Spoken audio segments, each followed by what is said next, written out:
Well, well, well. It is day 8. I've officially survived my first week of streaming. And I'm still alive. So we've made progress. We are here yet again. 8 days. A lot of ups and downs. I think a lot of good learnings. One, I've learned that I can speak to myself for hours on end. And does that mean I'm a little bit psychotic? Possibly, but I think we're all a little bit stir crazy. Another thing I learned is that it's kind of fun. I've been enjoying this. And I think it's been fun regardless in terms of figuring out how difficult it is to be a streamer. Hey, Adora, what kind of sparkling water are you sipping on? It's just whatever I could find from the nearby supermarket. I got it because I was like, you know what? I'm drinking way too much coffee and not enough water. So I thought if I sparkled it up a bit, it might entice me to keep drinking more. This is called Mason Perrier. I'm not sure if you can see it. Hopefully the focus will get on there. Mason Perrier Forever Strawberry from France. It's whatever. But yeah, I figured I go all day without eating or drinking besides my coffee, so there's something there that probably isn't healthy, which is my other learning, that this is probably not healthy, doing this live stream for really long periods of time. So I will try to remind myself to kind of at least just stand up and stretch and keep the engines revved up. What else? Don't we all have an inner monologue, Idora? Yeah, we do. Yeah, and I think that's why I've been enjoying living alone abroad, halfway across the world from where, I started. It's been quite fun for me. Yeah, I stopped drinking soda and started drinking sparkling water. I'm gonna be honest with you, I don't actually know what the difference is between when they say soda water, sparkling water, and sparkling soda. LaCroix, I've heard of that. I think, is LaCroix the thing that kind of popped off years back in the States? Am I thinking of the same thing? Was it something to do with like you infuse alcohol with it, or is it alcohol? I don't remember. I remember there was some kind of fad. I don't know if it's still going, but there was a fad in the States when I wasn't there, and everyone was drinking some kind of sparkling water alcohol. And I don't get homesick often, but I did feel a little bit left out because that sounded pretty cool. But what can you do? But yes, anyways, as I was saying, we've survived week 1 of streaming. A lot of technical difficulties. The worst of all of them were solvable. The only one that was a little bit nerve-wracking was just my stream cut off out of nowhere, and it took a couple hours of me begging ChatGPT to help me out, and eventually got it to work. So it looks like I can stream. I think I have the technical stuff here. Seemingly there's no issues. There was some lag before, but it's gotten much better. Another thing I've enjoyed is having my cats be stars. So, being able to showcase these guys is quite fun. So this one is Kimbap, and Nala's heading over right now. So we'll see where she parks up. But it's been very fun to have them on stream and, kind of show off their... I can't really call it a personality because I don't know. All you guys see is them sleeping, but I swear they do have some funky personalities. Eudora, you said you can get them at the tech office.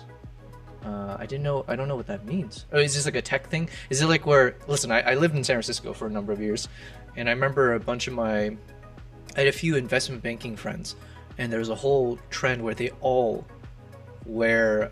They wear like it was like a zip-up cut-off sweater vest. Yeah, like a sweater vest. Is that what it's called? And it was a thing. You can tell who is a banker because like you go out for drinks at a bar and they're just all wearing it. So including my friends.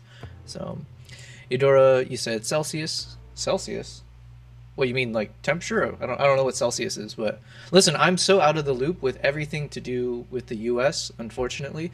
I used to be an avid fantasy football competitor. I won my league, I think once or twice maybe. I would have Excel spreadsheets, and I was so into every little detail. So I was into some sports, UFC, Not so much soccer/football, but American football, yes. And then once I moved abroad, all of that just got left behind. And I think it was a little bit of just due to the time zones. It's kind of tough to watch American football at 1 in the morning. So unfortunately, all of that dropped off. Same with reading. You see the irony of like I have all these books behind me and I've barely touched books in a number of years. I have my guitar over yonder somewhere and I haven't touched the guitar in a number of years. Music in general, so not just playing music, but I used to be so into like making Spotify playlists and always scout, like I say scouting, but I was always listening to the new music, and I'd hold playlists where I had like 100+ people following me, which was a big deal for me back then.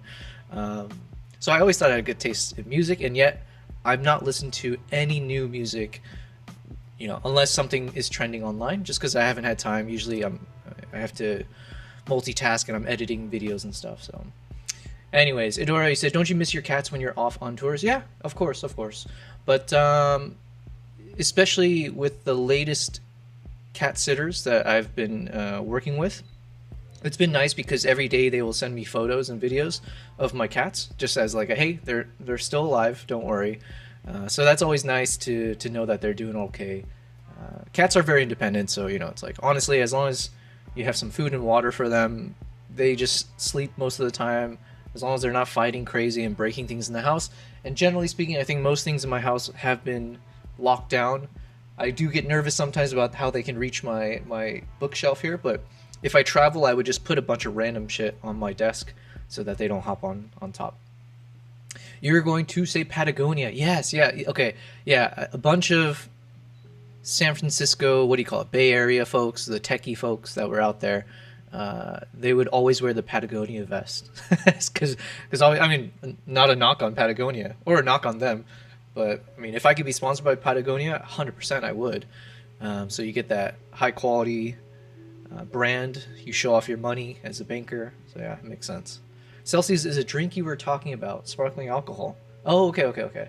No, I've never heard of Celsius. I've heard of that one you said before, LaCroix, but what am I thinking of then? There was something that was like some kind of alcoholic sparkling. I'm just gonna look this up. It was like an alcoholic sparkling thing that was really big. I want to say it must have been like pre-COVID, but post me moving to Dubai, because I do remember feeling a little bit left out. So it was what, American. What is that popular sparkling alcohol brand? It's got to be here. Oh yeah, White Claw. That's the one. White Claw. That was a whole thing, right? Like, I kept hearing about it all the time. And yeah, people would have parties, and it was like a White Claw party essentially. So it's like, it's the star of the show, it's the theme. It's like, what? And there was no White Claw out in Dubai. Dubai has modernized. It develops so quickly. Physically in terms of the land, they're always developing. Even the building I'm in, I was the first one to move in, and they're just constantly building stuff. They're always modernizing things. They still don't have. Do they have? No, they don't have In-N-Out, so I'm still bummed about that. They don't have Chipotle. I'm very bummed about that. But they got Five Guys. They got all the American stuff. People are always shocked when I kind of explain to them how Dubai. It's like, if I have all the apps, right? So if I want to order pharmaceutical stuff, groceries, electronics, even like Amazon as well, but like anything from like these supermarkets around here and stores, I can have it delivered to me as soon as like 10 to 15 minutes. So at some point in one of these streams that'll happen where I'm like, oh shoot, I gotta reorder something. I'll just do it on stream, and you guys will. I'll time. We'll see. We'll do a timer and everything. It's very comfortable living in some ways. There's a lot of class warfare. That's too strong of a word, but yeah. Anyways, let me keep reading what you're saying here. Celsius is a drink. Yeah, NBA is really. Oh, you know what? Okay, so Idora, NBA is really entertaining right now. A Chinese player, Yang Hansen, was drafted in the first round. I did not know. Damn. 16th overall. He's the Chinese Joe Kick. Is that the Joe Kick? Why am I thinking Djokovic? Is that like a tennis player? I don't know. But yeah, do I order groceries? Yeah, all the time. I just order in bulk everything, but I don't cook anymore. Like unless you call microwaving cooking, but I'll just make a shit ton of rice and have whatever like shredded chicken breasts. I'm a simple man with simple needs, so I can eat the same thing every day and not really get bothered by it. Um, as long as I have a few kind of cheat food. So I love acai, so I'll have acai every evening after my dinner, and I have those like frozen acai. I get a bulk tubs of them, and I love hot Cheetos and chips in general. So at some point, maybe I'll show you guys how absurd my diet is. But I will explain my breakfast. I haven't had breakfast yet, as I'm kind of getting used to the streaming schedule. But when I at some point explain what I eat for breakfast, well, thankfully I don't have much followers now, because so maybe I should explain it now, so that because I'm expecting to lose followers from how disgusting or how absurd my breakfast concoction is. But it works for me, super healthy and all that. So yeah. Anyway, so you're saying, let me just go back to what you're saying about the with basketball. So I don't know the first thing about NBA anymore. I kind of dabbled in it. Obviously, in San Francisco, we had the Golden State Warriors, and it was fun to watch because they were very impressive. And I'm a big fan of Steph Curry. I love seeing these people who are so talented and like are surgical with just their technique. And he seemed like a standout guy in general. So that was always fun to watch. I haven't had time. That's cool that there's some Chinese player, Yang Hansen, but I didn't even know. Yeah, like I said, I used to be so into everything, and it's just all gone, all wiped out of my brain. The only thing I do watch right now is, funny enough, I watch WNBA.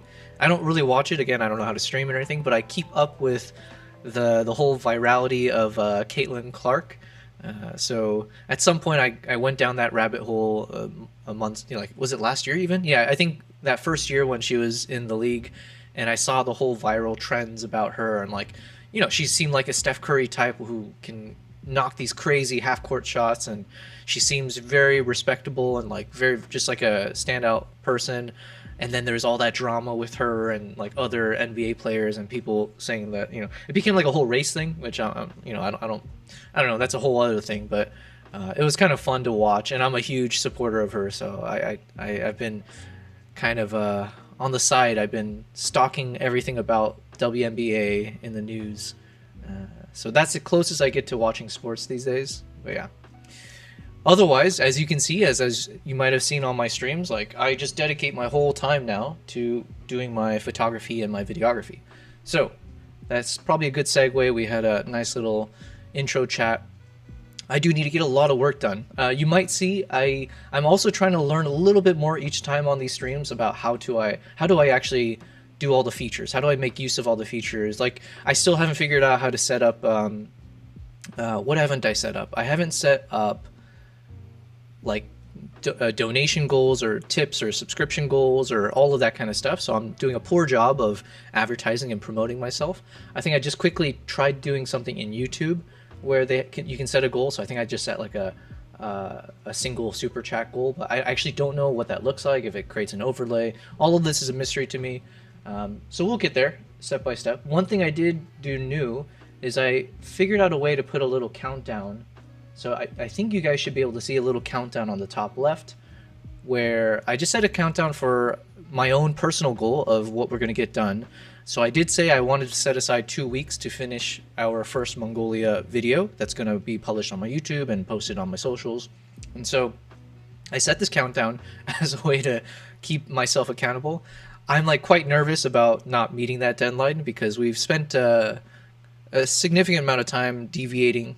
Not in a bad way. We've been productive, but there's a lot. This trip was crazy amount. Like there's like 9 hours of content that I have to sift through. But we did make good progress yesterday on the vlog, so we're gonna keep going that way. Idora, you said that's convenient. Oh yeah. Hey, you and Caitlin. Oh my God, Caitlin Clark. I'll just call her Cece. You and Cece have a lot in common. You're both from the Midwest, and you both knock down threes. Yeah, sure, why not? I will always take that comparison. She's a badass. So, am I from the Midwest? No, not necessarily. So, I went to school in the Midwest. So I went to school in Chicago area, but I grew up in Arizona. So I'm more of a I guess that's considered technically Southwest. Then I went to the Midwest. Then I went to the West, Bay Area for work, and now I'm in the Middle East. So yeah, what is that? Southwest, Midwest, West, and now Mideast. So there we go. That's my journey in a nutshell. All right, so to recap, we had edited these photos yesterday. We ultimately landed on this kind of very, very grainy vintage shots. I just wanted to do some slightly different, just like a slightly different type of editing style. You know, I'm not like beholden to always having one style. And for me, it's always just like try different things, see what sticks. So we're like, okay, why not? Let's do some in this style. And what was that for? For those of you who are on YouTube, you might be able to see it in the thumbnails. For those on Twitch and Kick, you won't be able to see it. And I want to find a way, how do I share these things? It's kind of fun for me to be able to show, even though it's such a minor thing, you know, it's part of the journey.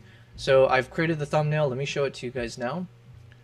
So it's quite different from the previous thumbnails. I'm also, in this case, I'm trying to do quite different things each time. So I changed up the format. So in the prior one, you'll notice I did more of like this kind of format here.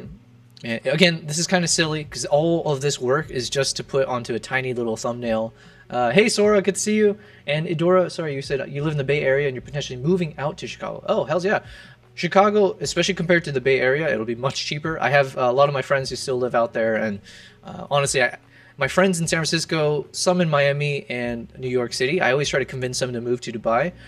And the biggest incentive is the fact that housing is much cheaper in Dubai than it is there, and it can actually go down, and you have, you know, much more space and all that. But Chicago, it seems like it's a pretty decent place, depending on where you are in Chicago. Obviously, there are some dangerous areas, but if you're out in the suburbs, and yeah, welcome back, Sora. Good to see you. We are on day 8 of streaming, so I am celebrating internally. There's nothing visually I'll celebrate really on the stream, but I am celebrating that it's been a full week of doing this journey and seeing if it's something that I feel comfortable doing, if I have the energy for it, if it kind of is counterproductive with me trying to be productive with what I need to do. And so far it's been pretty good. The only sacrifice is not having a life, like a social life, and I'm totally fine with that. So I've already trained myself in many ways. At least the friends that I have very strong, close friends, but not the type of friends where I have to see them often to maintain the friendship. So yeah, I'm totally fine with it. I'm very nomadic in that sense. So here we are, day 8, and I got my 2 cats to keep me company. And Kimbap is coming over here right now, so let's see if he hops over. You want to come up? You want to come up, Kimbap? Good boy. Good boy. So Kimbap also, let's celebrate with him and Nala that we've survived our 8 days here. Yes, Sora, cat. Cat. I'm very happy I decided to do this. I was like, why not try to create this little cat cam, you know? Just make them part of the story. I mean, they are as much a part of my lives as anything else, so if not a bigger part of it, so yeah. They are really why people should follow my streams, is to get to know these two. Although Nala's been a bit camera shy as of late. Alright, anyways, so going back to what I was saying here. Yeah, so this is kind of the style we were doing in our prior thumbnails. And again, it's absurd that I'm putting so much time and thought into thumbnails, but it is a creative process. It's a way for me to have a mini goal, which is like every stream I do want to try to get 3 photos completed. And it's a way for me to keep, in some ways, stretching my skill set and learnings. So that's why even this, I'm trying not to be too consistent with each thumbnail. So I keep some things consistent and change up other things. But otherwise, I do want to keep exploring different styles. So as of today's stream, we went with a more horizontal strip here at the top, which means if I keep this for the next stream, I do need to edit the photo slightly differently, or I have to keep in mind that the top and bottom borders will be cut off. Idora, you mentioned cold shoulder. Oh yeah, I didn't even think about that. Nah, Kimbap doesn't hold grudges. I've yelled at him so many times and he just doesn't care. Yeah, anyways, we've tried different kind of title font and different, you know, kind of structure. So we have this style where I'm kind of sandwiched in between the word. So I've done that for a few of my vlogs, and it's kind of cool. It can get a little bit tiresome. I was doing it for almost everything in my early days of YouTube. But then I was like, oh, I don't know if it gets a little annoying to see that. But I was like, okay, let's try this. So here we are on day 8. So we got through these photos. We made huge progress on my trailer for the vlog.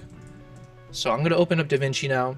I'm actually, and yesterday especially, I was kind of reviewing my VOD on YouTube, and it was towards the end of the stream. So it did take me quite a number of hours to get to the aha moments. And I do appreciate it. I think Adora, you were part of that, and a few others, but there was this cool moment for me where we were able to figure out the structure. We were able to figure out how to make the trailer work in a key area. And so it required me going over that, like, I think we had like maybe 4 different iterations on that same spot before we finally got the right answer. I say right answer, but the one that like really resonated with me. So I'm going to go play the trailer again as we kind of get started here. But yeah, I feel so much better after that quick, just like a random moment where as we were debating or deliberating what might work better, what doesn't work, and then boom, we had the light bulb moment. The light bulb moment I'm talking about is specifically towards the beginning of the trailer, where we kick off the trailer as it transitions from the hook, where we had the whole eagle riders in the snow, as that will be the main topic and theme of episode 1. And then as it zoomed in on the eagle, we then transitioned into the start of the trailer, and we made a decision to actually commit the first, I think, what was it, like 6 video clips. We will actually just dedicate all of it to be eagle shots. However, each shot, besides the first one, which is a little bit more as a transition moment because we had a close-up of this eagle, then we jumped to another close-up, but obviously much more visible. Then we jumped to a clip of the eagle in flight as it comes towards us. Then we had a clip of the eagle still flying, but from a drone shot. So that was just more from the cool factor and just a different point of view. Then we had a shot, and I think as I look at this, maybe if I were to look even more sequentially, maybe this shot should come first, followed by this one. But I think I needed more time with this drone shot anyways, and we were able to synchronize when the eagle's head turns to the left with the soundtrack. So we kept that order. So then we see the eagle is coming closer to the ground, so it looks like it's almost getting ready to land. Then we do get a close-up as it's starting to land, and then we found this clip to use after we had so many different change-ups, and ending with the eagle and now transitioning to seeing the eagle with the rider, so bringing back more of the cultural elements of this trip. And obviously also showing a bit of context of like, we're not just filming eagles randomly. This is the eagle hunter tradition, and that's what we're doing in Mongolia. And then we jumped into some of the cultural music scenes, and then going back into some epic snowstorm moments. And now for today's stream, we're going to work on these little mini rapid fire shots to see which ones we want to use. How do we make it still feel a little bit seamless or sensible before we get to the title stream, which we'll need to add in. So with all of that said, let's go ahead and check out the trailer. Let's refresh everyone, including myself, to see how it looks with a fresh pair of eyes, and then we're gonna get started. So let's go ahead and play it.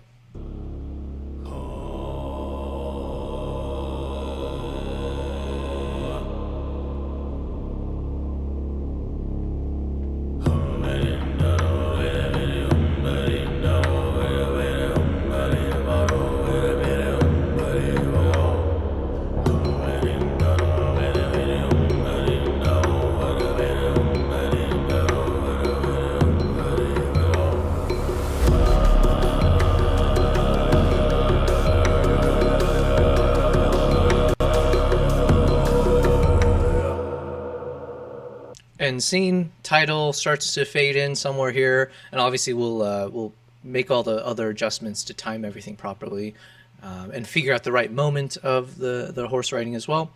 And then as it fades out, the music fades out, and then we jump into chapter 1. Yeah, so I'm really happy with the progress. We will definitely finish the trailer by today, so that is set in stone. Excuse me. Idora, you asked, how do you manage to split your time and energy between so many different, let me switch over. How do you manage to split your time and energy between so many different projects, gigs, working, and planning? I would probably struggle with diminishing returns. Yeah, it's a good question, and let me just think about it real quick because I'm trying to think. Do I have a lot of different projects right now? I definitely have had so many moments, especially in the past few months, and definitely in the past year, where it was almost overwhelming. So what I mean is like up until 2 months ago. So let's say before, roughly up until May of this year, and for the past year and a half of that, I was traveling once a month. And I mentioned this before, but it was like anywhere from a 2 week trip to a full month.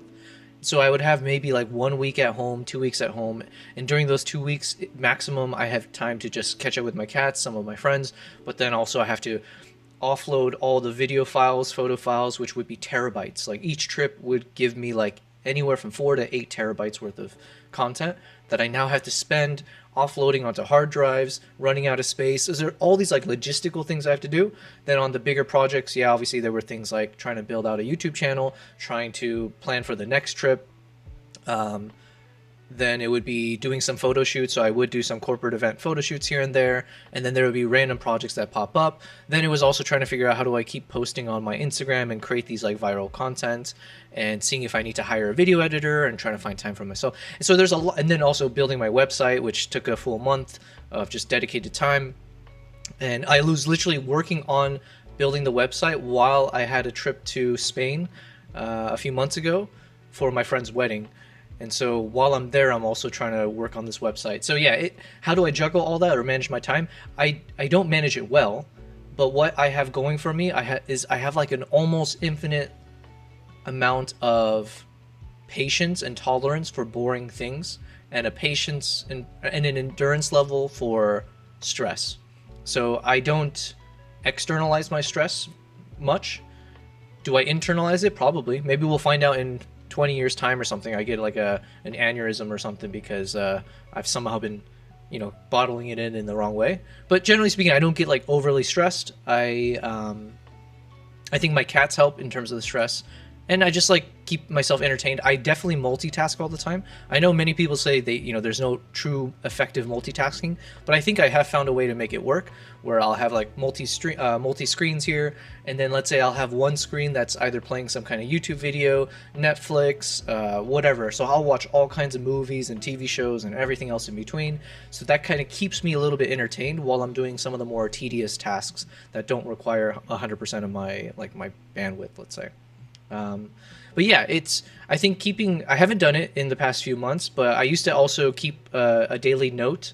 So I don't know where my notepad is, but I just had one of those notepads where I just create a quick to-do, and I would have it would be based off of like project to-dos. Then there would be things like things to buy. So let's say if I have to do just like run errands and I have to buy more groceries or toiletries or whatever, then there would be like people to contact. So let's say if I need to reach out to a few different tour operators because I'm trying to negotiate pricing. So then I would just write that down. So then I could just look at that list every day to see if I've ticked it off. And I do think that helps it is a very effective tool, which I haven't employed as of recently, but definitely something to keep in mind. Yeah. So far, no diminishing returns though, because all of this is so new to me and so exciting that I just honestly don't find it that way. ChatGPT agent, yeah. I think, you know what? Hold on one second. Let me say thank you to Cameron Can. Thank you for subscribing. And if you are on YouTube, I do appreciate if you can like that video. Definitely engage in the chat. I am on day 8 of my streaming journey. And so you're watching me basically. I'll be streaming every day as I work on all the videos from all the trips that I've been on in the past year and a half and beyond. So we've got over 100 terabytes worth of footages, around a dozen different trips around the world, where I capture photos and videos. I am a professional travel photographer and videographer, so hopefully you'll find whatever I'm capturing engaging. Yeah, so Edora, ChatGPT agent. Okay, I will tell you, I don't know if I'm going to keep using it, but my friend, he did convince me to try out the ChatGPT, the craziest version that they have, which I think is like, I think it's like $200 a month. He did convince me to use it temporarily at least, because especially when I was trying to build out the website and just to see if it can actually help me out more. So I think I do have access to that ChatGPT agent. If we're thinking the same thing, it's a thing that actually will control your browser, and like if you give it like access to different platforms, it can actually like run things for you. And I just feel a little bit skeptical about it. I'm a little bit nervous about like giving my, you know, let's say like username, password to different things and letting it run on its own. So yeah, I haven't tried it out yet. The only thought process I had with that one was like, what if it could run my stock portfolio better? You know, like if I can just say like, hey, be a trader for me and like make me some money on the side. If it could do that effectively, maybe I'll hand the keys over to my money. But yeah, I probably will jump back down to the lower subscription, because like I needed ChatGPT more when I was building out the website, and there's so many other features there where I just needed the technical support. Now I've got a lot of the technical things down for the most part, so I don't really think it's the best use of my money right now. And for instance, if I drop from the 200 to whatever, like the 21, then I can buy that bone conduction earphone that we were all talking about. So there you go. Do I want to check out your website? Yeah, 100%. Yeah, feel free by all means. I am not an expert. Like I said, I just use Webflow and ChatGPT, but I do pride myself in having a good eye for things. I do think above average, I have a good eye and a good ear for things. And that's why I do what I do in terms of photography, videography. So I'm always happy to check things out and see if there's, you know, I'll give my unfiltered, candid feedback on whatever you want me to look at. So, but I do think Webflow is quite cool. So I think it took a lot for me to learn, because I don't know the first thing about coding. So it did take some time, but Webflow is just gives you a lot more control over just in general of running your website, especially compared to Squarespace. Squarespace is very intuitive. It was much easier, but the unfortunate part was there's so many little things that I wanted to do in terms of visually making this more appealing, exciting, and it just had too many boundaries for me that I couldn't cross without learning how to code or something. Okay, let me see what you clicked or what you shared with me. Here, let's bring this over. That was cool how I just missed it here. Let me try it again. That's really cool. Nice. I like your opening.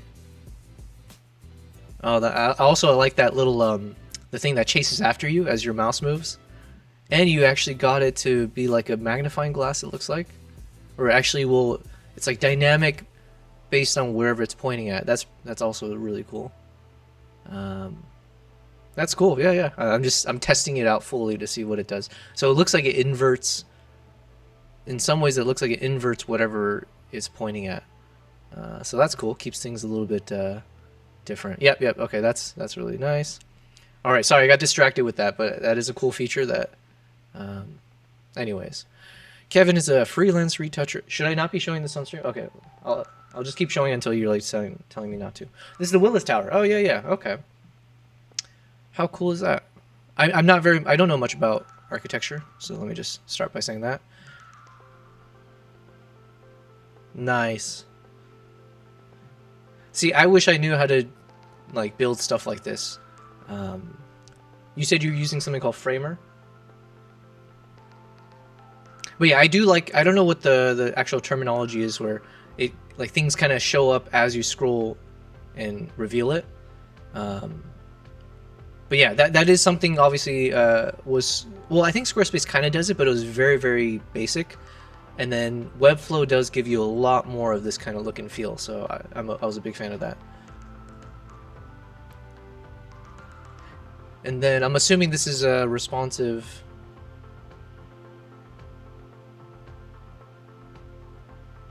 Very, very cool. Yeah, I was gonna say it seems like some of the features looks like it was built for mobile.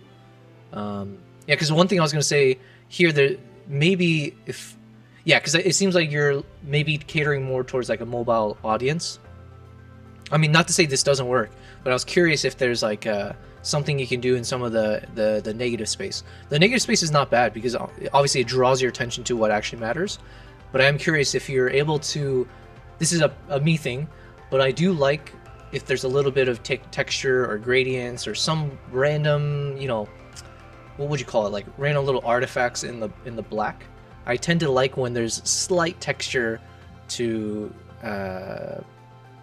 like solid colors, maybe is what I would say.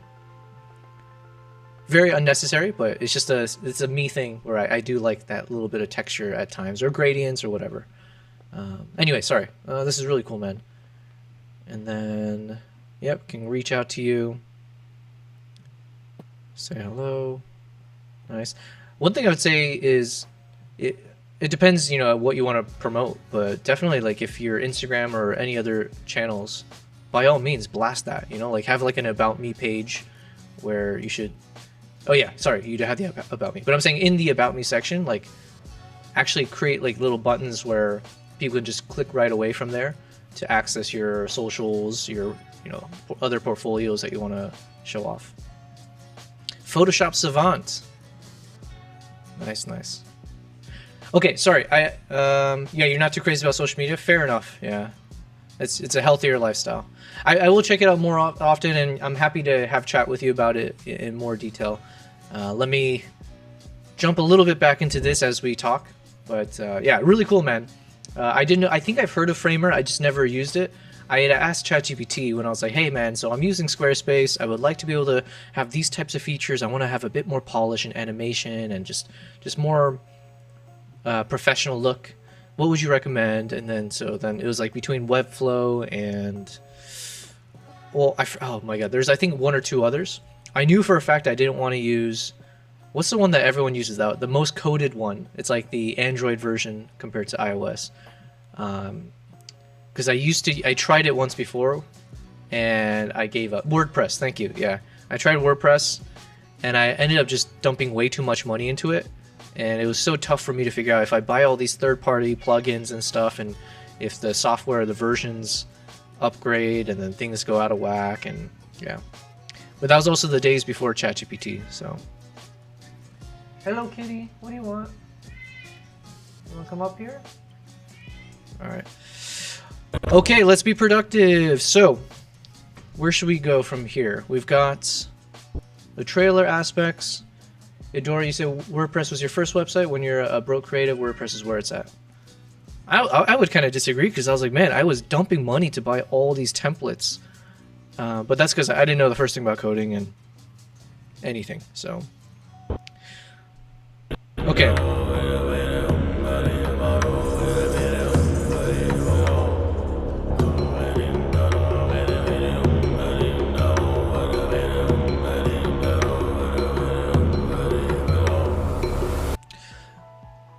So when we get to this section and we spice things up a bit, I do want to add more motion to this. I generally don't, I seem to not be a fan of like too many shots where it's somewhat static. So whether that means the camera's not moving off much or the subject's not really moving. So I would like to artificially add motion, especially in a trailer scene. So like this shot I do like. So if I can have more of these kind of shots where there's just a lot of motion as it transitions from one shot to the next. So I'll probably end up adding a hefty amount of zoom into those points. Like this shot I really like. This is a standout shot for me. And so we got subtle motion. Whoops. So I'm moving, my camera's moving left to right. Subject's moving left to right at a different speed as the camera moving. And then obviously you got the wind moving right to left.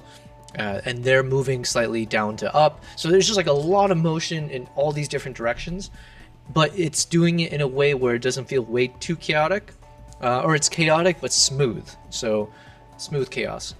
And the only thing I'll probably end up doing is just, again, amplifying the zoom. So just start to zoom in even more into the subjects at the top. And yes, exactly, Adora, it feels like another planet.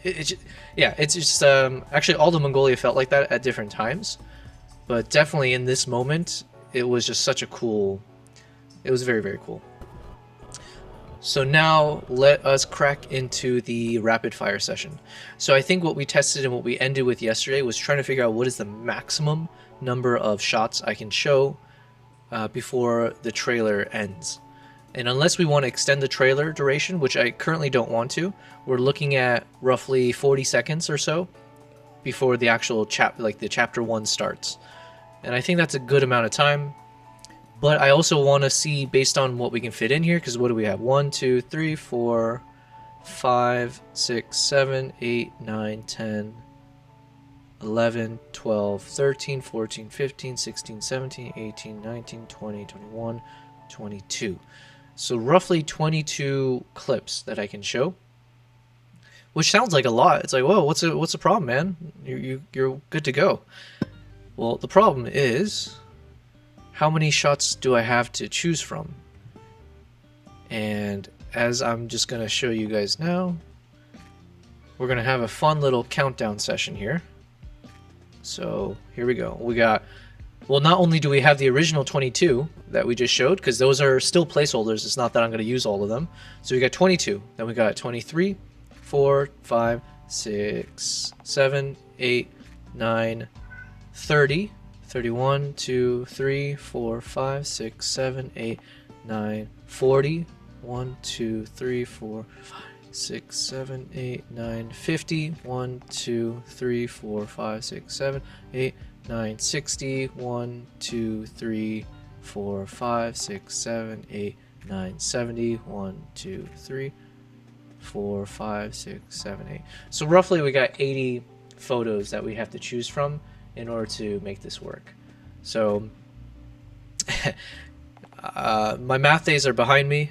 There was a time when I was an obedient Asian child and I was good at all the math calculations. But whatever 22 over 80 is, it's roughly that. So what is that, like 25% or roughly a quarter? So we have to shave off 75% of these shots. 27%. Thank you, Adora. Oh, and I did check out the stream, and it seems like I did fix the lag issue. I don't know in terms of the latency of the video in its entirety, but at least when it comes to the audio syncing with my mouth, I think it's acceptable. So, all right. So, which ones of these clips do I definitely know I want to show in some way? I think we said maybe we want like 2 shots of the dog. 2 to 3 shots. So maybe like the selfie shot, the close-up of an eye. I think this was the one because it like winks. Yeah, so we'll just use a quick moment where it winks so we can cut that up a bit. And then there was a selfie shot of me petting the dog. That could be useful. So one of these maybe. So between these 2 clips. So I'm going to start doing the boring aspect of just starting to put these together. So it makes a little bit more sense for me as I'm navigating all this. Let me just drag it out of the way for now. Another shot I said I definitely know I want to use was there was a selfie shot, this one, and the reason I want to use it, I mean, as far as selfie shots go, it was a lot of crazy motion here, so I might add a subtle bit of stabilization, but I kind of like the crazy motion. I'm wearing this GoPro, so it just looks a little bit more adventurous and out there. I've got this kind of like fur coat, so that's kind of a different thing. You get a bit of nature. And then also we can pair this shot with me on the horse, so the point of view of me on horseback. So it goes hand in hand. So let's just quickly find that horse shot wherever it was. It's got to be here somewhere, right? Unless I brought it up to the front, but horsey, horsey, horsey. And then as I'm looking for it, the other quick priority we had mentioned is that I probably in the rapid fire shots want to prioritize selfie shots. Like shots of me either doing a selfie, talking, introducing people, showing the nature, or shots of me actually behind the scenes, you know, whatever I'm doing, but like this kind of shot. So that it adds more of the personality aspect to the vlog, as opposed to up until now, all these shots have been like whatever I captured on camera, and which are meant to be very cinematic shots. It gives off the more like, hopefully it gives off more of a National Geographic vibe. But now I need to introduce me as the character that's embodied throughout. So if I can think of an example, I can't, but I can think of my former examples where I did the same thing on my trailers, where I try to start a lot, like at some point where the music changes, then I will also add in the personality aspects. What did I just do? I was just trying to drag over one of the clips, but then it... Did I make it disappear, or did I not ever drag it over? Oh, no, okay, I jumped over to somewhere else. Where'd it go? Okay, here we go. Alright, so this clip here we can pair with the selfie shot of me. So I'm just zooming in on these guys. One other thing I might do, as I have some time on the stream, I might try to work with my visual here. So right now you guys should be able to see on the left is a fairly large screen view of my computer screen, and you can see my DaVinci Resolve or whatever I'm showing. Over on the right is my camera overlay and then the chat overlay. And I quite like it, but there's a world where I might try to adjust it a bit so I can increase the size of my screen here. So it's a little bit easier for you guys to actually follow along with whatever I'm doing. And then I'll shrink the size of the webcam, or even do, like, you know, change up the aspect ratio, see if I can zoom in on me a little bit more, because, like, I guess in this view you don't really need to see a wide angle shot of me. So that might be something I play around with. Or I might even play around with a shot where I do like a vertical crop of my webcam, so it becomes like a 9:16 almost, and so it takes up a fuller version of the space on the right. And then I'll just need to figure out where to put the chat and all the other stuff. But yeah, just as an FYI, sorry, it's just a random tangent. I was just staring at that, but I may do something like that in the future as well. Yes, Kimpa. Good boy, you want to come up? He says maybe. Alright, I'm just trying to move all the ones that are paired or like combined as sets. I just want to move it out of the way so we can keep looking through these. Camel shot, I think, yes. Let me say hi to Kimpop again, because he's being a bit vocal and he just hopped up here. Good boy, good boy. Why do you shed so much, huh? Good boy. Alright, anyways. Adora, you were asking, can you do that? Can you do that yourself on Restream? Can I do that? Yeah, I think I can, but I don't know how to use it. I skipped the tutorial, so I'm just kind of winging it a bit. But I did, like, for instance, some of these things I did use, I created it in Restream. So, like, even this ticker you're seeing above me and that little countdown and, yeah, I think those things. I created those in Restream and then just brought it over here. So I guess all I'm trying to figure out is when I'm in this editing mode, I use something called Canva. I love Canva. And I just created a random yellow border, like just a big rectangle. And I basically manually forced it in the sense of like trying to figure out different sizes and then trying to figure out the size of the yellow rectangle, and then it's all just one saved background image.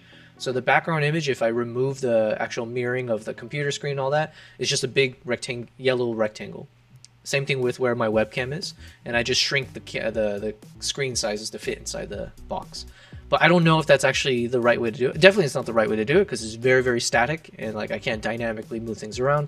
But there were some options to like have borders, but I think it was like paid options. I was like, I don't want to like pay for anything until or as much as possible, I don't want to pay for those things until I know this is something I want to spend more time in. Hello, Piyush. Good to see you again.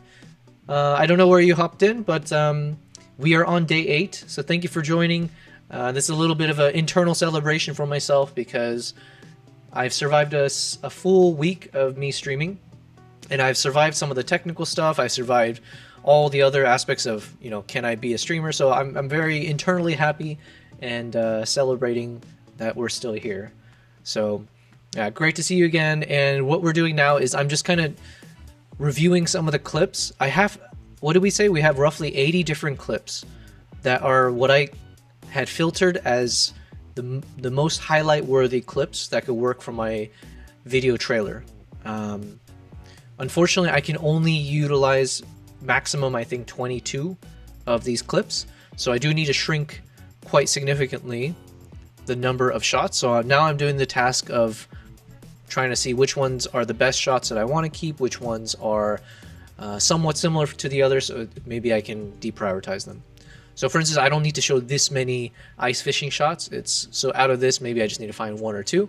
And same thing, maybe I try to pair some shots. So if I had a shot like this where you can clearly see the ice fishing, a lot of crazy motion here. I'm moving the camera at the same time, so again it adds some physical motion to the shot, which I do prefer at times. So let's say if I use this shot and if I compare it with the selfie shot that I took, I know I have it somewhere here. I just don't know if it's a good one. I believe we had two selfie shots. So this one where I'm holding it, which, you know, it's just different. It's a little wilder, so I think it'll add some flavor of personality to the trailer. So it's not always just so dramatic and like somber. I want like more uplifting at the same time. So like something like this. So maybe I'll pair a selfie shot where we still have this little thematic element of some ice fishing, but now you just see it from different points of view. And so of that, I just got to figure out what's the best shot.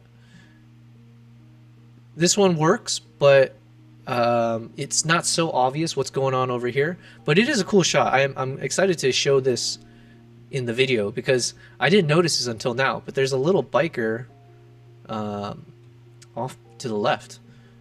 So it's just a little tiny feature, but it's kind of cool to see a little biker there, and then we got this dude over there. So anyways, I think we will connect these two together. So this one and not this one yet. This one, the problem is, unless it gets better here. Okay, it does get better because I'm moving forward and he's clearing up a bit. It was a little bit too pitch black earlier. And obviously I can fix that. I can always just look at the raw video and re-edit it a bit. But I do like it at this point because same thing. Like I said, you'll notice a pattern with how I edit, and there is no right or wrong answer. But as I said, my preference is for these kind of shots, I like when I physically added motion to the shot, as long as it's not shaky, if it's like stable. So in this case here, because you can see that I move the camera subtly, I was moving it closer to him. It adds a nice bit of motion, so I don't have to digitally add in as much zoom. The zoom has already been done for me. So I'm gonna drag this one. This might be the winner. This one, he's a bit too far, so I don't know how obvious of a shot it will be. And there's just too much to look at. So again, if I have like half a second for each of these clips or shorter. If I do too many shots that are like very wide angle with so much going on, it's just not enough time to really give it justice and process.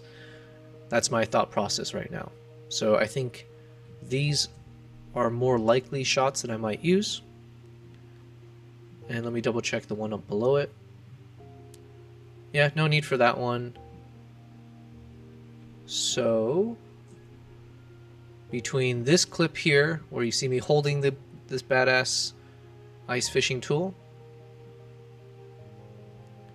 and then the clips where I'm holding a selfie version where you can see them behind me, and then the original shot, or the one that I took from this point of view with a lot of motion. So between these 4 shots, we might end up choosing 2 of them. So let me just highlight those. My happy world, thank you for subscribing. Thank you so much. And quick reminder, I'm going to do this often because it's not like I'm getting crazy number of subscribers, so I don't have to repeat myself too often. But if you are subscribing or watching this on YouTube, I will definitely appreciate if you give that video a like and contribute to the chat if you feel like it.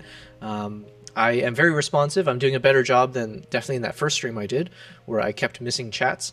But yeah, I would love to engage with people. I talk all day. Whether it's to myself or to other people, I don't really care.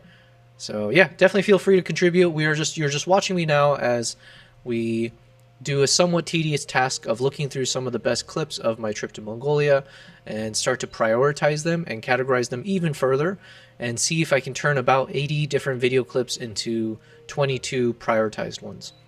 So we just identified some of the ice fishing ones. Now I just want to see if there's some other epic shots that go well together. Now, these shots are really cool for obvious reasons. But like I said, probably I have so many good shots of them throughout the trailer already. So I really do want to prioritize more of the kind of like the adventurous shots, the day in the life kind of shots, whether that's of myself, of the people that I was with, and just kind of like little teasers of the fact that this is a vlog, right? So let's keep that in mind. These kind of shots, I mean, it's kind of badass. So again, this gives off enough of a vibe of some adventure. So I think this one, and definitely some portion of this, and this. So I think these three kind of go well together. You got the gang, you got this cool looking like posse riding off into the mountains. Then you got us in the mountains, and then you got them scouting, and our main star Arctic puffing away, looking like a badass. So I think between these three, I think if we show it one after the other, it will help progress. And each time you see one of these clips, you're processing a little bit more. So between these three and a second and a half or so, I think it'll carry across what I need it to. Okay, so that's another pairing or combination. I'll move these together as well, since they are all racing shots. But like I said, I probably will not prioritize these ones. At most, maybe I'll prioritize the group shot, because you know that one is at least distinctly different by a factor of whatever, 2.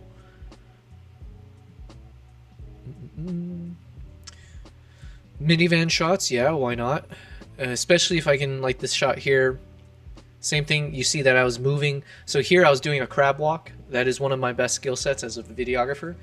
Trying to figure out how to do the side walking while keeping your camera as still as possible. The best way to do that is to have zero shame, because you will look like an idiot while you're doing it. So as long as you don't feel embarrassed easily, you can do this nice crab walk and then end up with a much smoother shot. So we got a decent version there. So some portion of that, maybe this portion here when the snow kicks in. And looks like those two on its own is enough. So okay, so that's another pairing. So by doing these, I keep saying pairing because most likely I'm looking at like 2, maybe 3 shots of the same part of the storyline. That is all we're going to use in the trailers. So I'll keep saying pairings, but yeah, hopefully by the end of this exercise, we'll see all of them separated out like this. So I'll have a good sense of like, oh, there are, out of the 80 clips, there are maybe 12 different separated themes. Like we got some shots about the van, we got this combo of the dog, this combo of the horse riding, this combo of the ice fishing. So then I can start figuring out, of the 22 shots that I have to use, do all of those combos fit in, or do I have to do even more of an exercise to trim down from that? So this is it's a tedious process. It's a lot of these kind of micro cycles that I have to run when I'm doing these edits, but that's the only way I know how to do this. Okay, so I mentioned I need to prioritize these kind of behind the scenes shots. So let's say this is obviously a combo of me sitting in the snow. And so between these two, I'll probably only just use one of them, if at all. And then this one is a wilder shot and a different angle. So this could work. And I think these are the only shots I have of this kind of combination. So I will also drag this over to the done section. All right, let's keep going. So that means this ice fishing, we can probably deprioritize them a bit. So I'm going to drop it down 1 level, just as a reminder for me. This is ice fishing shot as well, but it's not as clear that he's ice fishing, so it can kind of work as its own cool shot of seeing one of the locals puffing away, sitting kind of like in a, I don't know, like a meditative pose. So this one may not even have anything to do with the ice fishing. This one's a cultural shot. And normally I don't want to prioritize a shot like this because of the quality of the footage. This was shot with my iPhone, and so you can see it's quite soft throughout the image or in the footage. So not the best, but if I were to speed up the shot, there's a cool little, like, you know, if I speed up the shot, it looks like they do it in a synchronized manner. So in a half second, it can just add a little bit of like a, what's going on, you know? So I do think I might add that just for that reason. Where were we? I was looking at something right next to it. This one. Okay. Yes, I want to include this because how often do you see, a wild eagle wrapped up, swaddled like a baby, with its cool looking helmet? Not often, I would argue. So let's bring this over into its own set somewhere over there. I don't think I have another shot of that or similar to that we want to use. The kid shots, yeah, I think that makes sense too. I do love when it comes to like these storylines or showing the cultural aspects. You're always trying to show positive shots of the locals, for obvious reasons, I believe, unless you're making a video about saying I hated this place for these reasons. And so for me, that could be any shots of like elderly people. Not to shit on Arctic and call him like that elderly, but clearly he's much older man, and mainly because if they got the traditional garbs or if they got a lot of texture to their face because of the wrinkles and everything else, it conveys a lot of like cultural aspects to it, which I think works for these types of videos. Same thing with youth. You might see it if you ever check out my videos on YouTube or even some of the clips that I did on Instagram. I think I applied this across all of it, but definitely in Uganda, every episode of my travel series, and then even in the Uganda full guide that I created, I have really cool shots, photos, and videos of the youth that I got to meet throughout the trip. And it was amazing. Uganda's amazing, but the kids were super friendly. They were racing after the vehicle at times and waving at us and just overly being positive. And on film, that always looks really cool. So if I do create a section where I think we noticed there's a few kid shots. So there was this one where we had the adorable kid with the, what is that? Like a fox hat, which, it's a real fox, which is kind of funny because then it's got these little fake eyes strapped onto it. So we got these two shots of the Mongolian kid, and I do know there are others, so we'll just have to find it. Let's see. I might have brought it up forward as well. Yeah. So this shot and this shot. Yeah. So now we have 3 different scenes. We got one of him with this hat. We got a better quality visual of this one with his... is this his granddad? I forget. And then a different kid altogether. So let's put these in its own bucket over here. Let's drag these guys over to give it some space. All right.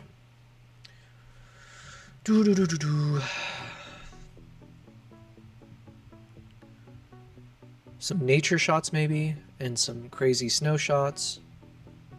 Okay, yeah, I do want to show some of the other animals besides the wildlife and the horse. So Mr. Camel, Mr. Dog, maybe the dog we'll put with the other dog shots. So let me just drag this over for now. Even though it's a different dog, I mean, we had the section for them, so. Idora, you asked, have you dealt with traveler's diarrhea or anything? Oh, yeah. Well, no. I shouldn't say that so enthusiastically. It's not like it happens crazy amount. I actually pride myself that I have a fairly strong stomach. This is partially due to probably the crazy kind of food. One, I'm not picky with my food, so I eat a lot of random stuff, right? I eat a lot of kimchi as well, and I think kimchi is good for your gut biome and all that. So I've had a lot of spicy food, I've had a lot of everything, and yeah. So I think that's probably trained me to survive foreign food. And I try my best to be careful about what I eat in that sense. Like, I know like people always recommend if you're traveling to any country, but definitely like in a developing country or whatever, don't eat like some of the raw vegetables you might see, or like, if they have salads or tomatoes or some other things like that, you should avoid that because they might not be washed properly. Yeah, like with water, actually I do end up using ice quite a bit, but it depends on where I'm staying, like the lodges that I'm staying at. But yeah, you have to be careful with the drinking water. So a lot of lodges for safaris, they'll even tell you, don't drink from the sink. They'll have a separate glass bottle of water that's safe for drinking, or this is water safe for brushing your teeth and all that. So yeah, I've been fairly good about it, but I do always make sure in my bag I've packed up in my carry-on Pepto-Bismol. They have those little tablets on the go, and then I have the Imodium for stronger occasions. So I have been good about that. But not to go too TMI, I did have one moment where I was on a Jeep safari with a bunch of strangers. It was the last day of my safari in India. We were searching for leopards. Specifically, I was looking for the black leopard, the black panther, and we were unsuccessful. And this is a part of wildlife trips. Oftentimes you will spend a lot of time, a lot of money, and not see what you want to see. And so that unpredictable nature is kind of what's exciting about it, but can be very disappointing. But yeah, anyways, I had to really go out of nowhere. And unfortunately, in terms of timing, all of a sudden we spotted the leopard. Like, I think they got a call over the radio, and then we started racing over, and we got to the leopard. It wasn't that close, so it wasn't like the most epic of shots. But again, I'd spent the whole trip not seeing a leopard. So finally we see one, and all of a sudden my stomach's acting up. And so I had to tell the driver, like, yo, my bad for this, but any chance we can, is there a toilet anywhere, or can I go somewhere? So he had to drive away, because obviously if I'm stepping out of the vehicle, it probably doesn't make sense for me to do that near a wild animal like a leopard that could tear me to shreds. So we had to drive off a bit so I could step out of the car, go behind a trunk, and do my business. And this whole time, this is a full vehicle of like 4 to 5 other people from different tourists from wherever. And like the fact that it's like, hey guys, sorry, we know we just saw this leopard. I know you guys are excited. Unfortunately, we're gonna have to go away from it for a bit. We got a guy who's got to, take care of business. So that was definitely awkward. But like I said, I don't really get really embarrassed too often by most things. And that was more just I felt bad because I was inconveniencing people. But it does happen, right? So I have a tendency when I am traveling, and I'm doing it for like safaris where you have to wake up at like 4 in the morning, and you might be going all day, or you're going for a certain amount and then for the evening. I usually don't eat breakfast. I don't have coffee, because like coffee is technically like a diuretic, I believe. So I just make sure to be smart about what I eat prior to the start of the day. So there was my fun little thanks for asking such a disgusting question, Idora. Here's my disgusting answer. But yeah, listen, life is fun. What I do say, and in case anyone here is a wildlife photographer or wants to go into that world, because there's a lot of learnings, and I do hope over time, as I have people interested in what I do and want to learn more, they'll find whatever I say insightful. And I want to share, so you can learn from my mistakes or just from my experience. One thing is, like I said, when you do wildlife photography and traveling, you will oftentimes be very disappointed because it's not cheap. You go places and, it's not like you're paying the lion directly to be like, hey, this guy paid a lot of money, so now I want you to pause right here, look at the camera, strike the best pose for us, and definitely make sure to catch that gazelle over there, and make sure to chase it towards the camera. And maybe in some world in the future, technology will get to a point where we can communicate with them. But as of now, you get what you get, right? And oftentimes you don't get the shot. Oftentimes you might miss the shot just barely, or you might see the lion. Or we'll just use the lion as an example. You're in Africa, you see the lion, but then unfortunately, it goes for a hunt and it goes in the wrong direction, and the hunt happens behind a tree or away from you, so you miss it. Or you'll see that it goes towards another Jeep, and so the other Jeep ends up getting the best shots, and you're left behind with like the shots of its ass, right? And those kind of things can happen. It's easy to get frustrated. Like you might have a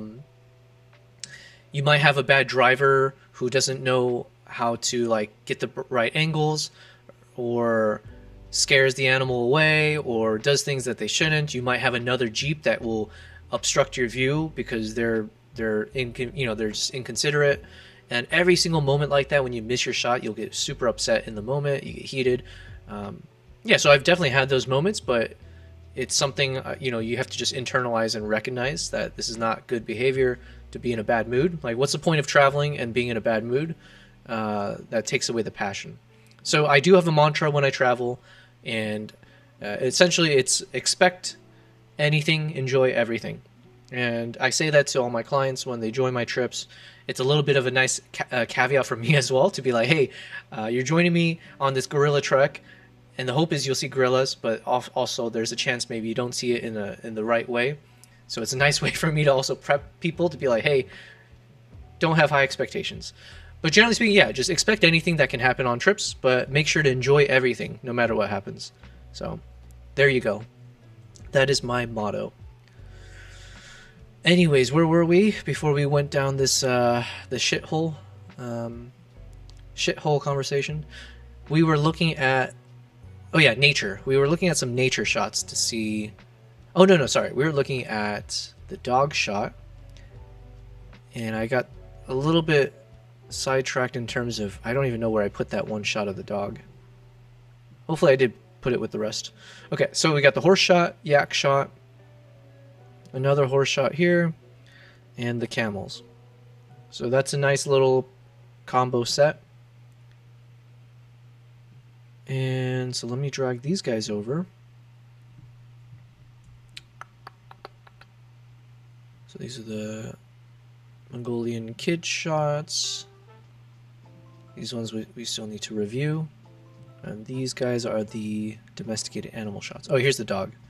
So the dog I probably will drag with wherever the other dog shots were. Idora, you asked, do you have everyone sign waivers? You know, this is something where I do need to figure out what is considered the best of practices, because I've done a number of wildlife trips, like with other wildlife photographers, so I joined their tour, and they don't do that. They don't have anyone sign waivers or anything like that. And so that, but I did have that level of concern of like, do I need to protect myself for different things? So what I generally do as best practice is, one, on my website, I do have terms and conditions. So I do lay aside, like I do kind of set the conditions of if you join this trip. And so there is a level of consent understood that if you're joining me on these trips, you abide by these things. It could be everything from like, hey, to join this trip, you have to provide this level of a deposit. If you cancel the trip within a certain time frame, you may or may not get the deposit depending on the time frame. So I had those kind of things. I mentioned that you have to have your own insurance. So like make sure I believe it's mandatory for the most part for everyone. So you have to provide your own mandatory, like your travel insurance. I do, in the works right now to finalize like my own business insurance, which I believe does have that kind of liability built in, where let's say if someone gets injured on the trip and they want to sue me, then like there's that separation. So I think that is also something I'm taking care of right now. But it seems like, and these are big professional photographers who do this, they don't seem to do these like waivers and stuff. My Uganda trip with my tour partner, they do have a waiver that they have everyone sign. So in some ways it's like there's a separation of responsibility as well, because yes, I'm organizing the tour, I'm the one advertising it, and people are joining with me, but the logistics in terms of like the tour operators, like, you know, the vehicle transport, the lodges, those are not necessarily my entity, right? I don't own them, I don't run them. That's what my tour partner does. So in some ways they are responsible for some of those aspects. So I think that's what that waiver should cover as well. But then, yeah, so I don't know. It's like this weird gray area where I don't have the best answer, but I have thought about that. And so I have tried to protect myself as much as possible. Because it is a concern, right? Like I've had trips where people on the trip get sick. It happens, right? Traveling, the risks increase for all kinds of good things happening as well as all kinds of terrible things happening. You know, it's like it's more dangerous traveling than it is staying at home, obviously. So, yeah.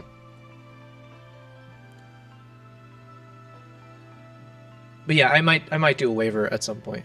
But for now, it's like I make it very, very clear in all my communication. So let's say if someone reaches out to me through my website, then if I continue conversations on email or WhatsApp. Eventually, when I provide the itinerary in the email as well, I say, here are my terms and conditions, make sure to check it out. I have all the, what does the price include, what does it not include. So if at some point someone's like, hey, you promised me this, I even have that asterisk of like, look, wildlife sightings are not guaranteed, so just keep that in mind. It's like you're paying good money on this trip, but I cannot guarantee that you will get the best sightings. That's just Mother Nature. Same thing with like the lodges. Like sometimes things can happen and the lodge that I might be advertising is not available, or some part of the activities need to change. Like imagine the weather conditions. There's like a random flash flood during the tour that makes us have to change up the itinerary. So even that, I make sure to put a caveat that any, like the itinerary is subject to change, right? Especially like with emergencies or anything else. So this is what makes doing these tours not easy. It is such a challenge. There's so many moving parts. And also these are trips where I'm joining.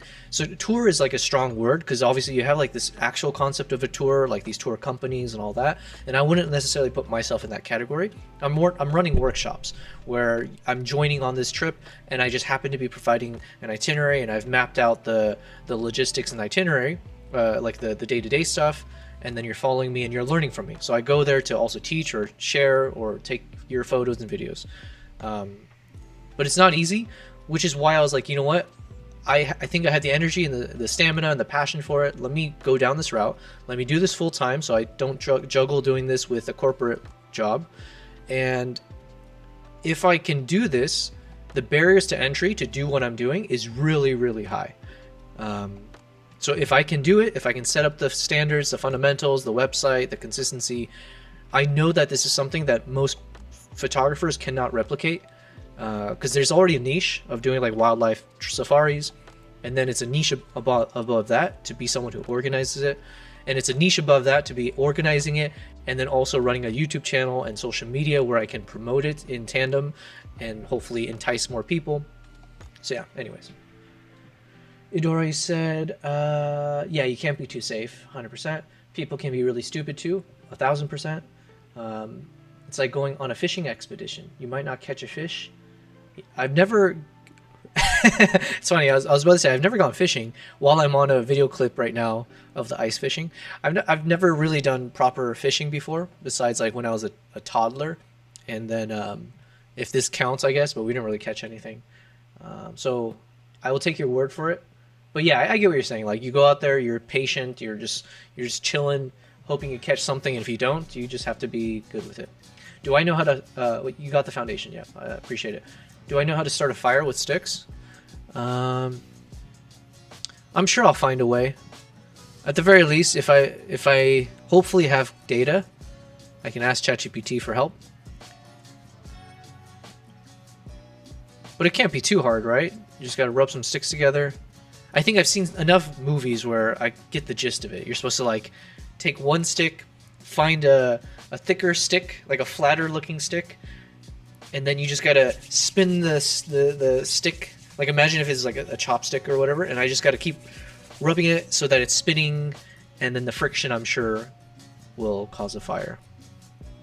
And then just blow on it a couple times or whatever. I think I got it. I just hope, I pray I never end up in a situation where I have to know that. But by the way, that is another thing. As I do more of this, as I hopefully become much more professional at running these kind of international trips, I do want to take actual lessons on, like, what do you call it? Like, there's a term for this, right? Where understanding emergency situations, like, CPR, yada yada. I do make sure to bring like a medical kit with me, but I think if I can get certified for that, that can only help, right? So, all right, I've been lingering on a few of these slides for too long. So yeah, we said we want this kind of prayer shot on its own. Also, I'm going to now take my headphone off because I'm starting to get that pressure feeling in my ear. So if for some reason you guys are hearing the background music coming through and it's causing audio issues, please do let me know. Otherwise, I just need to unclick my ear. Idora, you said what? You gotta light some pubic hair if you're in the Arctic. Can't find any dry tinder. That's actually a smart idea. I didn't think about that. Um, there we go. Yeah, using yourself in an emergency. I do know there was something where you're supposed to like drink your own urine or something, or either you drink it or if you pee, you got to put it in a bottle or put it in some format so it'll keep you warm because it's like heat is escaping your body through your urine. So I don't know if you're supposed to actually hold on to it as like a hand warmer. I don't know. I'm making up the last part, but yeah.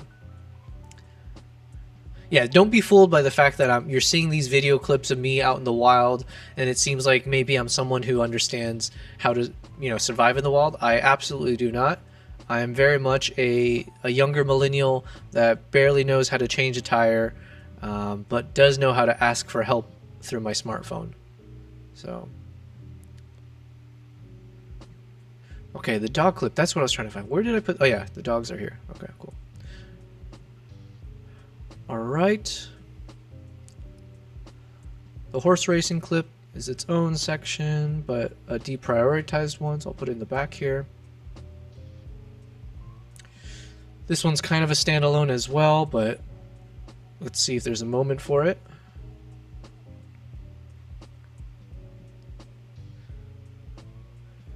By the way, Adora, I don't know what that emote is. I keep seeing it. You're not the only one who's used it. I have no idea. Like, I don't know what the command is for it, but I like it, but I don't know what it is. It's a laughing. No, I get the laughing, but I don't know the lore behind it, or I don't know what you're. Oh, is this the lol W one? I think as millennials, we're lucky to have grown up with technology. Yeah, I'm sure every generation will say something similar, but I do think we are quite the lucky generation, being millennials, because we got the best of both worlds, where we lived in a world without too much crazy technology. Like, we had to use MapQuest to get from our house to our friend's house or anywhere that we needed to travel. We had the Yellow Book for a while, and as kids, you had bikes or skateboards, and you actually spend time outside, and like that's how you hung out with friends.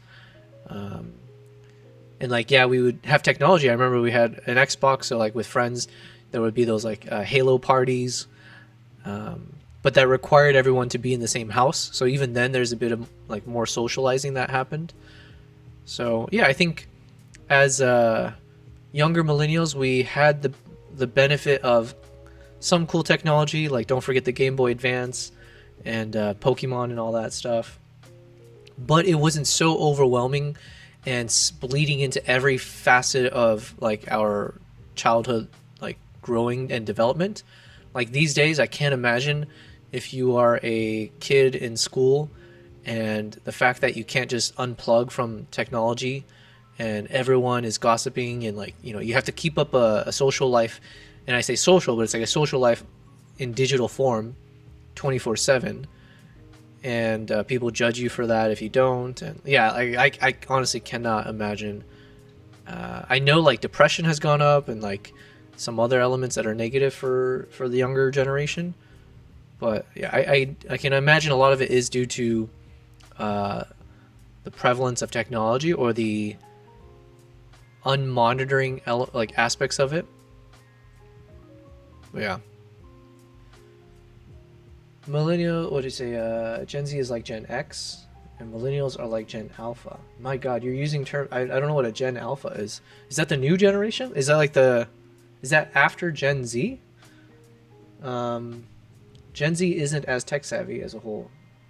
Damn. I'm just getting a slap to the face of the fact that I am definitely old. So, I mean, I'm in my early 30s, but I'm getting close to crossing the threshold. Okay, so these shots we haven't categorized yet. Oh, so let me bring that guy back.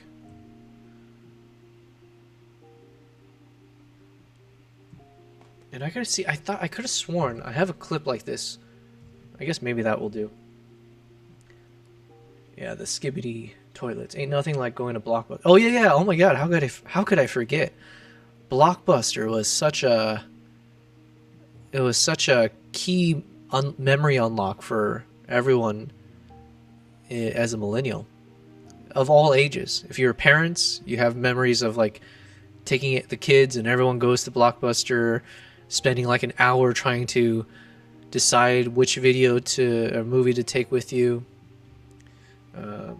Yeah, I miss the Blockbuster days for sure. What am I doing? I think this one... Okay, this one is part of the others. This one we can prioritize because I don't have much like this, but they're somewhat different from each other. So there's not really a category for it, but this one I do have a category for. It was the other Blizzard photo shots. Where was it?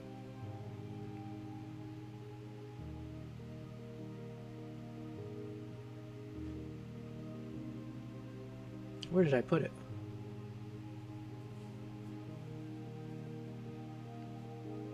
But yeah, in hindsight, I wish I had gone into YouTube much earlier.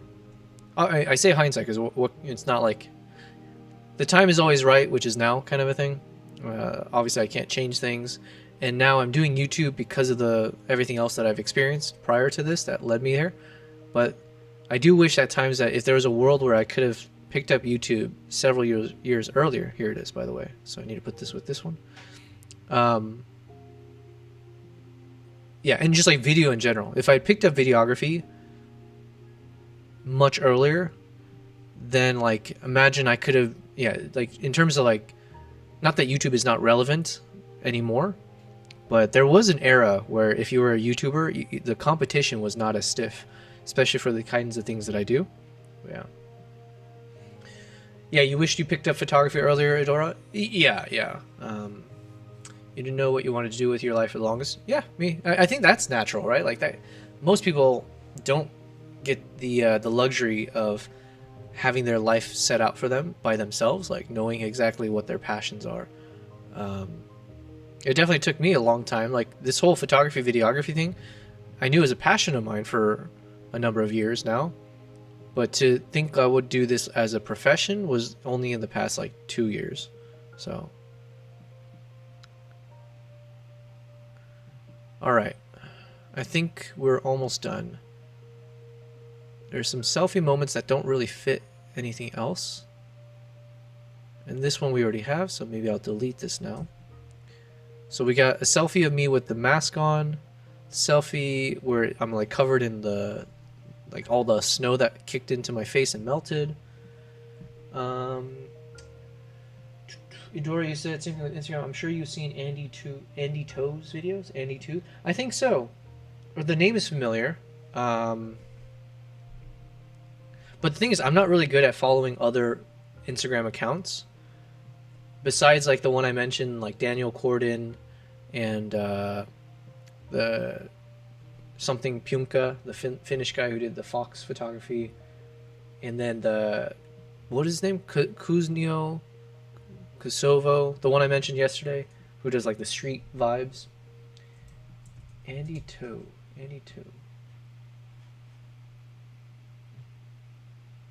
Let me just quickly see over here.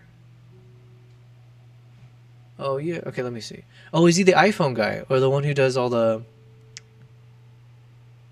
Oh, I do follow him, so yeah, I think I know what you're talking about, but again, I haven't had time to really spend time on Instagram, and I do need to spend more time, but I haven't like been browsing recently. But I think maybe he's the guy that I remember, like he would film with a bunch of different cameras and like smartphones and stuff.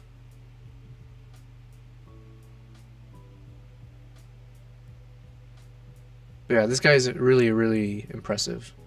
So. Oh, he does work for Apple. Yeah, okay, that's what I was thinking. For some reason, I was connecting something in my mind where this guy did stuff with like smartphones. Because I was thinking, like, is this the guy where, in my mind, I was thinking, you have obvious photography, like, influencers, but they have, like, specific camera gears, professional gear. But then there was someone I followed who was, like, doing these really epic shots with, like, smartphones. So I think in terms of priority, I'll put this one higher. This one we can delete, because we already have something better. And then this one is different because of the mask. This one's different as well because of the landscape. And this one is similar. So one of these, maybe. Alright. Shot with iPhone. Yeah, exactly, Edora. Okay. We are at a good point here. I'm going to drag these over. I'm going to move these out of the way. And let's go. Let's start plugging some things in. And I can't forget that I do have some placeholders already in here. So let's start dragging these out of the way. But before we do that, let me just quickly see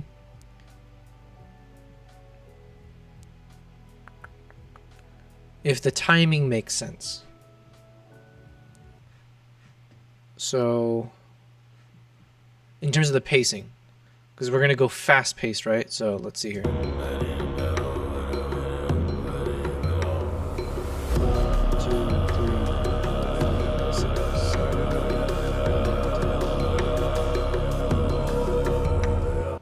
Okay, there is a world where I speed it up even more at the very, very last section. So it's almost like I'm having the time each time. So it goes from this speed. So let's start maybe kind of counting it. So it's like 1, 2, 3, 4, 5, 6, 7, 8. Faster. 3, 4. Okay, so then from like roughly here, the last, we'll say like 5 shots, where we might even split it up even more. So we'll take it by half.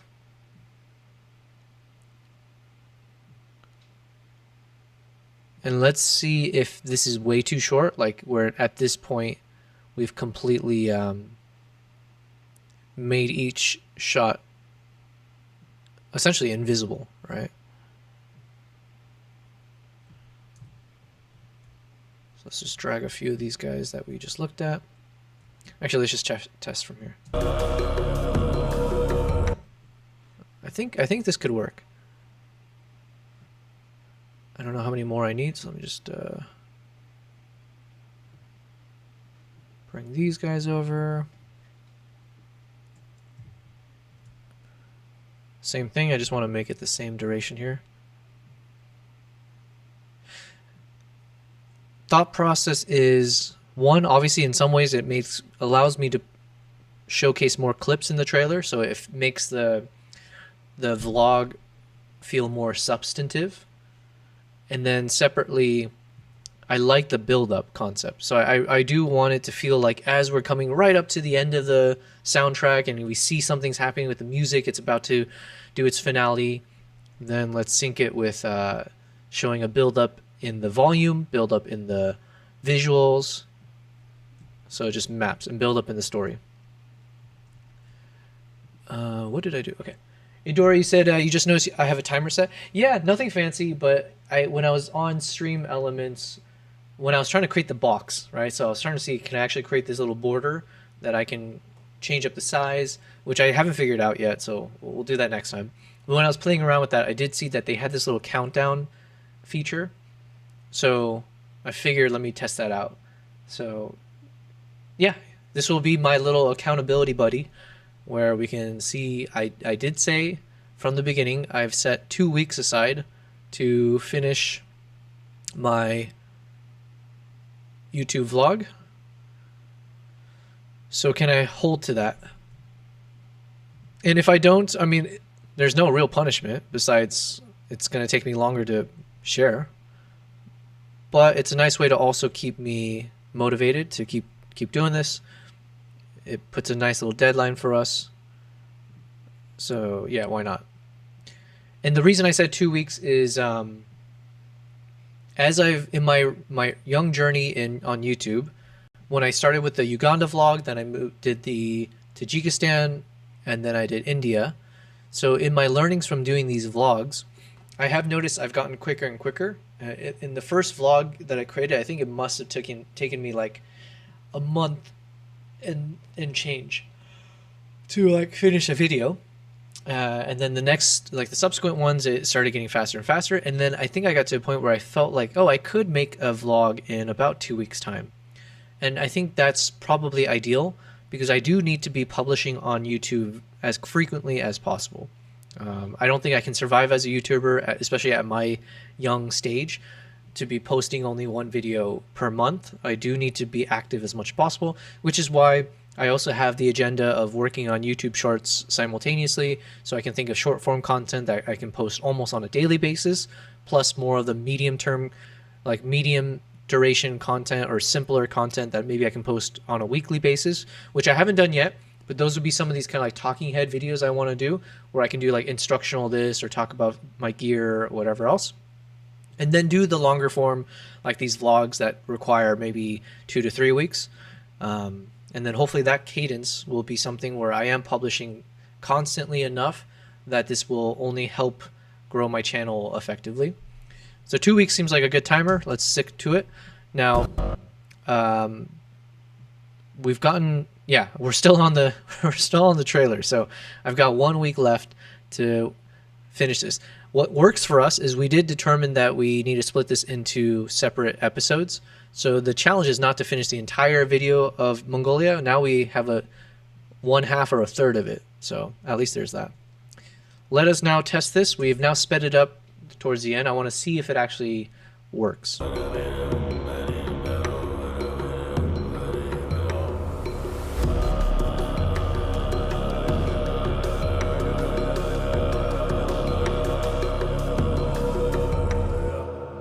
Yeah, I think it works. I think it works. And for the very last clips that we just saw at the end there, I'll probably, those are like the lowest priority ones, because obviously it's almost like just showing an image for a quarter of a second or whatever it is. But at least it shows something different, but still hopefully cinematic quality. So then, again, it'll make this feel dense. And some people may want to actually... some people, I don't know, some people who are curious might actually watch that video and try to slow it down and see what's in there, which I don't mind. You know, I would love for people to dissect every frame of my videos. So let's now start picking what's best. Starting from here. So we started with, man, I keep seeing that there are these, I don't know if they're bots or spammers, but people keep hopping in and saying like, hey, I can help you grow your channel with subscribers and stuff. I appreciate it if you're a real person. I do appreciate the offer, but I am definitely looking to do this in as organic of a way as possible. So I'm looking to have, because this is a theory that I'm testing out as well, if there is an audience of people who would actually find what I do interesting. So I'm looking for real followers who actually find this is something they want to engage with. But I appreciate it if you are a real person and all the other people who post those kind of messages. All right, so going back to this, and let's put some music on. I think the first clip I want to show when it starts doing the rapid fire is probably one of these kind of snowy shots, just to fit the prior theme. So as we go into this snowstorm, let's go into the next snowstorm shot, which is this one, this one, this one. That's fine. So I think actually the 4 that we selected here already is good. I like this one because it adds motion, so maybe we'll keep that for now. This one we might remove.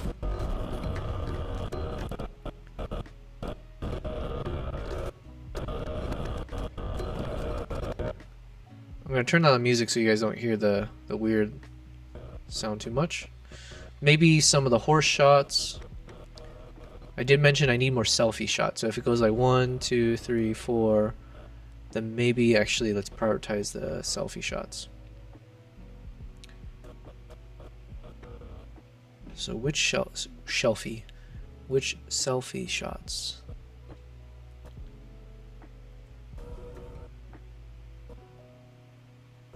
Something ideally with other people smiling could be nice. Maybe the dog. Let's see if I can zoom in on this guy.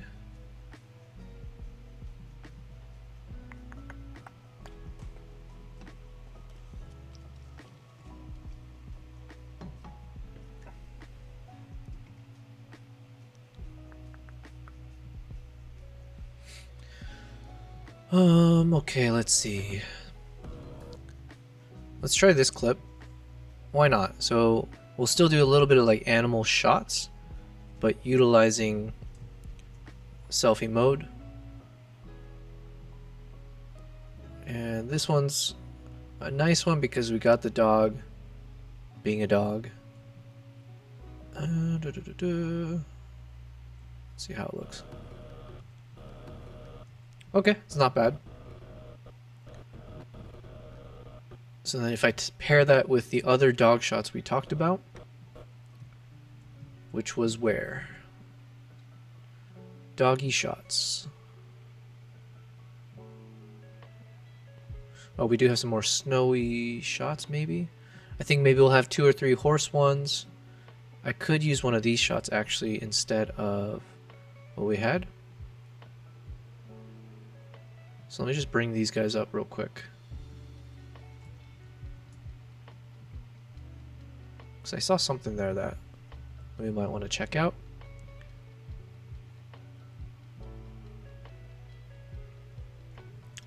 So in the beginning we got snowy shot, snowy shot, snowy shot. And this one's like a stoic shot more than snowy, which I don't mind, but maybe, let's see if I have something else I can use. So I might want to swap this one in, or this one. Oh yeah, okay. While I like this shot more in terms of the quality of like, you can see more texture and everything, I think if we do segue into the dog shots anyways, this could work as the next clip here. So let's just find a good moment. I think that's right. That right there is good. So maybe from like right here. And then let's fit it in the slot.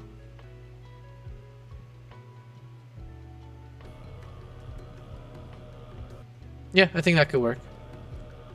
That way it segues into the selfie version, but then we still have a dog in there, so kind of maybe there's some cohesion to the shots. But then what comes next? Do I want another dog shot? Now we might be going a little too much, right? But let's see, because I know we do have a really good dog shot when it winks that we talked about. There it is. And then also I have other shots here which I haven't reviewed. Let's quickly just see, because I'll need to zoom in on both of these. These were the GoPro shots.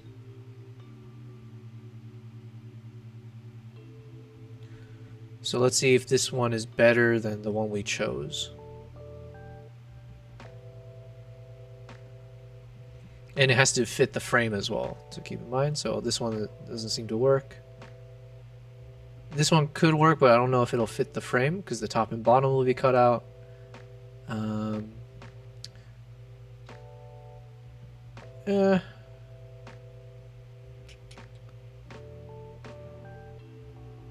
Nah. This dog looks cool, but this is okay. This is a stoic shot as well. So if we did end up with a category of stoic shots, at least we know we got dog stoic, and then where was that horse that we just saw? Where'd you go, horsey? Yeah, this one. So now this will be a separate category of stoicism. Am I even using that word correctly? When I'm thinking stoic, I'm thinking like they look very regal and like they're deep in thought while striking a pose. Let's actually look up the actual definition of stoic. Stoicism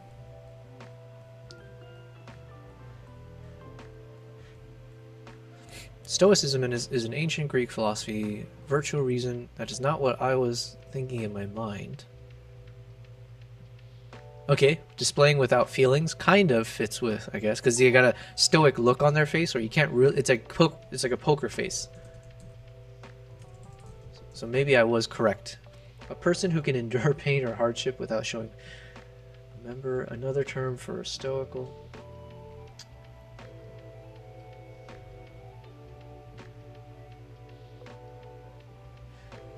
If someone looks stoic, what does that usually mean? When someone looks stoic, it usually means they... Okay, yes, okay. They appear calm, composed, and unemotional. Especially in the face of adversity or challenging situations. which kind of can fit with this one because it was like this crazy stormy weather, but obviously I'm BSing a bit there. What they call it, post-hack rationalization. But okay, I was correct. This is a stoic look because they're very calm and emotionless, but very calm and collected, composed. Sorry for that random tangent. Let's continue. What was I looking for? We had, oh yeah, the other dog shot. This one. So let's see if it's too much or not, if we have a third doggy in the mix. And if I have to do a shortened version, obviously it's that winking that we want to include. But I would prefer to have a part of the eye when it's still very sharp and then go into the wink. But you can already see the timing, that duration is way too long, whereas I need to have it fit in this like very tiny space. Oh wait, sorry. It's possible. I was looking at the wrong section. So we do have a slightly longer section we're trying to fit this in. So it actually might work nicely here in the beginning. And I think I do want it, the justification to put it in the beginning is because there's a wink that I want to include, which means I do need it in a longer clip section so it does it justice. So let's say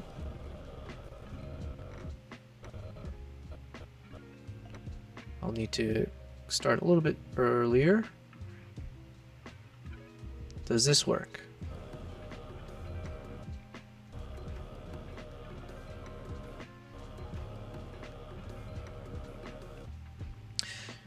Timing wise, technically yes. And now the question still remains, is this too many dog shots?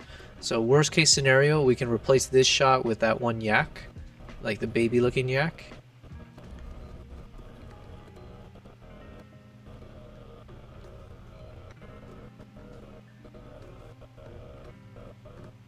Otherwise, let's think about what should come next. So we had winter animal shots, mostly about the dog in the next two.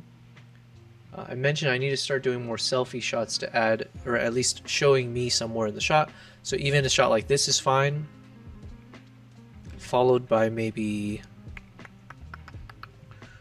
some more behind the scenes shots of me. Not the selfies, but these ones. So maybe those three, or okay, something from this section here. So let's just drag this over. And let's figure out what to use from this. Oh, sorry, I did not respond. Oh no, you just messaged, okay. Formula Fortnite TV. Do you have any tips for smoother performance on DaVinci? Ooh. If you're still here, so I don't know if you just messaged and I missed it, but if you're asking about, let's say you're editing, but it's like buffering because the file size is too large and it's processing is really tough. If you're talking about that, and thank you very much for the follow on Twitch. I appreciate it. If you're just tuning in, this is my 8th day of streaming in a row.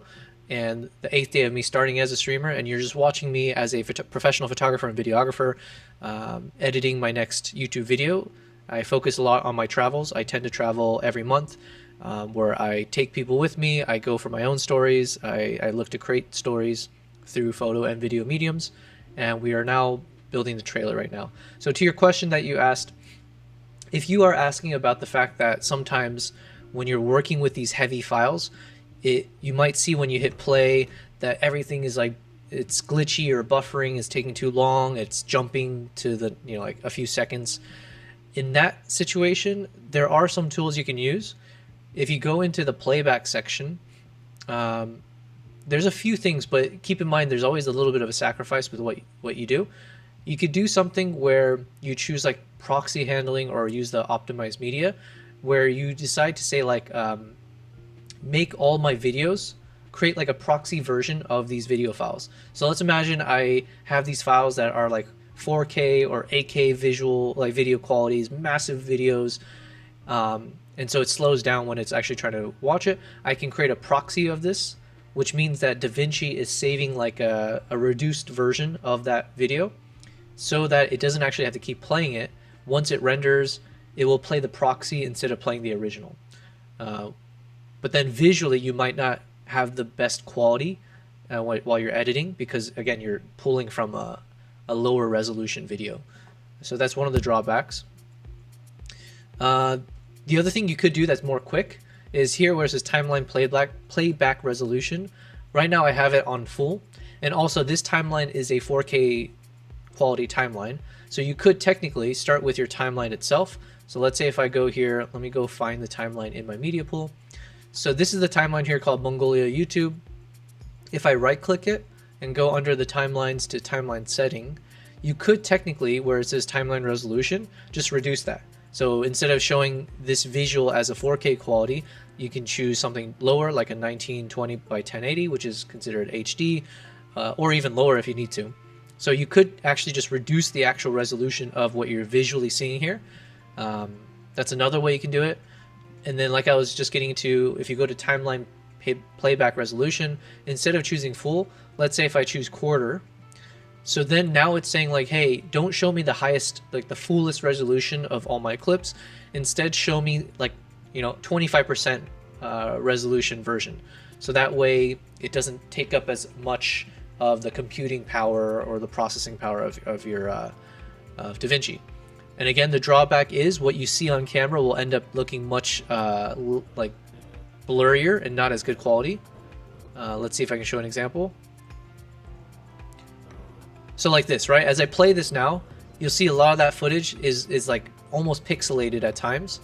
And that's because I've literally told it like, don't show me the best. So in that previous one here, as an example, with all that motion, you're seeing that everything starts looking softer. So yeah, but it does help speed up your the speed of the editing. So, or it makes the performance smoother. And then another thing could be, depending on what you have in your editing process. So let's say if in my color correction area, if you're doing some really heavy edits that do things like reduce the noise or do any other like crazy tasks, mostly the noise reduction, that also ends up, slowing down the performance. So sometimes I'll either disable it and then I'll re-enable it when I'm ready to export at the very end. But at least in the editing process, I'll turn it off so it doesn't be so glitchy. All right, so let me go back to full. I hope that answers your question. I will say I'm not a professional video editor. I didn't go to school for it. For photography as well. It was all just something you pick up, you travel the world, hit the shutter button a bunch of times, watch YouTube videos, Google, practice for yourself. And for video, it's the same thing. I was just going and traveling, shooting as much as I could, and then learning from YouTube, Google, and ChatGPT as well. So do not take anything I say as gospel. It is just the ways that I've found that work for me. And I'm always open to people giving me suggestions on improving my own workflow.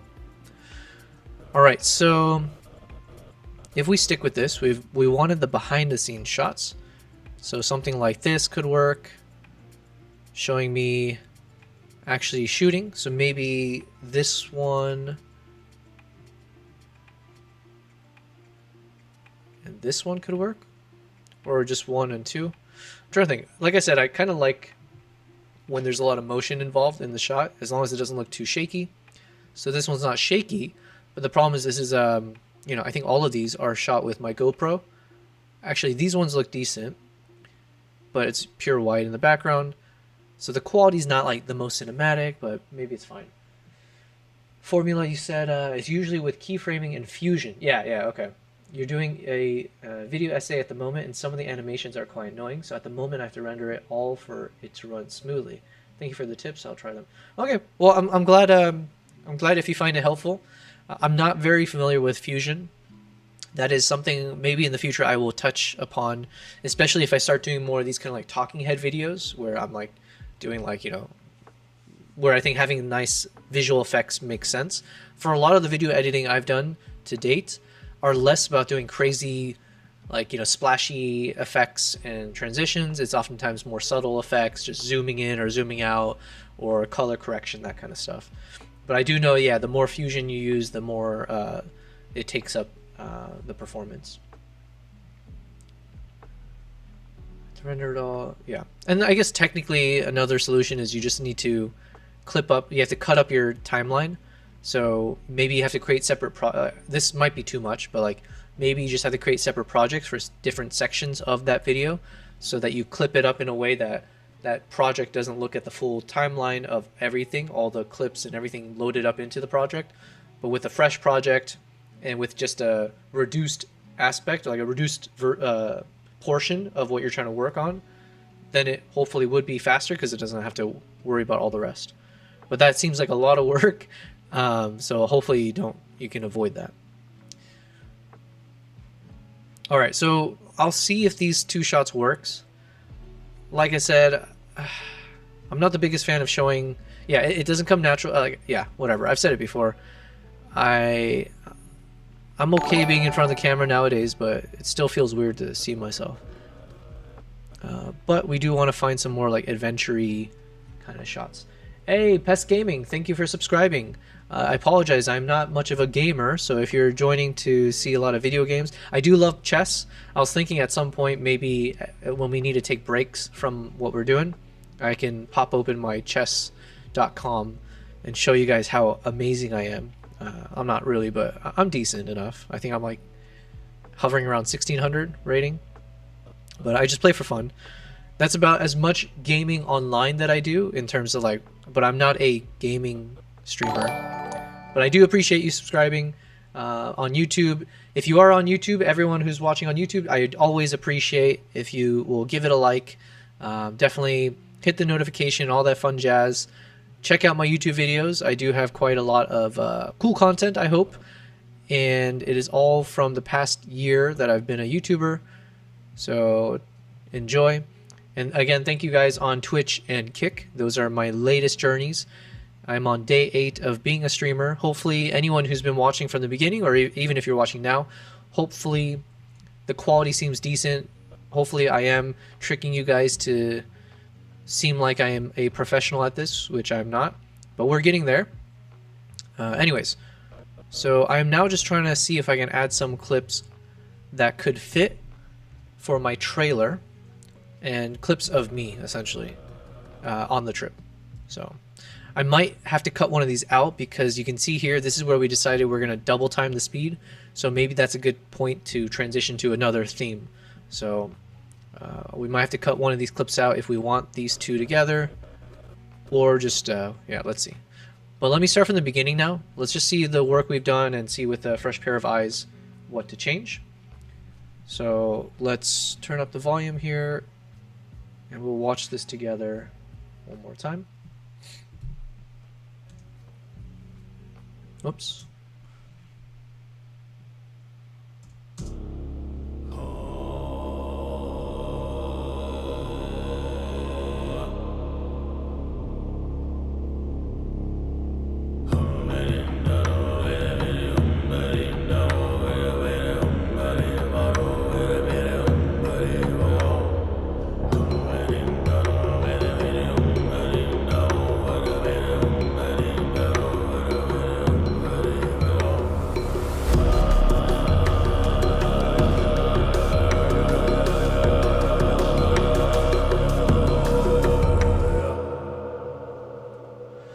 Okay, so generally speaking, we are on the right track.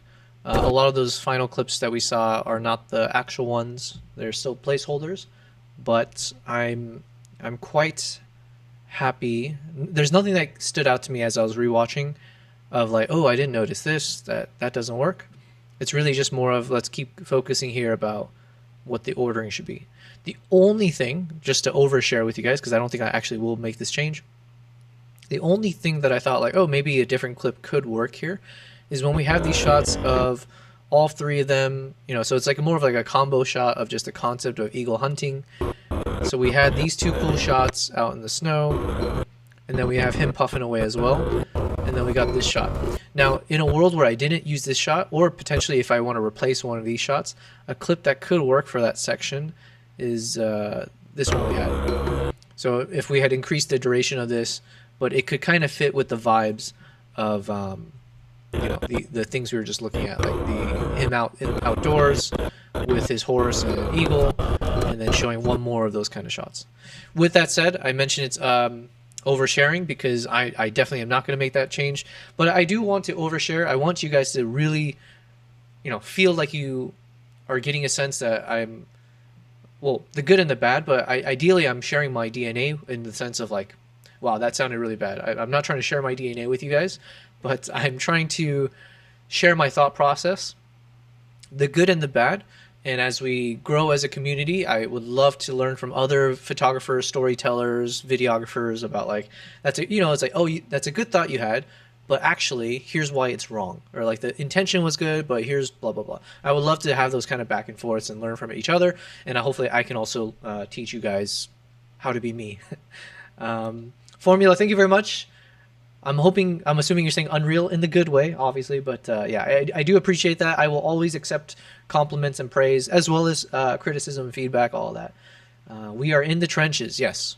Well, I think you mean in the shot specifically. Yeah, I just love this shot. This moment was just one of the coolest, definitely one of the coolest moments. It didn't last long, but just out of nowhere, as we were doing the whole ice fishing, the snowstorm just kicked in really, really heavily right in that spot we were at.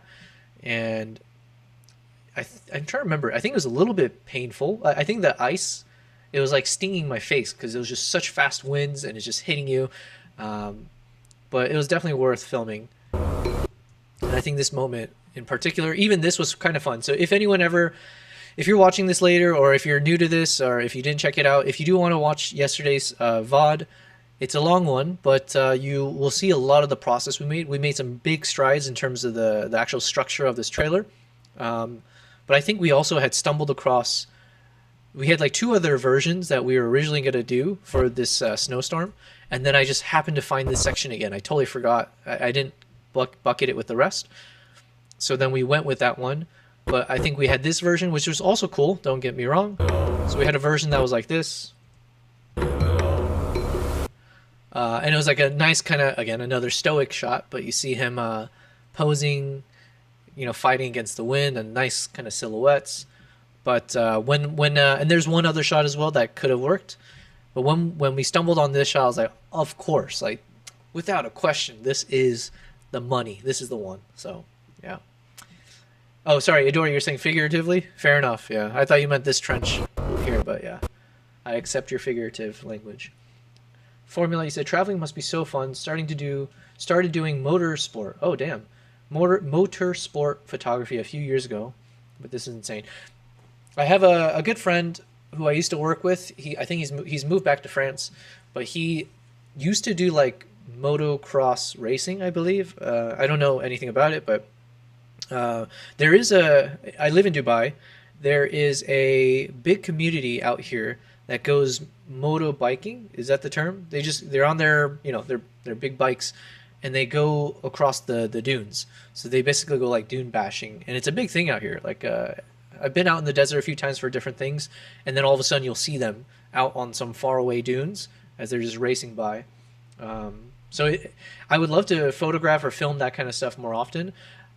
There was a world where I thought I might even advertise myself to do like action videography and stuff like that, because I have all the gear. I love doing slow motion and like fast action stuff, so I can do slow motion. But I do want to take a pause from like putting myself out there as like a freelancer for different stuff, because this is full time for me. I want to keep building my YouTube channel, Twitch, Kick now, and see how far I can go with this before I start doing more freelance, if that makes sense. But yeah, that's cool. Yes, pretty epic. I agree with you, Adora. You get to watch this guy in motion. When you're saying this guy, I don't know if you're talking about me, but yeah, you won't see me much in motion here except for whatever I film of myself. I'll every once in a while I'll lift my hands up and down. I do need to take breaks here and there to stretch, but besides that, I'm like a statue here. Like I said, I have good patience, and as of now, this whole 7 days, and now counting today, I have not had to do a restroom break. The only times I had to take a break was like to feed my cats, or if someone's at the door or something like that. So I do pride myself in that. So to go back to your earlier question about any bladder issues or diarrhea type stuff on travels, you're seeing the living proof that I have a bladder of steel and a gut of steel. It's made all up of kimchi. So formula. Ooh, you said this is genuinely one of the best streams I've watched. It is so interesting. That's a really good compliment. I really appreciate it. I just need one of those every so often, because then that will motivate me to keep doing this. And this holds true for people who have written nice comments on my YouTube videos or Instagram and all of that. I always appreciate it, because this is like uncharted territory for me. This is not something that I studied for or like really ever thought would be a part of my career progression. I went to school for economics. I was in corporate world doing businessy stuff. And yeah, taking a leap of faith to go into this direction. So I very much appreciate it.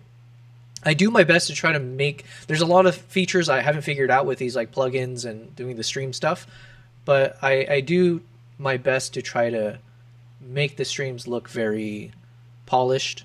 I can't guarantee the content of it. Like you've seen, I've been going back and forth here. I haven't actually been working. I've just been talking. So yeah, I can't guarantee solid content always, but thank you. And thank you, Dora. If Yobel was a stock, I'd be bullish. Thank you very much. Make sure not to sell that stock like Coinbase did with my Bitcoin. But man, oh my God, was it a dream? I woke up this morning and that thought just crossed my mind again, where I was like, should I, before I start the stream, as I'm doing my other work that I have to do I want to ask ChatGPT again, or see if there's any lawyers that I can have a free consultation call with? Because that thing, once it got brought up again yesterday and it reminded me, I was like, oh my God, it infuriates me. Formula, just for insight, it was just the fact that I didn't have a lot. I had a good amount, tens of thousands of dollars, let's say, in terms of the value at the time of Bitcoin on Coinbase. And then they essentially sold off all my assets without my permission, and like prolonging my access to them for a number of months and months. And yeah, now you see this price of Bitcoin and it's doubled from where I was looking at it at one point before it got sold. So I'm very bitter about that. So let's move on from that for now, and let's get back to Happy Go Lucky. All right, so we got the trailer. We're happy with the start, and I'm happy to catch you up a bit, Formula, on what we're doing here. So with this Mongolia vlog, I'm focusing on the trailer aspect of it. So I do want to create a trailer to kick off the start of this series, which will be on a trip to Mongolia I took back in February of 2024. And I do this for I've only done YouTube videos for the past year, but very quickly I'll just show one example, which is the one I'm probably going to replicate. Cinematic trailers. Which one? So it might be something like High this. Above the world, where hidden I need some in voiceover India's to come in. Peaks, there exists a creature of legend. I'll talk about yada yada, and try to set up a story, make a little bit of context of whatever they're seeing. And then, now this one's different because we're seeing here, it takes 20 seconds before it hits like this change in the music. Cover along the way. Right here. And then here's where it picks up the music. Wildlife and serene mountain the monasteries. upbeats or like the more uplifting tones and more adventurous tones are coming through. And then it has a finale at the end, and you'll see it speeds up here. So that's the same thing I'm trying to replicate. Tamed wildlife and serene mountain monasteries. To Jim Corbett's misty jungles, home to India's iconic tiger, each moment was unpredictable, each encounter unforgettable. India is vast, impossible to fully grasp in one trip, but through my adventures, I peel back its layers of mystery, revealing raw beauty one journey at a time. So that part there where you see it pick up speed, that's exactly what we're working on right now, is the fast-paced part. I peel back its layers of mystery, revealing raw beauty one journey at a time. And then we'll have the title sequence or overlay pop up. And then, actually, while we're on this, so you'll see like throughout, actually this is a good example of what I was talking about before. All of this is like just, except for this part here. So I did start putting in a little bit of me towards the beginning, and that was more just thematically of the story that I was trying to tell here. where I was saying like, hey, I was in search of, the snow leopard. So you're seeing me essentially searching. So going out on hikes, trying to look for something, and then switching over to talking about some of the cultural side of things. But then here, when the trailer really kicks in, which is where the turn of the music, or whatever, then it was mostly shots of like what I saw. So with my camera, some of the more cinematic shots to really sell the, in this case, India. And then only when there's a moment where the music changes and when we start picking up the speed towards the end is when I started showing myself again in like kind of the selfie mode, like mixing in. Yeah, so you see a little bit of more of me in there, and just ending with a few kind of happier moments. But yeah, so the thought process there was to kind of, as a storytelling, focus more on where I'm going and what I saw, but then bring it back to like reality of like, this is a travel vlog. It's about me personally. So this is my brand of Yobel Prize. So I say, oh yeah, it's his story. It's not just a story of India in this case. And then title sequence. Formula. Oh wait, sorry. Let me read what you said. Idora, you said, I can't believe you don't have a crypto buddy telling you to never keep it on an exchange. The irony is that I got more into crypto because of a crypto buddy. Like he's a really successful VC, like a venture capitalist, and he works on a lot of like seed funding and like I think maybe Series A type startups. And he does a lot in the crypto space. So he's actually the one who got me into a lot of it in the early-ish days. But then when all of this happened, it was when crypto was crashing. There's all these like scams that were coming out and stuff. So, there's a lot of negative news. And I think whatever exchanges I was using before, it was like some of them were going defunct. I think I was using one called BlockFi. So like they're going bankrupt or something's happening. So then at some point I was like, okay, I need to consolidate all of this into Coinbase because the one I was using was essentially disappearing. But yeah, anyways, listen, I just don't know that world well enough and I got shafted. Let me keep reading. So you said, how do you feel about YouTube? I love it. Yeah, this is my biggest goal now, is to be a YouTuber. The ideal state for me is that I can grow a YouTube channel big enough that becomes my day job, where I have sustainable income coming from there. It is justifiable for me to keep making content, and that becomes the foundational, like that's the baseline of what I do. And then I would obviously continue traveling throughout the year, where I would advertise group tours. I still want to do that. I love bringing people with me to different parts of the world. But then as I now travel, I would start being more tailored in terms of like thinking of projects and having a film crew and going to different locations to find stories, and then being able to do like these kind of more documentary style things. That would be the next step. Whether that's still under my Yobel Prize brand or if that's a separate thing, that's another topic. But yes, I do love YouTube. It's been really fun to learn how to use it and how to be a YouTuber, and there's a lot more steps, but the journey's been really, really rewarding so far. Formula, you mentioned, this is actually crazy. How did I just stumble across the stream? Best find. Awesome. That's again, I appreciate it. I'm not, by the way, I'm not paying this guy. I do not know Formula Fortnite TV. This is not me typing away separately. I do appreciate that. Well, part of it is because this is my 8th day of streaming. I probably am not doing things in terms of advertising this properly. Maybe I have some of the keywords wrong. I have no idea. But also I'm based in Dubai, and I don't know, like in terms of time zones. I'm just streaming based on my time where I'm awake and I feel like I can get work done. I haven't really dedicated time to thinking like, do I need to stream hours that are more like US based or European based? I have no idea. So yeah, all of that, this will be good learnings for me. The first week, actually the first month really, but this whole first week has been me trying to do streams without really knowing much and working out if this is something I want to do, if I have the energy for it and all the other things. And so far I have enjoyed it. And I appreciate your compliment. So then that also is very encouraging that I think I can do this effectively going forward. But yeah, I mentioned this maybe 2 streams ago. So I have a decent following on Instagram, but I haven't really, they're not the most engaging because I've neglected them for some time as I spent the past year traveling and focusing more on YouTube. But I haven't promoted my streams to my other social medias really, or even to my internal, like my friend groups and stuff, because this is still testing grounds for me. I still want to make sure this is something I can do, and I want to see as organically as possible. So people like Idora, you now, Formula, and a few other people have hopped in at different times. I want to see if this is something that actually people find enjoyable without the bias of being someone who's already a follower of mine, and they're just supporting me to support me, if that makes sense. So yeah, I wouldn't care about Twitch. That's the difference between you and me. You follow through and you're consistent. Yeah, we're blood brothers now, very much so. Sure. Let's not spill any blood at any point in these streams, but yes, I appreciate that.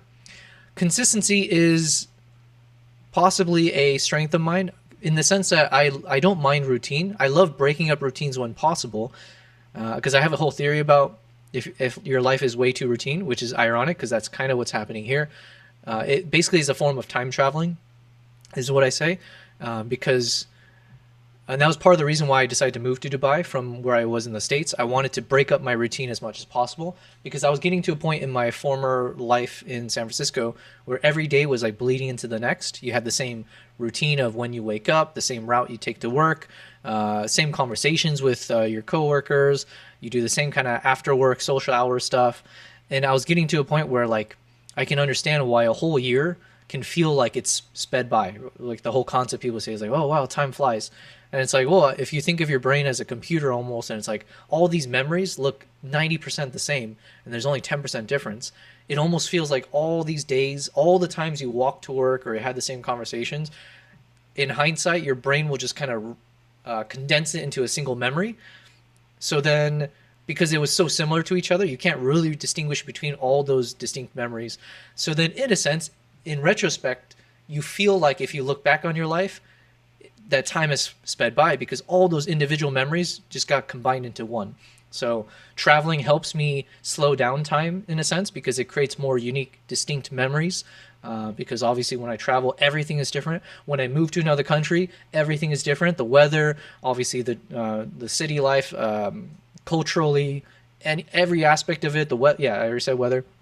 So then all of those are new stimulants in your brain that turns into new variables that kind of bounce around in there.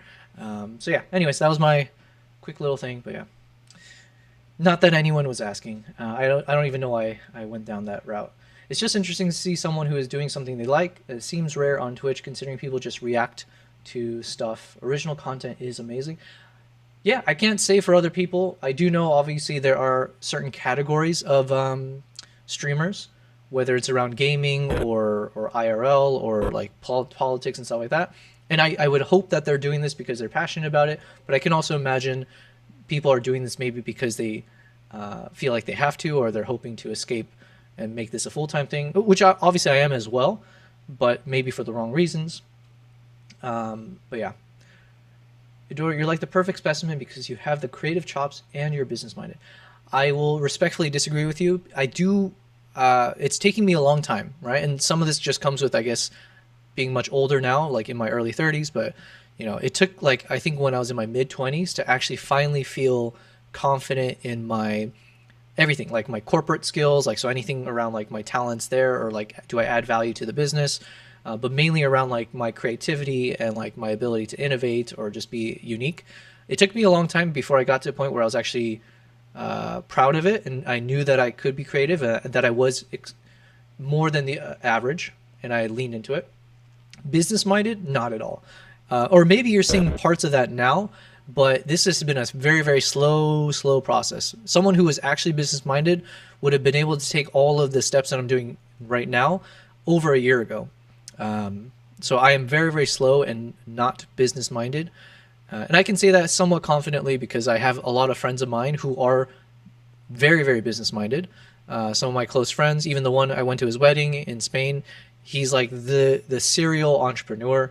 Like he started, maybe he might be on his 5th company at this point, like international companies, that kind of stuff. Just, and you see when he's got something in his mind, how quickly he acts upon it and turns it into something tangible. So yeah, I'm very much head in the clouds type of person, and it takes me, it takes a while for me to take action. And that's why I do need routine. That's where something like this live stream helps me to stay focused, because I've set a goal. You can see that ticker. We've got 1 week to finish our first episode of Mongolia. I'm hopefully having a routine or regular schedule where I'm on stream, where the point is to be productive. So by having these kinds of routines and boundaries. It's helping me to be more action oriented, but yeah, it's not innate. Do I know Ikigai? Ikigai? I do not. I don't know even how to pronounce it, but Ekigai. Is that like an anime or is that a person? I do not know. But if you tell me more about it, let me also keep working on this a bit. So formula also, I don't know if you caught this, but a lot of the clips you're seeing here, these are not in its final form either. So even the ones that they're in the right placement, I will do a final scrub at the end where we look at each of the clips and see what else we need to do in terms of color grading, adding other effects and making sure they line up better. For now, I'm trying to focus more on the actual shots that I want to show and the structure of them, or like the speed. Yeah, so the placement, yeah, right now we want to focus on placement. And mainly I want to put the placement, I still want some form of like a story or something that makes sense. So I'm trying not to put random clips next to each other, but there should be some kind of connection going from one clip to the next, or at the right beats in the music. So for instance, here we had said like the last 3 clips here were of the Eagle Hunter combined, and then, but it was also in the snow. So you're starting to see that these are shots where the snowy conditions are more visible, landing with the final shot of this, which was the crazy snowstorm. And then it kicks off into the rapid fire shots where I still keep a little bit of the snow aspect, but then we're also keeping consistent some shots of like domesticated animals, like the horses, the yaks, still in the snow, and then this dog. The current thought process is I'll have this dog shot here. And thank you very much. The structure is really good at the moment. I appreciate it. Now, again, I don't know if this is real value for people. It's valuable for me when I think back on things. But if you do end up checking out some of my former VODs, and I'll try to find, as I have time, I want to see if I can find ways to time lapse it or kind of speed up start to finish, like where we were when it was a blank canvas to where we get to at the end. But even for moments like this, I do hope that you'll find it enjoyable with me when you're watching me struggle through different, when we come to an impasse creatively in terms of how to make something work, and then eventually seeing me figure out the right answer. And not just me, but through the help of people in chat. So I know Idor has helped me in the past, and a few other people, to actually give suggestions or think about what I should do or what to change. I hope you guys will find value in being a part of that process and seeing what it looked like from beginning to end. So yeah. So right now I'm just looking, we ended with a dog shot, so I wanted to now kick into a different theme, which was like more of the selfie shots. So then we still had a dog, but with the selfie built into it. And the question was like, does it make sense to jump into another dog shot here? As good as the shot is, because it's he's winking at the camera, but unfortunately we're jumping from the selfie and then moving back to an animal and then back to a selfie. Sorry, not a selfie, but like showing me on the screen. So my thought process, I need to get rid of one of these shots or change up the order. Adora, I'm just letting you cook and distract. You're not, I appreciate it. Let me cook. I always appreciate it, but definitely distract me as much as possible. The whole point of this is I want to be able to, I want this to be engaging. I will always happily answer any questions if I have an answer for it. And yeah, it could be any type of question, but I'm always here to share about my travels, how I shoot, how I create content, all of that. My struggle right now is maybe instead of this kind of dog shot, as much as I like it, maybe we'll switch it out with this one, because it's still kind of a snowy shot, but I just really want this winking. I want the winking moment to be in the moment, because unfortunately if I show this shot later, the clips are going to get shorter and shorter, so it'll be harder and harder to actually fit in the wink moment. And you can see here right now I've clipped it as at the bare minimum, basically before the eye starts closing. So I don't know if I can clip it anymore. And then when the eye opens up again, it's roughly towards the end of this clip. So I think it has to fit in one of these sections. Did I pause my timer? No, it shouldn't. But this could be like an OBS thing, because I did notice some of these like connections. It stops working as I want it to. Can I see? Okay, on my screen it's showing that the timer is still working, but do let me know if even if the ticker stops moving on the bottom left, let me know. I think on my side the timer is still going. The timer right now, for instance, on my side is showing complete Mongolia vlog episode 1 by 6 days, 4 hours, 42 minutes, and now 20 seconds. Alright, so I've switched this out. And then let's see if it actually makes sense. I personally preferred that other dog shot because it was more snowy and it kind of matches the more of these shots. But yeah, let's see. And I think that the winking isn't synchronized. So let's try to synchronize.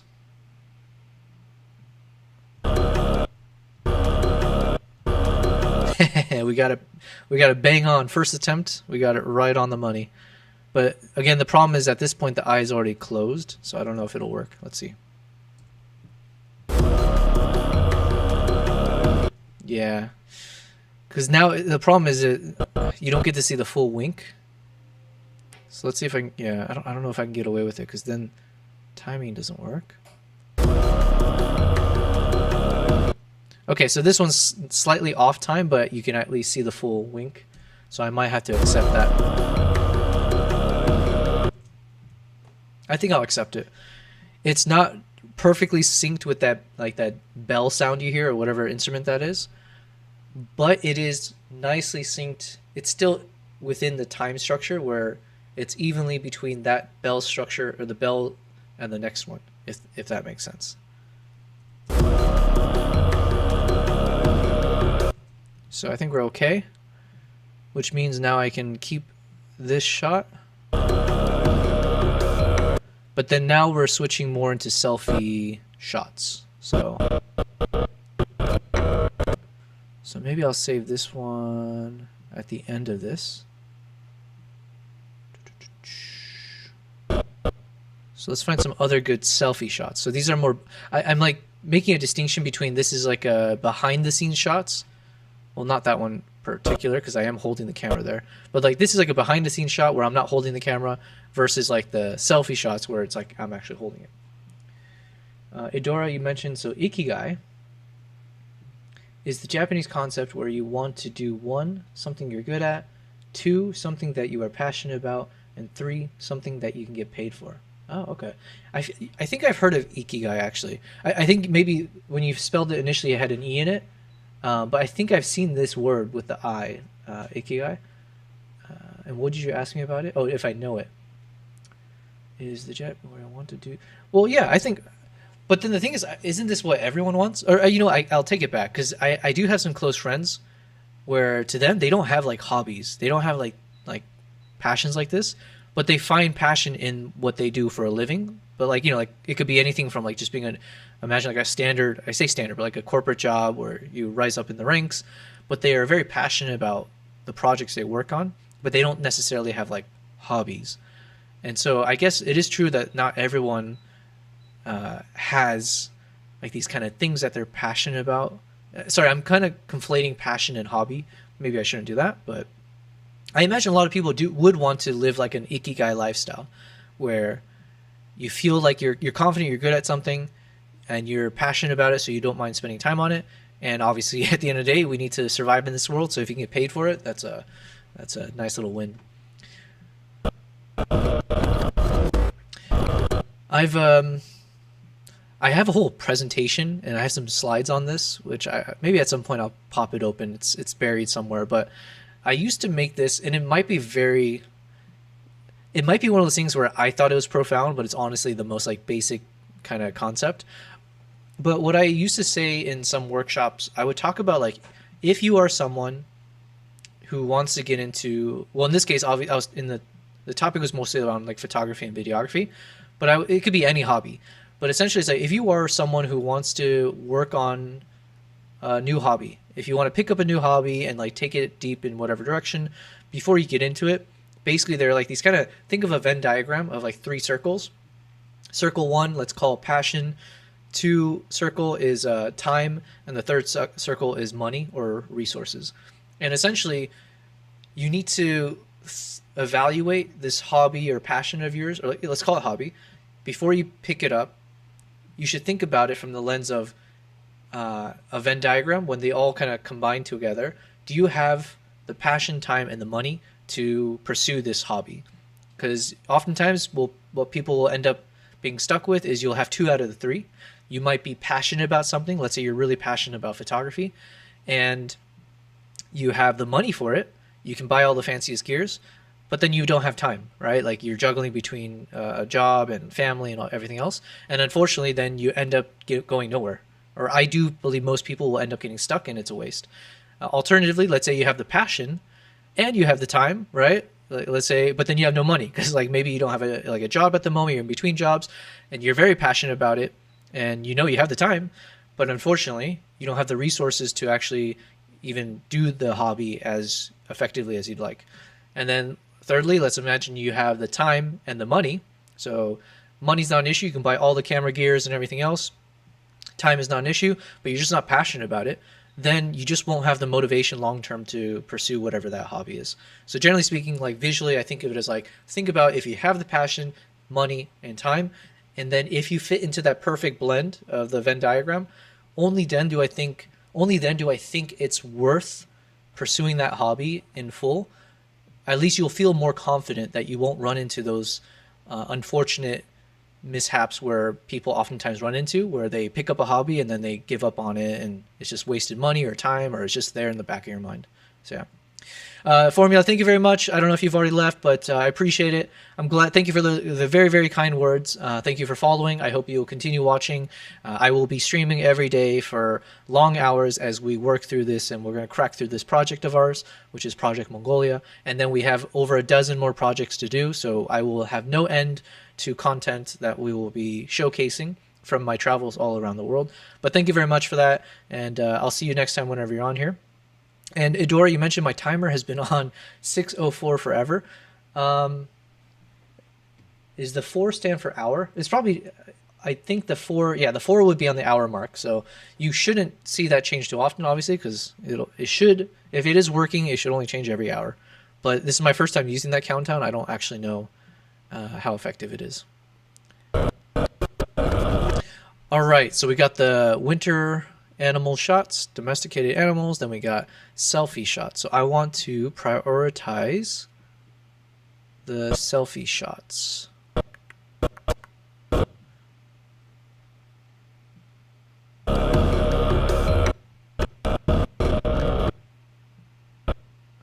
And I'm currently thinking I might do that one selfie I keep mentioning. That's like the one I know I want to use, which was the me on horseback one. I just gotta find it. Idora, you said brain fart? Okay, good to know. It's good to know I'm not the only one who has those brain forts. I just had one right now. A brain fort. Good to know I'm not the only one with brain farts. I think I have at least 2 every stream. So yeah, join the club. I'm now trying to find that one clip. Where art thou? It must be this one. Yes, perfect.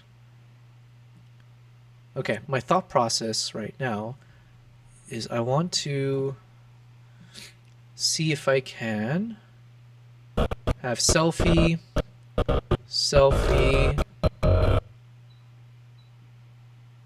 and then maybe this third selfie will be this version, and then the last won't be a selfie, but it'll be a transition to this horse shot. And then after that will be some of those group shots, like those posse, like when you see all the eagle hunters together, like the badass ones. That's my current thought. Idora, you say it doesn't make sense why there's 6 days on the timer. Yeah, I briefly thought about this. Basically, there's 6 more days, but we're on the 7th day, so it's just counting down from a full. Yeah, that's so. Imagine like it would be like 6 days and 23 hours. And 59 minutes, yada yada, would still technically be saying we're on the 7th day, or like we're on the, my god, am I making sense? I have 7 more days to go, including today, and so most likely we won't see it go under 6 because we're currently on the in between 7 and 6. because we got, what is it, like 4 more hours before that technically goes down by a day or something. I don't know. I just put in a somewhat arbitrary figure where I said the date of this finishing was Saturday of next week, this coming week, at I think like 9 p.m. So it's just counting down to 9 p.m. of that day. And then I trust the system to actually do the math correctly. So if it's incorrect, don't blame me. That's on them. All right, so let's bring this guy over, and I gotta find the right clip.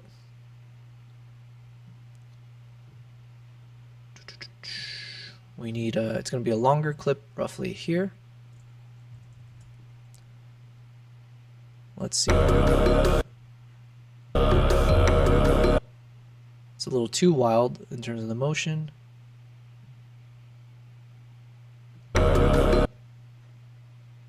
Let's look for a different spot.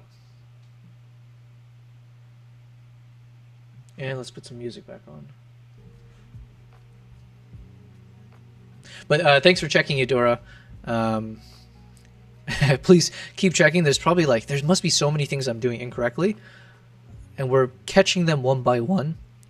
But yeah, anyone who can have a good eye and ear for things that might be going wrong, I accept.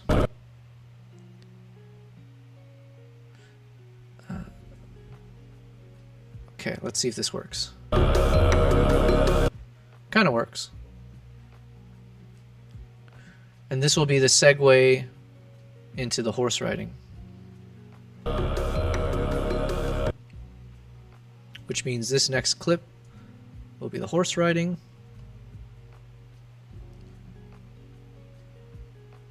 Which will also then transition into some of the group shots.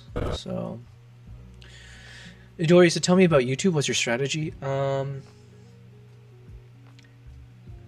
The strategy right now is just to grow in terms of my following. So one of the things that I started doing recently, as I started creating some nice videos, and I felt that I was consistently publishing, because it's only been 2 weeks since I stopped traveling, and now I've been having time to be able to create these videos, is I want to post consistently. So let's call it like every 2 weeks. I'm trying now to post a YouTube short every day. And then, yeah, so those are the main things. Then separately, and then the live stream. So obviously, as I do these live streams, that is technically a video that's getting published and as a VOD. So every one of those will definitely help in the long run as well. So yeah, I'm trying to maximize the different channels or the streams where people might find me. So there might be people who like YouTube shorts and like short form content. So hopefully some of my short form content will appeal to them, and maybe that will be a gateway for them to want to check out my longer form content. Separately, someone might see my longer form video content like vlogs, and that might introduce them to some of the other stuff, like maybe the live stream or some of my shorts. And then same thing, someone who sees me on live stream might jump into some of the other stuff that I do. So the hope is that I can tap into 3 different markets of viewers, like the audience, but then have them become more deeply engaged with my content if I do multiple things, which I'm aiming to do. In terms of monetization, thankfully my channel has been monetized already, and that was, I briefly alluded to it, but that was because of a trip I did last year with a large YouTuber, and all the content that I created for him, I was able to publish some of it on my channel, the more casual stuff. And so his view, I didn't really publicize it because he's somewhat of a controversial figure, and the place I went to is somewhat controversial. So like for me personally, I didn't want to like raise unnecessary eyeballs on that, but his followers ended up watching those videos that I would publish, and so much appreciated, because then it was able to monetize my channel and get me the followers, whatever else to qualify. The bigger monetization step that I've taken more recently is actually I've created my first few Google ad campaigns. So thanks to YouTube, kind of helped me out with this, or sorry, not YouTube, thanks to ChatGPT. But I decided to turn some of, like, I wanted to promote some of my YouTube videos. And so I have a number of like those kind of short form promo trailer style things. So then I've been testing out, like, can I create an ad with one of those trailers and make an ad so that it plays on YouTube for random people who might see it, and then if they enjoy it, hopefully that means someone will click onto my channel and subscribe. So I figured that was a good strategy, because the hope is that what I'm advertising is obviously what the kind of content I'm creating, and I do want to find other. I want to make sure people who are following my channel are the ones who would find that interesting. So yeah. I started to actually throw in real dollars into trying to promote my channel, and it will be important for me as I very soon start organizing my tours, like the international workshops. So yeah, all of that is kind of in the works, but I'm at a very, very young stage of this, right? So I'm still in the first year and a half. There's a lot I need to figure out still, and there's a lot of structured content I need to work through, and at some point I do need a video editor, so that's in the back of my mind as well. But yeah, hopefully that made sense to you, or I don't know. Okay, so this is not bad. I need one more selfie in the middle here. So what do we have? We have the dog, petting the dog. So which selfie? I think I want a selfie with someone else in the shot, so like a happy-go-lucky one like this.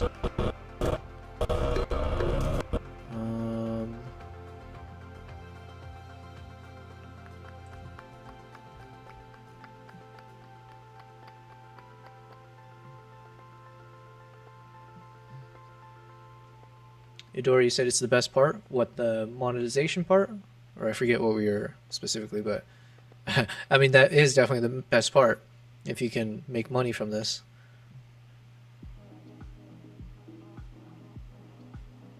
Okay, I'm thinking for the, because there really hasn't been, that might be the first selfie shot in the entire trailer. So I probably need some footage where my face is covered. We can show that later. So I'm thinking it has to be one of these that I have already. I swear, I thought I had a better clip than this when it comes to like a selfie I took with them. But I was also drinking with them, so maybe my filming skills degraded. The kid shots we mentioned can go together. Fishing shots go together. These are the ones I mentioned should go right after, so I think let me just draw these guys over now, or closer. And is this all the selfies I have to use? Looks like it. Oh, yeah, maybe this one, because this is a little bit of humor, and it might need some time for people to actually make sense of what's happening. Okay.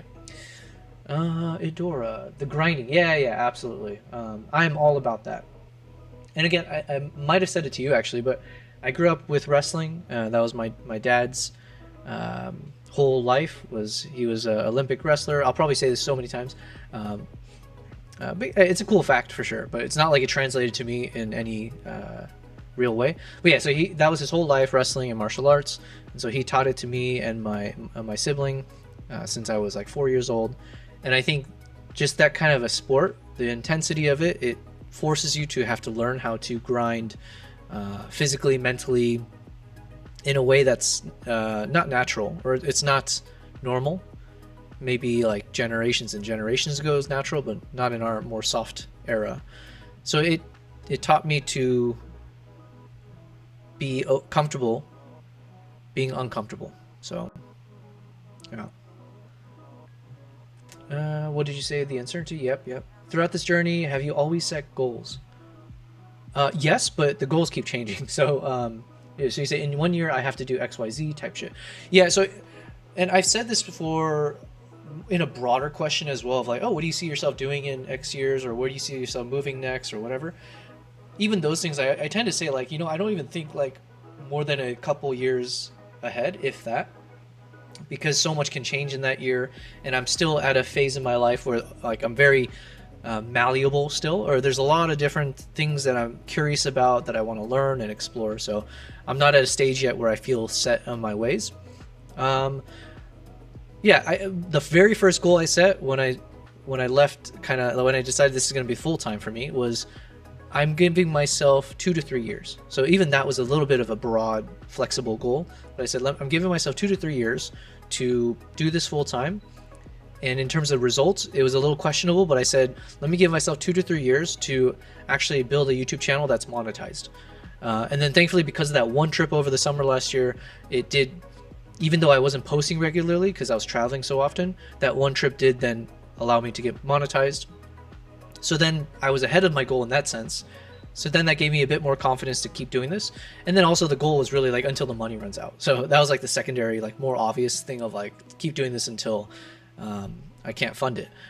And that was really the broadest goal. And then everything else that comes with it were like the micro goals that constantly shifted. So I think one of them was like, let me travel as much as possible because I wanted to scout locations. I also set a goal of let me organize one trip. It started with one and then we moved from there, but I was like, let me try to organize my very first international trip where I bring a client with me. I have to build it on my website, I have to promote it, I have to put a price to it, I have to negotiate. Let's see if I can do all of those steps. And that was a really tough goal. And there's a lot of failures there as well in terms of like doing things incorrectly, not knowing the right pricing. Obviously I'm new to the space, so how do I actually know if people will trust me? Feeling like I wasted money trying to do like advertising money on like Facebook or Google. But it worked out where I was able to get 2 people interested in joining. One person had to back out at the very last minute because of a work situation, but it, like in a sense I still got paid for it, so I still view it as like I had 2 clients that were willing to pay. And then I took that one client with me to Uganda, and it was amazing. I loved it. She had such an incredible experience. We had good sightings, and then that led to the next goal of running one more tour, which happened I think in April. February or no, March. I had a trip to Sri Lanka. So yeah, I started with a micro goal there, and then I'm extending from there. And you said, Eudora, you're lucky you're not in a long-term relationship. If my cats count, then I would disagree. But yeah, I know what you're saying, obviously. Unfortunately, yeah, when it comes to like having a significant other, stuff like that, it's just not a priority for me right now. Just given again with a lot of the changing dynamics of what I'm doing. So it's not something I'm like actively trying to figure out, unless I care more about finding a business partner than more like a relationship partner. So let's say if in the best world it'd be like you find someone who's also a photographer who does all these XYZ creative things, and then we do it as a joint venture, then fair enough. But otherwise, no. There's another alternate reality where you're probably married with kids in the burbs. Yep, that's what it's all about. You learn a lot about yourself too. I feel like I don't have any additional bandwidth. Yeah, and the thing is, I used to be very, not scared, but I wanted to avoid that reality that you mentioned of being married with kids in the burbs. Because yeah, once you're at that point, you're obviously settled down. It's harder for you to add other crazy elements to your life, including even just the factor of traveling or moving abroad and all that. So that was part of the reason I moved to Dubai, was like, let me do this before I have dependencies that are requiring me to stay in one spot. So that was a good decision that I made in hindsight as well. But I will say, I look at my brother, he's got 2 kids, one was born just over a year ago, I believe at this point. And I see how happy they are, and like, especially with young kids and everything, with my nieces, it does make you realize that in many ways that is the goal, right? So they just, instead of like getting to that goal in a roundabout way with all the other steps in between, my brother in this case went straight to that goal of finding someone in terms of a long-term relationship, having kids, raising a family, and that becomes a new kind of goal and passion in your life. And that's probably one of the most noble goals, right? And like the toughest and all that, the most rewarding. So yeah, like it's, as much as I didn't go down that path, it's not because I'm saying that path is worse. I think everything has its merits, and yeah, I see the reason why people want to go down that route. The best thing is just make sure you don't regret any decisions you made. All right, let me just drag this over here. And I apologize, I'm trying my best to multitask. Please ask questions, by the way, and hopefully my answers are of interest, or it's interesting enough. But I will also try being better at multitasking. But yeah. Babies are harder to take care of than cats. Yeah, I imagine so. But man, at some point, maybe I'll share the story of the first foster cat that I ever took care of. It's probably a story for another stream, because that's a story where I want to dedicate my full attention to telling it, because it was a serious moment. It was one of the most traumatic things. Let's just say at some point in that story, there is a severed tail involved. So We'll leave it at that. The story of the severed foster, the story of the severed tail. Okay. And if I was a more, see, this is a point of being a better businessman, but as I grow my channel, then it's like I would probably find a way to be like, I will tell that story if someone donates me X dollars, or, you know, whatever goal. So that is in the works for me, to figure out how to be a streamer in that sense of like actually making sure I'm making money from being a streamer. But that's so many steps away from now of what I think I need to focus on. So, but with that said, I will not dissuade anyone from donating money if they want to hear more from me about random stories I have. Okay, I thought I had a moment here where, okay, I was looking at the camera, okay. I want to see if initially this shot makes more sense to show me looking at the camera. If not, we'll just take a middle point. And then let's shorten the clip. Oh wait, I gotta find it in the right spot. Where does this go? This goes over here. Oh yeah, so we have actually a much longer clip. So let's just kind of arbitrarily extend this for now.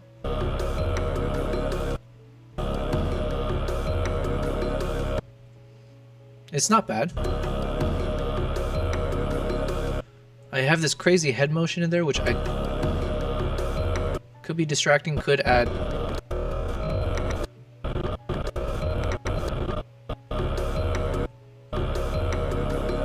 I'm not sure.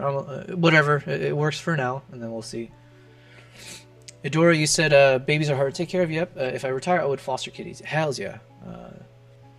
You know what? I one time I traveled to Turkey with a couple friends, and once they left, I stayed a number of days extra just so I can go inland within Turkey to the middle of nowhere, a place called Van, V-A-N. And I don't know if they've ever seen tourists there, but I went there specifically to spend time with what's called the Van cat, V-A-N cat. And they're those cats that usually they have the heterochromia eyes. So they'll have like the mixed colors eyes. So one might be like bluish, one is like orangish. And I love that, especially as a photographer. But also they love water. So they're just like unique cats, but yeah. So I do love my animal travels. I have something better than money. That's great. The attention span in 2025 is scarce. Yeah. Yeah, you see those cats on Reddit all the time? Yeah. Now, unfortunately, those cats apparently have a lot of medical issues. So like when I was thinking of adopting one, I was like, I want a sturdy cat, you know. Okay, so the only drawback maybe with the shot we just had here is because of the head motion, like because my head moves and I'm doing like my expression's changing, it could distract the viewer to look at my face as opposed to the eagle. And I would rather be secondary in the shot, so the eagle has to be more of the focus. So with that current theory in mind, I might try to just find a moment where I'm not moving as much and the eagle is focused, so that we do the eagle, the baby eagle justice.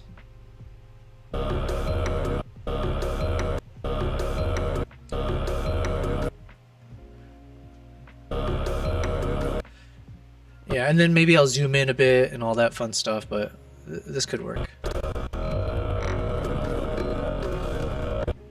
Alright, so then what comes next? Snowstorm. Okay, so snowstorm leading to this.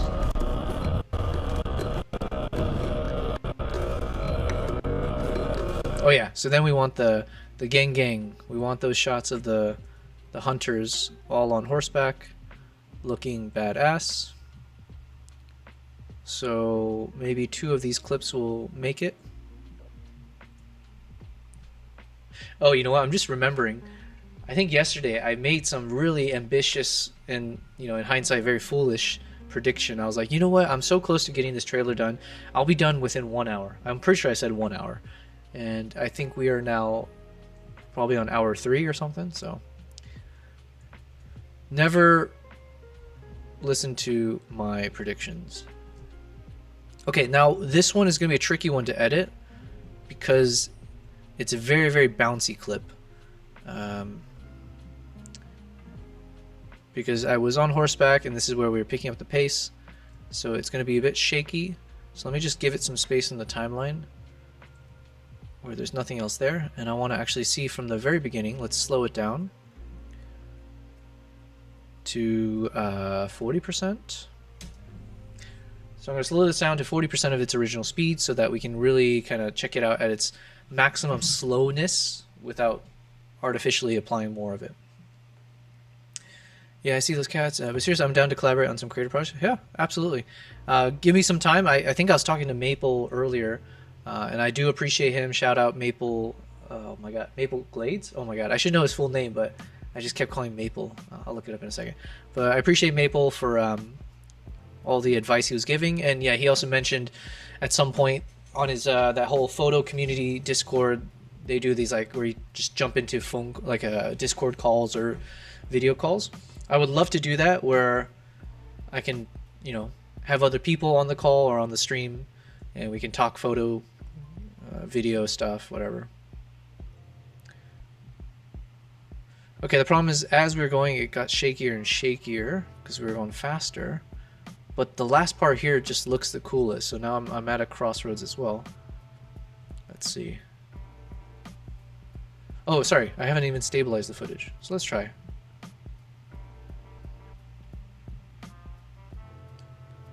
Let's see what it looks like when I hit stabilization. Alright, so it crops out quite a bit, but actually it's not too bad, at least in the end here. And you can see the stabilization is doing its best, but it's causing a lot of like random glitches. But all I need is less than 1 second of this. That's all I need. So if I can just find 1 second where you don't get that weird glitch. I think something here is good. Okay, yeah, I think there's a few moments. I just gotta be precise about it.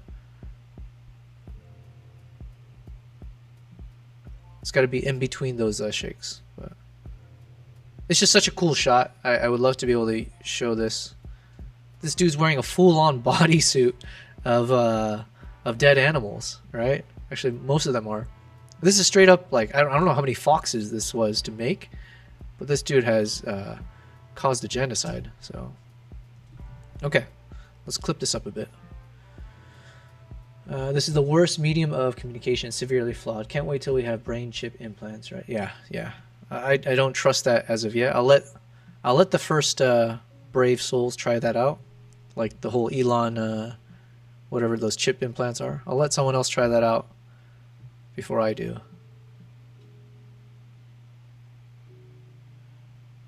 All right, now I'm going super slow to see if we can find a clean moment. In a moment where we generally have a good framing. Oh, here comes Nala. Alright guys, let me introduce you to my second cat. She has made her presence finally. It only took her a few hours. But like I said, as part of the stream, I am obliged by contract to show them on stream when they request it. And in this case, she was meowing and it's jumped up. So let's give her some time. Kimpop is over there. Oh, he knows his name. Kimpop was sleeping and I just disturbed him. Sorry, buddy. But yeah, this is Nala. So this is my first cat. Let's call her 5 years old for now. I don't do a good job. I don't even celebrate their birthdays. But to be fair, I don't celebrate mine either. So it's not a knock on them. But yeah. You said, can you imagine not having to move your hands to edit video? Yeah. Listen, every day I'm grateful that I have access to all my senses and that I have all my limbs, especially as a photographer, right? But yeah, I also imagine if something were to ever happen to me where like I lose a limb or something, yeah, you find a way, all right? It's just all about adapting. So, what do you think, Nala? Do you agree, Nala? You want to say something? Good girl. Good girl, Nala. She's usually the more talkative of the bunch, but all right. I think that was a good enough cat break. Let's get back to editing. Where were we? We just need to find. Maybe I'm trying to see where it's like not so blurry. before it gets shaky. Blurry is okay, but when you see that like kind of weird shaking, that's what I need to not include. I don't know if you guys can see because it's here, let me just zoom in a bit for you guys. So a lot of these random shakes that won't work. And then also I'm keeping an eye for the framing. So this framing's not bad. They're much more close up, so it might be harder to distinguish what's happening, but it also makes them clearer, so there's a trade-off there. Let's clip from right here. Midori said, it's hard to imagine. You got cataracts last year. I was legally blind. Couldn't even read your phone. Damn. That sucks. Hopefully you were able to figure that out. I'm definitely someone who had really poor vision, like his whole life. I think I got LASIK done a few years back, but at the time I think my vision was -6, and my brother I think was like around -8 or something. So I'm assuming that might even be considered legally blind. I know for myself, like if I were to travel somewhere or just like go out my day without contacts or glasses, I can't see anything. It's just, yeah, I can't read anything in front of me. It's just, yeah, it's tough. Your vision is perfect now? That's good. Awesome, awesome. Okay, this shot might be cool too. This is the closest shot. But yeah, so you can see more of him in frame. So the question is it better? But then I like this kind of framing more because they're spread out quite evenly. You can make more out of it. Whereas the closer ones, it's just a close-up shot. Nothing wrong with it, but so I think maybe I will prioritize if I can find a nice clip from back here. Let's see what part we don't want, and that might help me as well. So we don't want any of these moments. We want when they kind of start lining up, like roughly here. So when he inserted himself in the correct position of being somewhat in the middle. Hey Dora, you're saying it was super depressing? Yeah, listen. I can imagine, especially as a photographer, vision is quite important. And so, you know, God forbid, you always hope that nothing ever happens to you. I think I remember someone had told me some statistic about like people who do end up losing some physical attributes or whatever. Like I used to think like, oh, is that very depressing? You know, do they become like, do they go down like a really dark alley and whatever? Potentially yes, but then I also heard like most people who have those kind of circumstances happen, they're very resilient. They adapt to their circumstances and like, yeah, it's life moves on, you know, and like it's not permanent, that feeling of like loss. So that's at least hopeful. But yeah, and also with technology, we're getting closer and closer to some of the craziest things that happen to us being resolved, right? So all right, I think this clip could work. Let's see.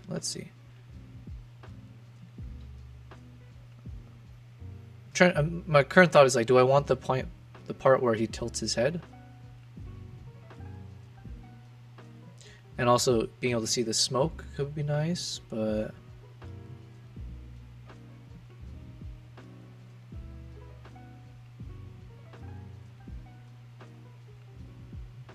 I think I like this part more. But it depends if I have enough of it before that weird glitch. So let's say from here to... Okay, so this full clip could work. Now let's restabilize. And because it's a shorter clip, it shouldn't have to crop as much. So yeah, and Idora, you said I can't take your vision for granted. If I was blind, I wouldn't be able to do it. Yeah. It's like with, yeah, anything. Yeah, definitely don't take things for granted. But there's also, you know, yeah, I guess that's one of those limitations. You can't really be a photographer and not see. So yeah, clearly there are some things you can never do if you have certain limitations, but I'm sure then it'll enhance your other senses, or you'll find other creative ways to improve. I'm gonna try this clip. Let me just quickly look at the other ones. Yeah, because these clips are okay, but it's slightly closer to the subjects, whereas this one, it's nice and uniform, and it's far back enough that you can just make a little bit more out of it, that this is a group shot. And I do want to convey the group shot. So let me drag these two over. Let me stabilize this one again.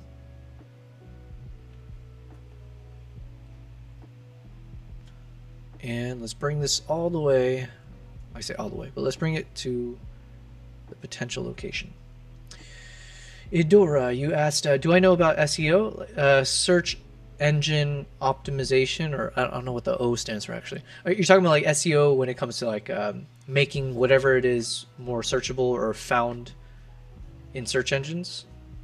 In that case, yes, I know of it, because that was definitely a crucial part when it came to like me wanting to advertise my tours or advertise YouTube, or like when it comes to like using the right hashtags on Instagram or things like that. Yeah, so I do know about it. Do I know how to optimize for it? Not necessarily. I leave a lot of that to ChatGPT. I tend to ask it like, can you tell me what is the most optimum number of hashtags or keywords, or when I was building those Google ads or whatever, then it'd be same thing, like helping me figure out the right search engine optimized words to use. But yeah. So it goes right here. All right, let's test this one. Okay, so this is where the pace picks up. So really it's just going to be a short clip. And we also, because of the top and bottom borders, I'll have to position this a little bit better. But this is such a cool frame. Whoops, what did I just do?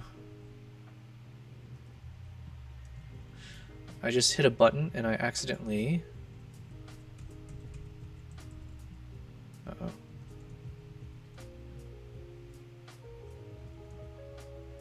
I hit a button and jumped me all the way to the end of my timeline.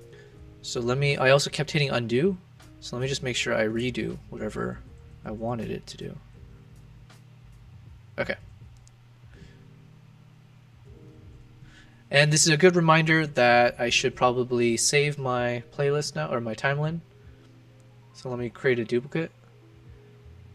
I think there's probably a better strategy to this. There might be a chance that my timelines are saving in the background somewhere, and if something happens I can get to it.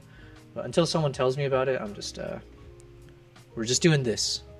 All right, so what I was trying to do was I want to show this in full screen because it's such a cool... Actually, let me readjust it a little bit.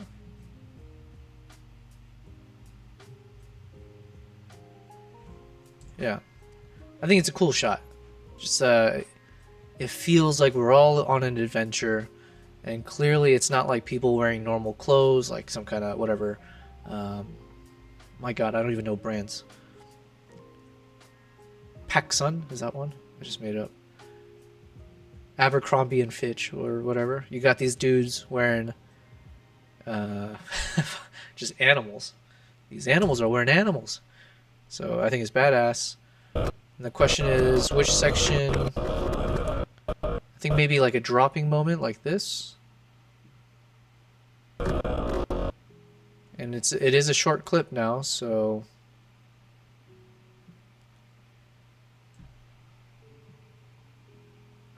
let's see. That's very fast.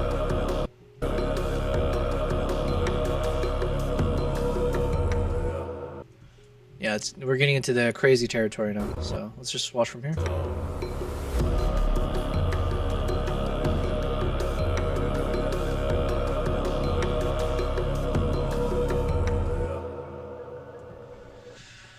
All right, okay. Let's keep going. So we had okay, selfie, transition from that selfie on the horse side to then more from that same shot, but now it's the group shots.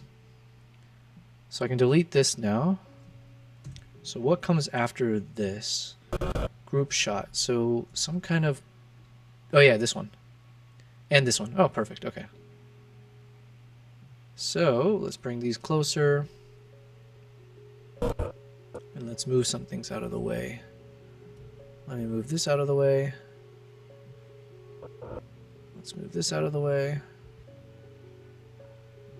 Let's move this out of the way.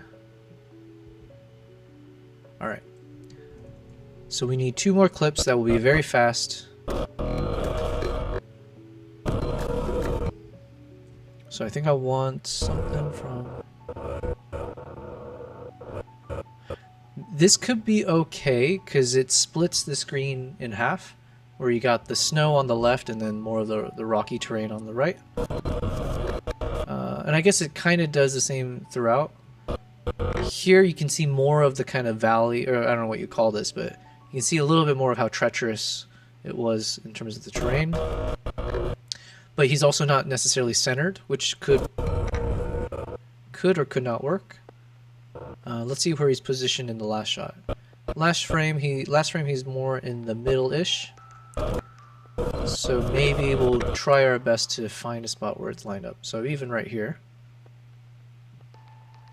Let's see. So now I'm just going to compare the 2 clips and make the appropriate adjustments.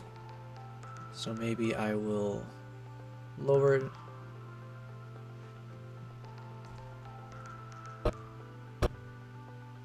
So he's a little bit more centered there. And obviously I can just zoom in more as well. So I just want to see.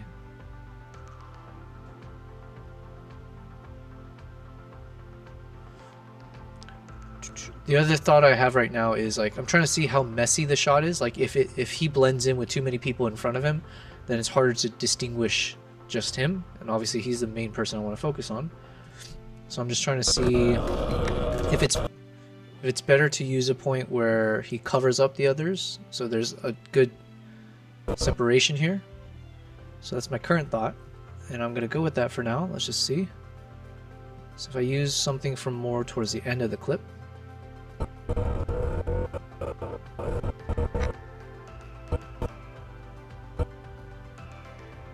Alright, let's see. So if we take this guy.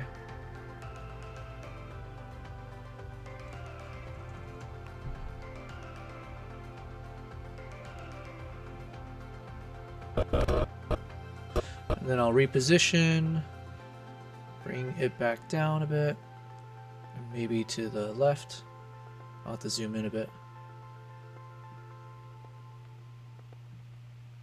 This is where my OCD kicks in a bit, where, not that it might matter, but let's see.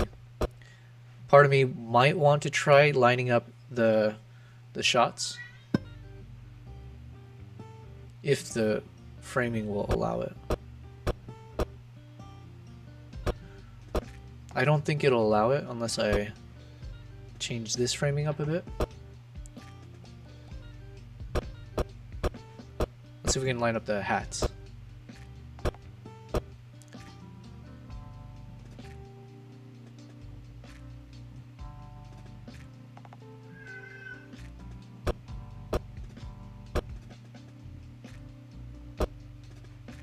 So even more.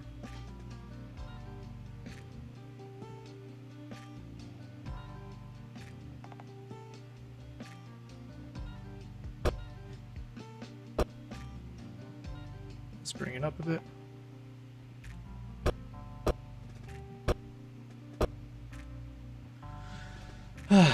It's close enough. Let's just see. But it's such a fast clip. That's the other problem.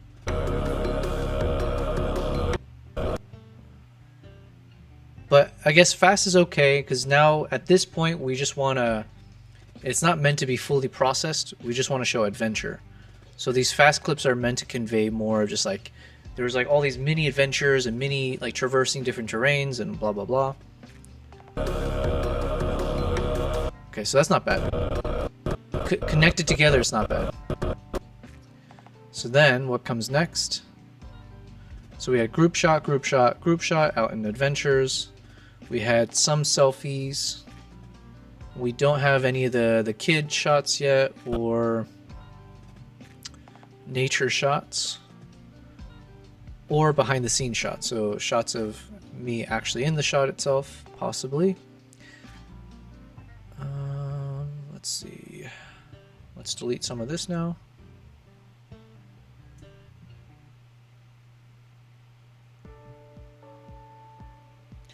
Drone shot, maybe, but the thing is, I think the drone shots do require a little bit more time, so I don't think it'll work in the fast-paced areas. Stoic shots, let's see. Yeah, I think I need to start prioritizing the selfie shots still. But I would like to do the selfie shots where I'm with people. So again, I want to have an uplifting feel to it. So it's like you see me on these adventures. Obviously, I've inundated the audience with like shots of animals and like these outdoor spots. But I also want to show that there's a lot of cultural moments. So I think if these kind of kid shots, let's see if we can start putting that up somewhere towards the beginning.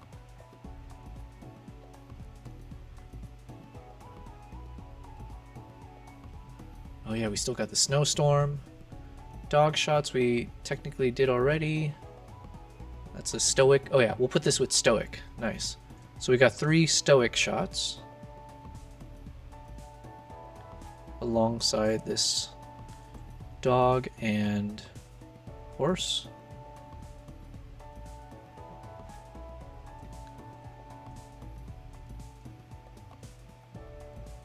And this could be a nice transition. Like the horse is looking to the left, and then the guy is also looking to the left and somewhat in a similar position. I could try to see. And then for this one, maybe what I would do is I would just flip it.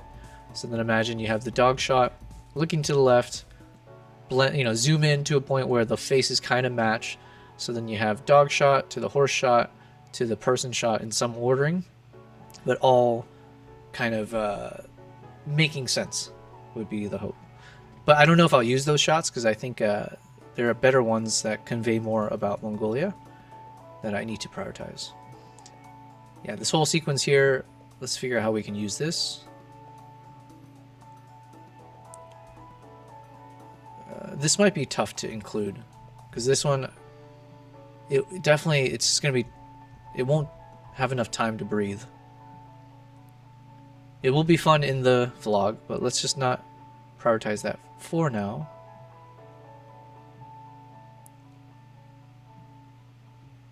Okay. We still don't have a camel shot. That's the other thing, but we'll slap that in the machine gun side. So let's bring these guys forward and see what takes priority.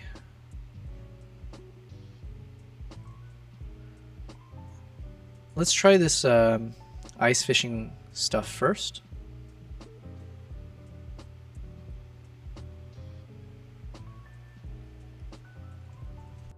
All right, so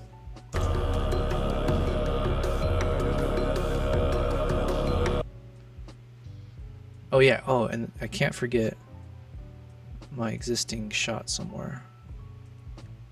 Where is it?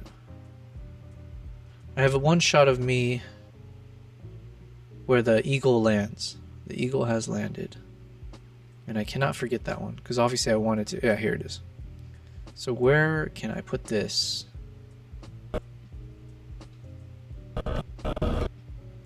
And then let me...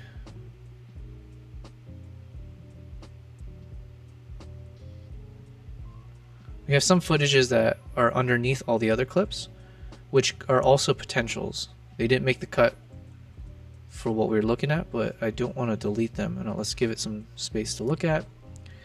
But okay, where do I put this shot? And can it survive as a shorter clip? If so, it has to be... Basically, it needs to end like right. Okay, so it ends at the right spot. So the question is, how much can I cut out from the beginning? And which section do we put it in?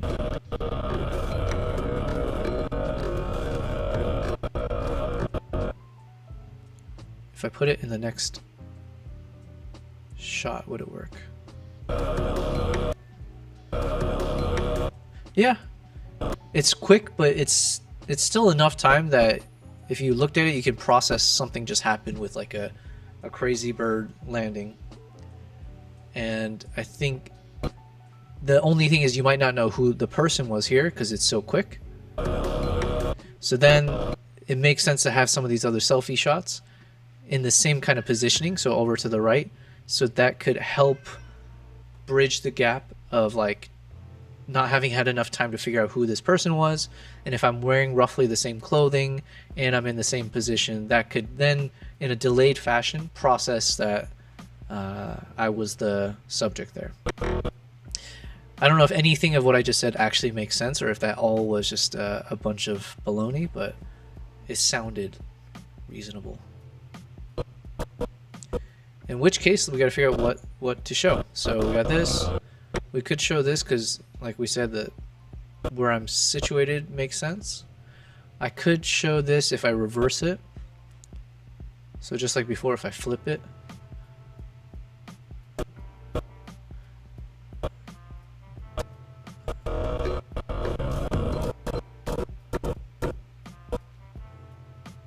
This one, what this one has going for me is that I'm smiling here. We both look somewhat happy, but very much cropped out, and yeah, different outfit as well. One of these shots could be fun. This one feels more comedic for some reason.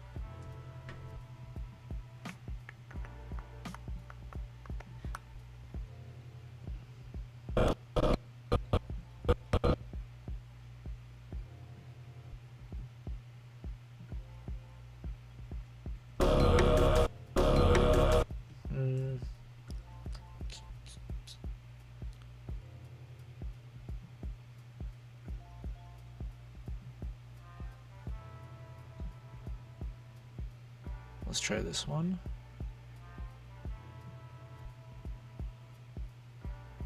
Same thing, I'm just gonna flip these guys just in case I use it for the actual transition shot.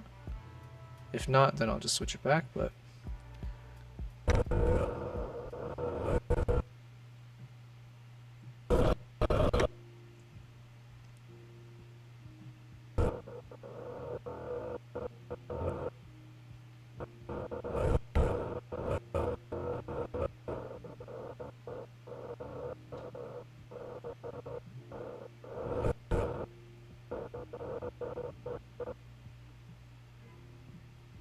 let's see.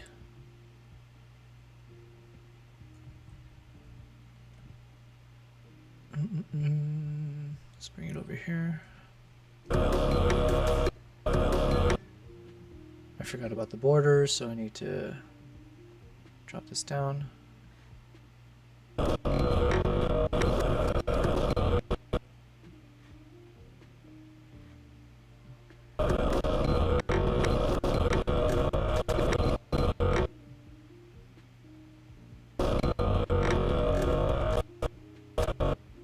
That can make more sense.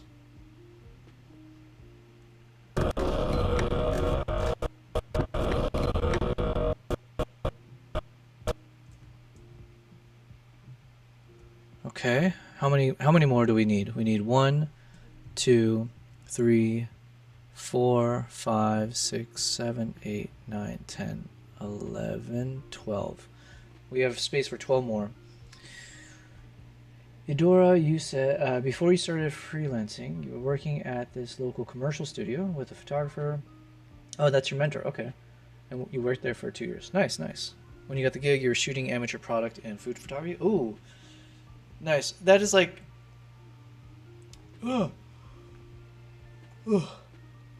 excuse me. Product and food photography. That is definitely my weakness. I always struggle trying to figure out the right angles, the right way to take a shot of some, you know, like a whatever dish to make it look good. So it reflects on my travels as well.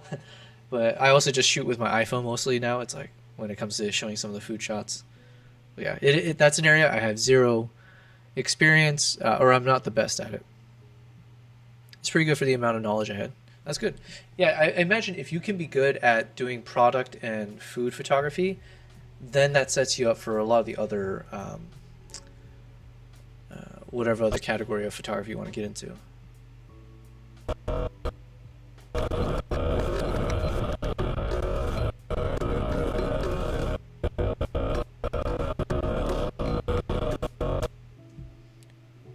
One, two, three, four.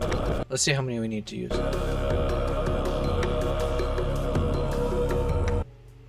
1, 2, 3, 4, 5, 6, 7, 8, 9. I have 9 shots of the second fastest clips. We got the 3 here, then we got 1, 2, 3. So if we go with 1, 2, 3, 1, 2, 3, that means we have 3 more shots to go over a different category.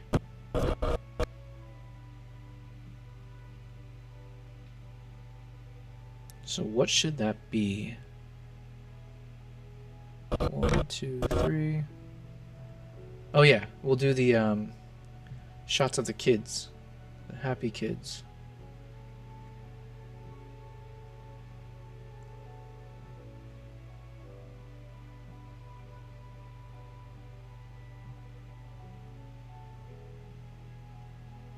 Let's find the right amount or the right part.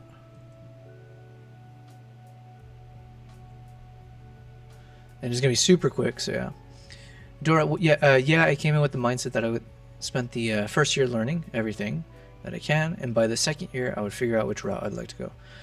I think that's a good I think that's a good balance of time and results. Because if you set like a goal where it's too short, where you're like, hey, I'm gonna get all this done in 3 months or whatever, I don't think it gives it enough time for you to see enough differences and like experience all types of potential issues or types of opportunities. That's why I don't think like internships of 3 months. I think like 6 months is a really good time to actually not only learn the ropes over a new hobby, new role or whatever, but then be able to take it slightly one step further to be more confident about whatever you're learning and try to explore a little bit in your own pace. You were touching studio and photo assistant on furniture catalog shoots. Nice. Lifestyle and product and a little bit of digitech. Nice. Yeah, these are all things I could not tell you how to do well. All right, so it could be just a quick moment here that we use. He looks a little bit happier here. Okay, this could be nice right here, because I don't know if I haven't. It might have to be cut even shorter. So let's see. Slightly shorter. Okay.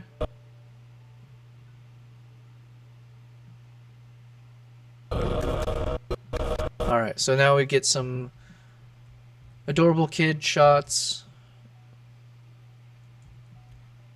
We can delete these for now. We got this kid.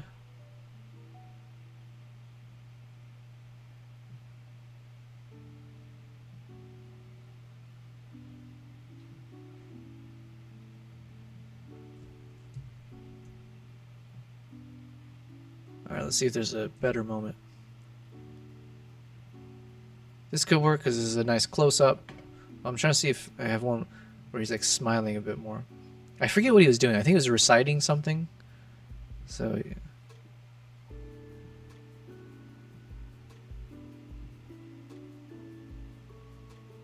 He's either reciting or singing. I forget.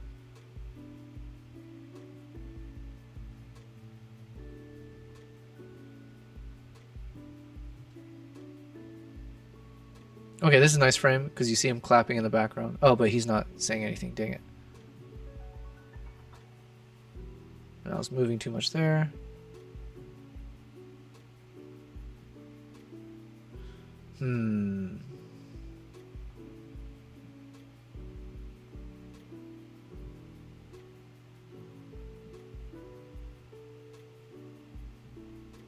Okay, this part right there.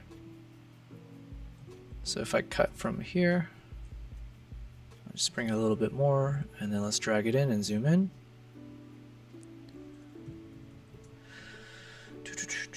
You decided to go the post-production route, so you found the interior designer in Chicago. Oh, cool. On Upwork, okay.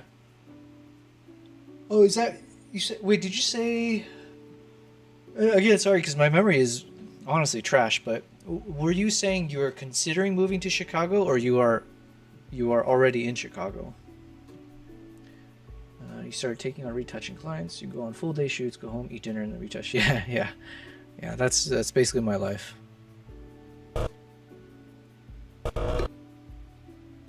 You're considering, okay. I think it's, any changes can be good. Moving, as long as you're able to, for all the things, the reasons we gave earlier, it's just a nice jolt to the system. Like I said, it's a nice way to slow down time as you're inserting new memories, because everything you'll see in Chicago is going to be so different from wherever you are now. I think that kind of jolt can also stimulate creativity. Being able to move to different places can be valuable to future employers if you're able to show that you are ambitious, that you... Hey, buddy.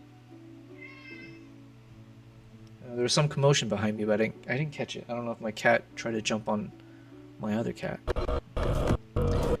Kimbap, you want to come up here? I usually don't lift up Kimbap too much here because he sheds way too much. He also hates being picked up, for what it's worth, but let's pick you up. He starts complaining right away. But... Good boy. And unfortunately, because of how much he sheds, I'm going to be fully covered in like a matter of seconds. Good boy, good boy. Keep up.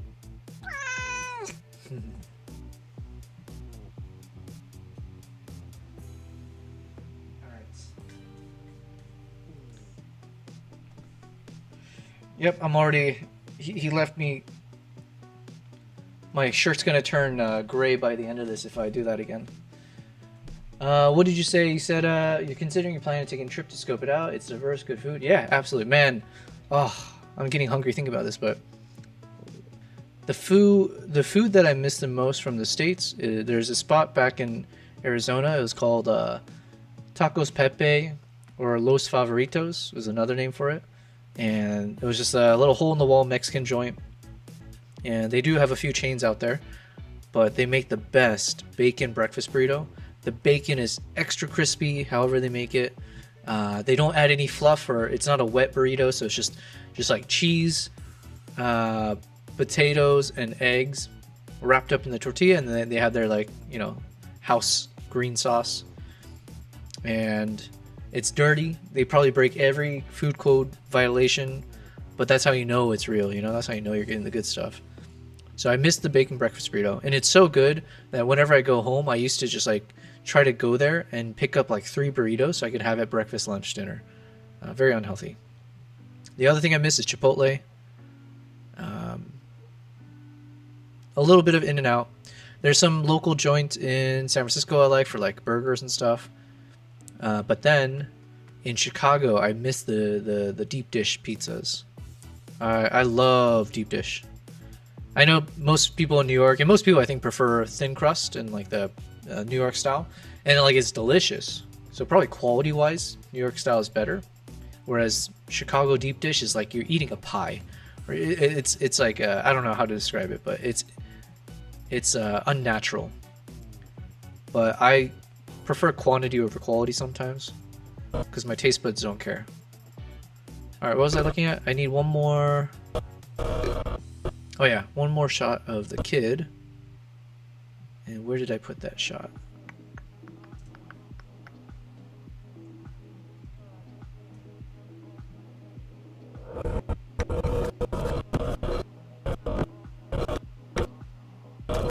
I lost the kid. Where did I place the kid? Oh, here he is. Okay.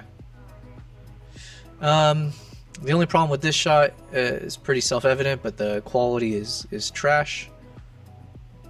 So yeah, I don't think I'll use it. It's just, it would have been nice, I think, but it's just way too blurry. I do want to maintain the quality as much as I can.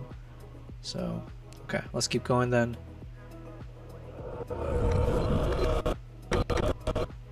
So how many more of these longer shots do we have? Idora, you said you do the same thing with Portos when you go to SoCal. What is Portos? Portos. Oh wait, do I know this? Portos. Portos. This is like what, in Los Angeles or something? Portos Bakery and Cafe. Oh no, I don't know this. I don't know it, but it sounds good. And I haven't, oh, that's another thing I've realized on my, now, are we on day 7? No, we're on day 8. On the day 8 of streaming, I've consistently not eaten all day. And so I've been having one meal a day, and it's always at the end of the stream, so roughly like 9 p.m. or so. 9 to 10 p.m. and I'll just have one meal. So far it seems okay. You felt burnt out during the pandemic? Monthly. Oh, nice. A 4-week gig. That's crazy. So I'm assuming, does that mean like they pay for you to stay there and stuff, or if it's a resort? That would be even cooler. But nice. Yeah, man, these things come and go. You just have to keep an ear out, you know, ear open, eyes open, whatever. You just never know when opportunities pop up. And as long as you have like a willingness to pursue it, it'll be good. Nice, yeah. Order room service. Alright, so we're entering into the rapid phase. I think we have 1, 2, 3. Okay, we have one more shot to put in here. It was supposed to be that other kid shot, but the quality is not the best, so we were trying to do sets of 3. And I've just cut out the third of the 3. So I don't know how to solve for that unless we actually just stick to using this. Because I don't think I have any more.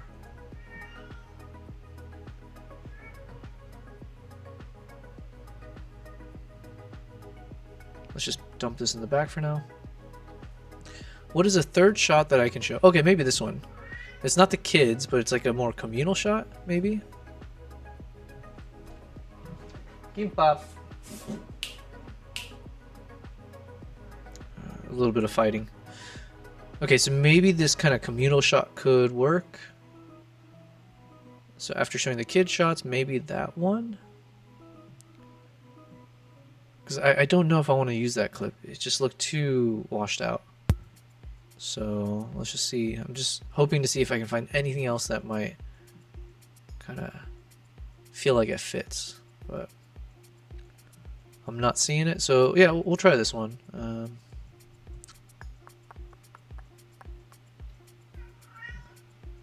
Yes, kitty cat. Yes, kitty pop. Good boy.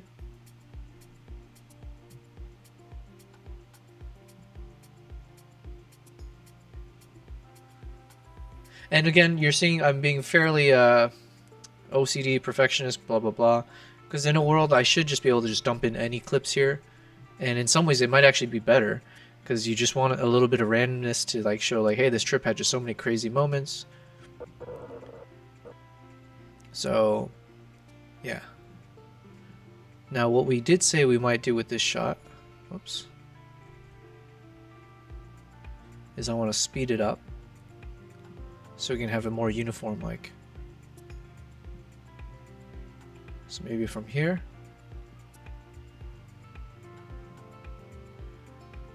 to there. Can I speed this up such that, what do we say, 300%? Maybe it has to be like 400%. And we don't know if it'll look good either, so we have to test it out. Okay, so it can be a little bit longer, or a little bit slower. So let's say 350%.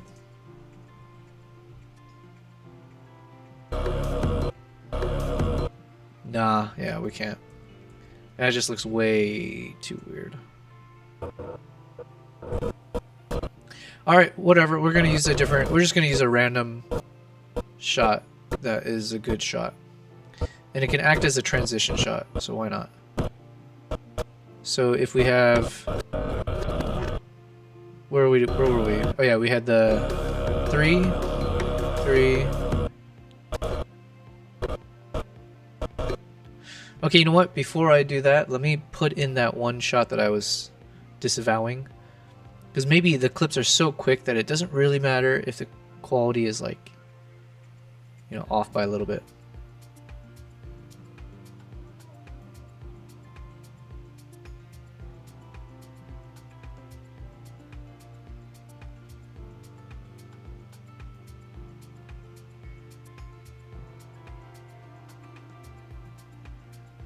Maybe just this part here.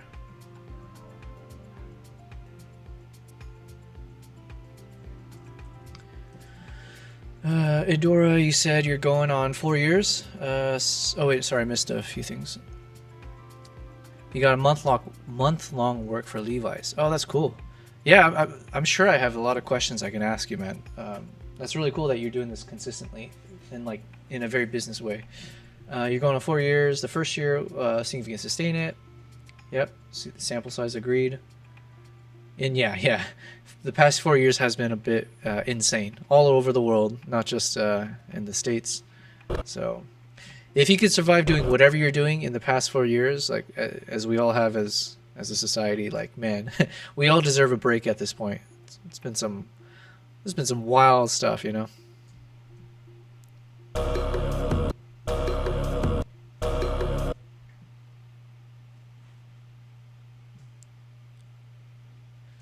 So yes, thematically it can work, but like just look at the shot, you know? It's not well shot in any way, shape or form. But let's take a quick step, review this, and then let's see. Let me turn up the volume a bit.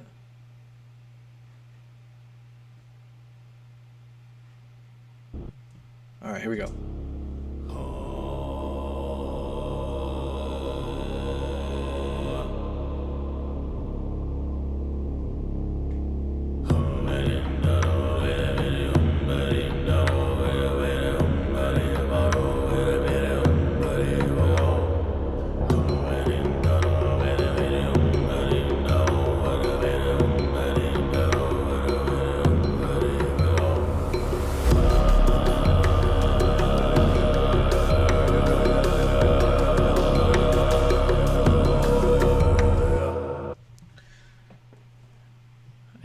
I guess.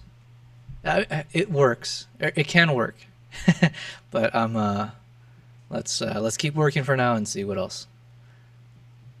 All right, so we're now entering into the fast-paced shots.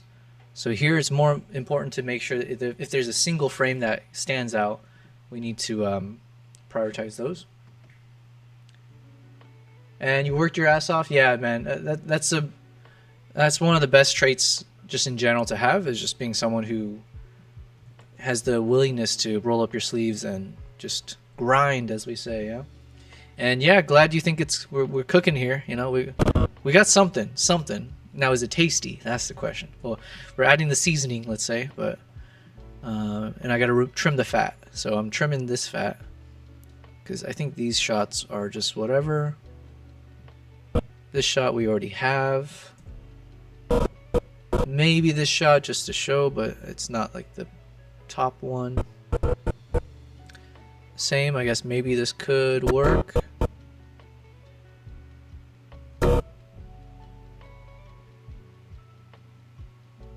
Whoops. This is just a goofy ass shot, so potentially.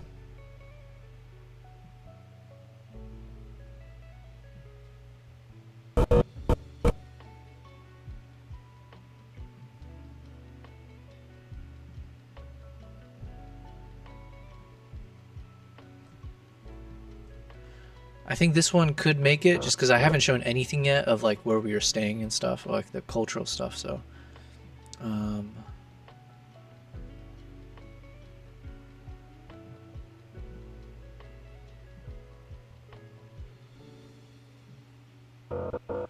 the dead horse, it might be not enough time to really show the action, maybe. Yeah, the problem is because it's such a bizarre, random happenstance. If I got a quarter of a second, nobody can make sense out of this, which is fine. It'll be in the vlog, so let me cut that out. Maybe this could work.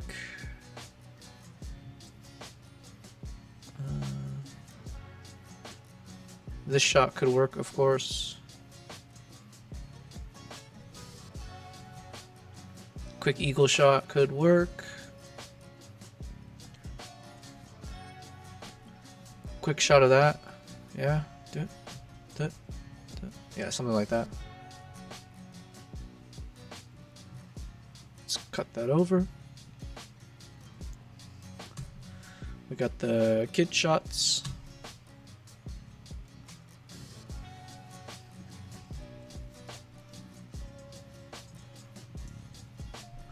I can reverse this now, since that doesn't matter as much.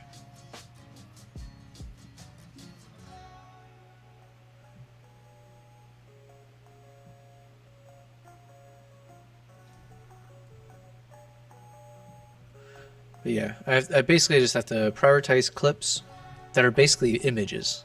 So we don't have enough time to turn these frames into a video. So we're just finding anything that looks cinematic. So these are all cinematic ones. So I probably should keep them.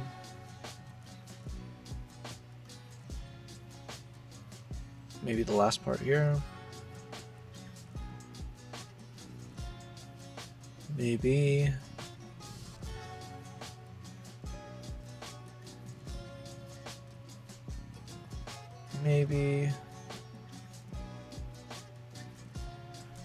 Maybe this.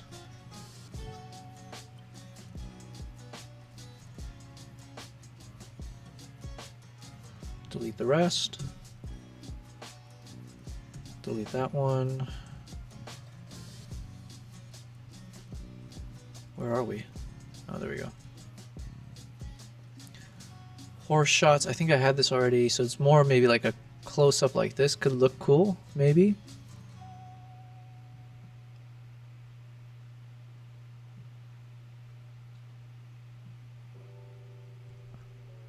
This could look cinematic, I guess. And for each of these clips, I probably, even though it's like a quarter second, my goal is to still try to capture some motion. So I might add a bit of zoom into the shot. We'll delete those. Drone, we'll delete that. Maybe I'll keep these three because given that they're all facing the same direction based on what we did, it can have some level of uniformity to make it not so disorienting when you're seeing these rapid fire shots.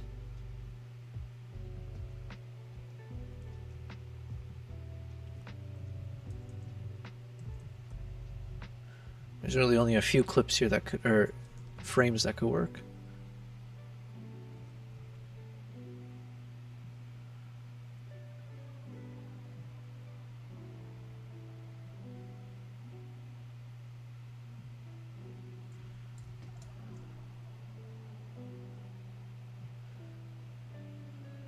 This could work.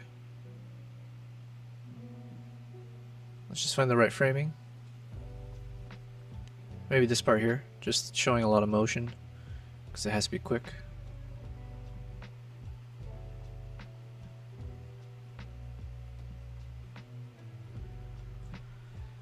Yudori said, I feel like I'm at this weird phase of feeling like I've been learning and challenging myself constantly over the past 7 to 8 years of photography, and you're like in an autopilot.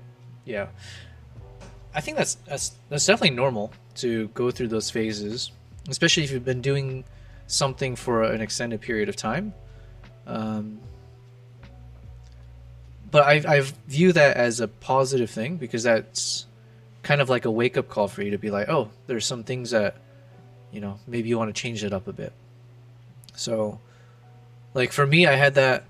I'm sure I had that a lot. I'm trying to think if it was like as visceral of a feeling, but you know, part of the reason of getting into videography was because I was like, look, not that I'm nothing against photography, but I was like, what is my goal? Is my goal to be like the world's greatest photographer or like win awards and stuff like that? Not that I would, you know, not that I wouldn't want that.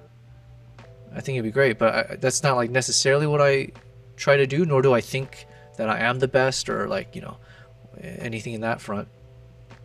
So for me, it's more like, oh, I just want to be able to round out all the skills, especially on the technical side, that will help me become a good storyteller.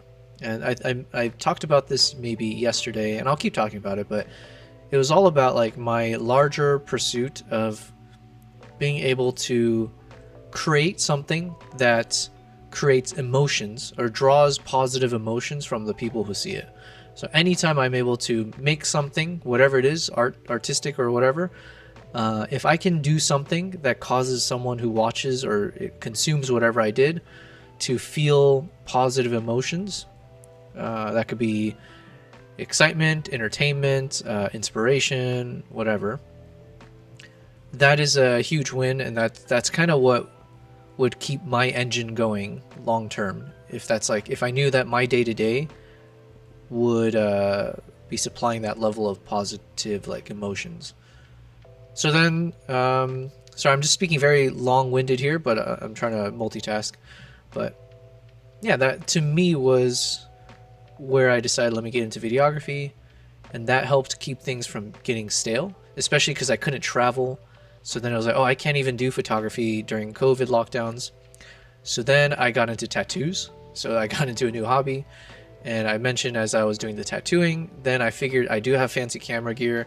Let me actually document the whole process of like before and after. So I started with taking photos of before and afters. Then I started filming and trying to create these like little Instagram reels.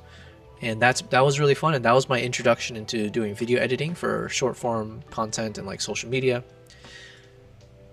And then yeah, so starting from a small seed in that sense of like just getting into tattoos, then turned into learning how to do video editing better and better and better. And then when I was able to travel again, instead of being in photography mode on my camera, I literally was now in film mode. So that's when I knew that I had switched in terms of learning cycles. Okay, I think I got all the potential clips. Eudora, you said you love what you do. You love that you get to work with all these different photographers. You caught on fast. Yeah.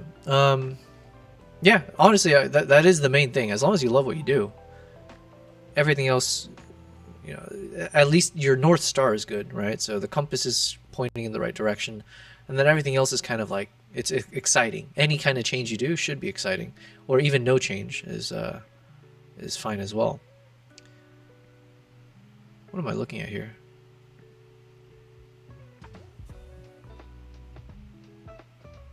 Yeah, these camel shots.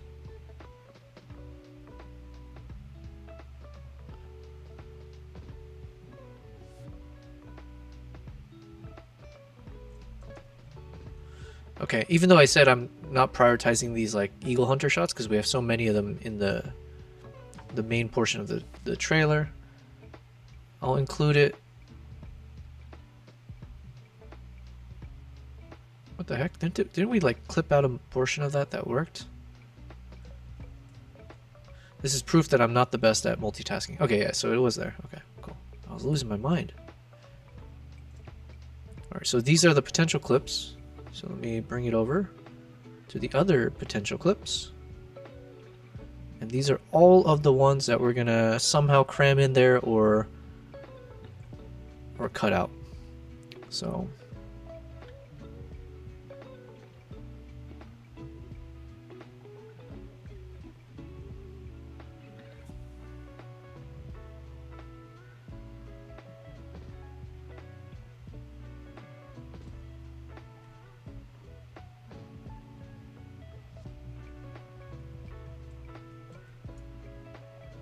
okay, whoops. Let's bring this over here.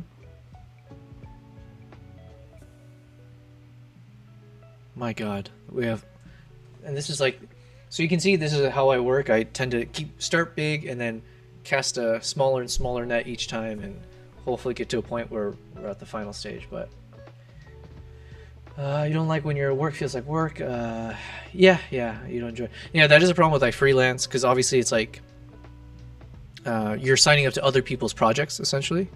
So then it's more of a question of like, how do you make sure to connect it back to you? And yeah. And so it could be that you love what you do, so then that's bang on. It could be, again, maybe just how you feel when people see the final results. So even if it's for them, like a wedding or whatever projects, when you see the excitement they feel of what you've created, that could be the motivation. Yeah.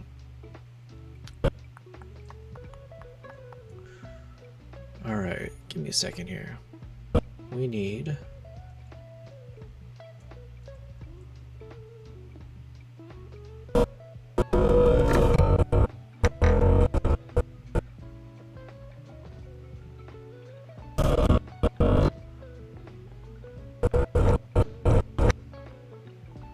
Let's get a...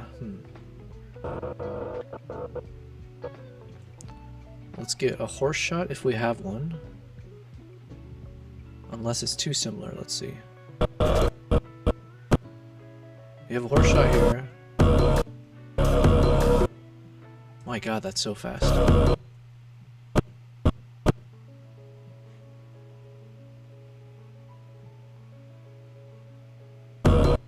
Oh, you know what? I thought I had a horse shot where he, like flips its head a bit, creates a lot of motion. Was it this shot? Yeah, it was. Okay, I just was in the wrong section. But the problem is, it might be not capturable. Let's see.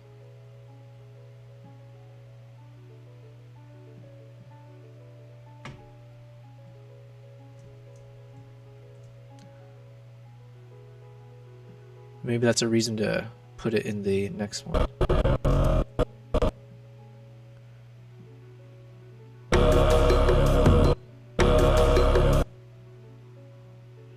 Okay, I'm going to replace this guy for now, just to see how it looks. And then I need to change where it's focused. But yeah, I don't enjoy forcing myself to work either. I think most people will probably share that intuitively. But that was part of the reason where I was like, okay, if I'm leaving corporate, how do I make money? And the obvious answer is go into like freelance and stuff. And like the most obvious answer would be like something like wedding photography. But you're talking about high risk, high reward type thing, where obviously it pays a lot better than other freelance stuff. But you're dealing with people who are going to be the most stressed that they've ever been in their entire lives, which is their wedding day. And all it takes are some really, really nitpicky clients or one thing going wrong. And yeah, so that is the big pressure system. And to me, I was like, I could do that technically, and it pays the bills. But if I feel overly stressed working on each of these projects, will I start burning myself, like you were mentioning, Edora, about like this started as a passion, now it became work, and now I dread it, or I wake up feeling a certain way about a project or assignment that you've got. And I do think those are red flags that you need to reconsider, or make some changes. Yeah, wedding photography does sound like a nightmare, but I think I'm more open to doing it, especially if I have a crew. If I have like a good crew where I can rely on each other. So, because like wedding photography technically depends how crazy you want to go with it, but technically speaking, it's fairly straightforward. Like there's just key moments obviously you need to capture. So as long as you follow that formula, and if you feel like you have a good team who can do photo and video, even better.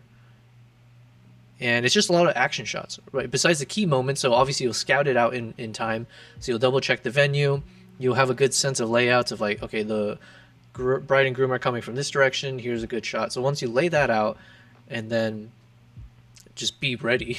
So make sure nothing goes wrong in the moment. The rest is fairly straightforward. And then when you get the shots of all the guests dancing or whatever, mingling, those candid shots, that's like my bread and butter. Like that's like super easy. That's like robot mode for me when it comes to like taking shots of just people talking, not looking at the camera, just whatever. That's kind of what I do a lot of when I do corporate shoots. It's like the event photo shoots. But yeah. Okay, let me just bring all these clips over.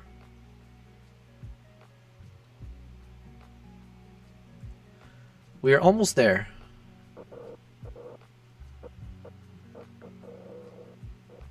So I think these shots I need to include because they do look a lot more cinematic.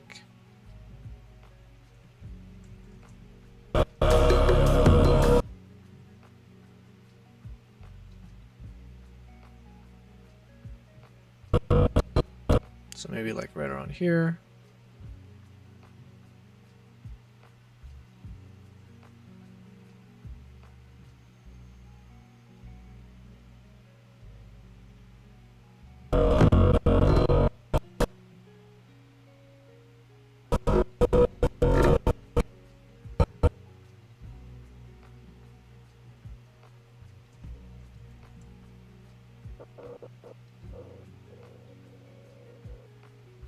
A little bit of action shot, maybe. Yeah, I have 2 backups, Adora. Yeah. I always carry around 2 cameras. You never know. But yeah, having a crew is much easier, obviously. So I can divvy up the tasks.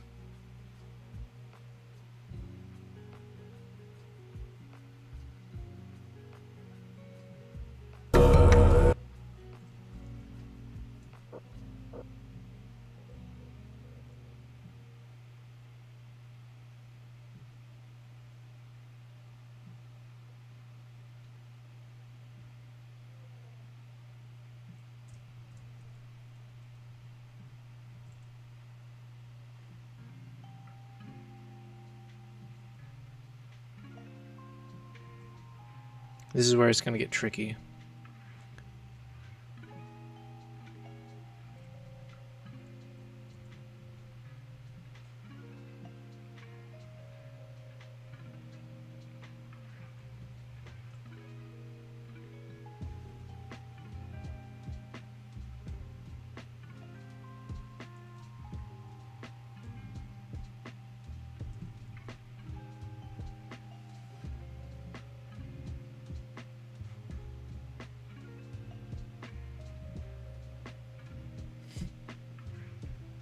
Adora, you're saying throughout this time I was always into web design and branding.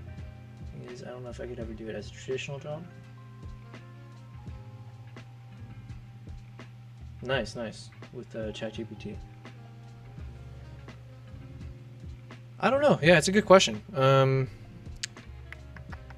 I feel like it's a good skill set regardless. If you know how to create websites, that's definitely you're in that niche of like most people cannot, and they do need to outsource it.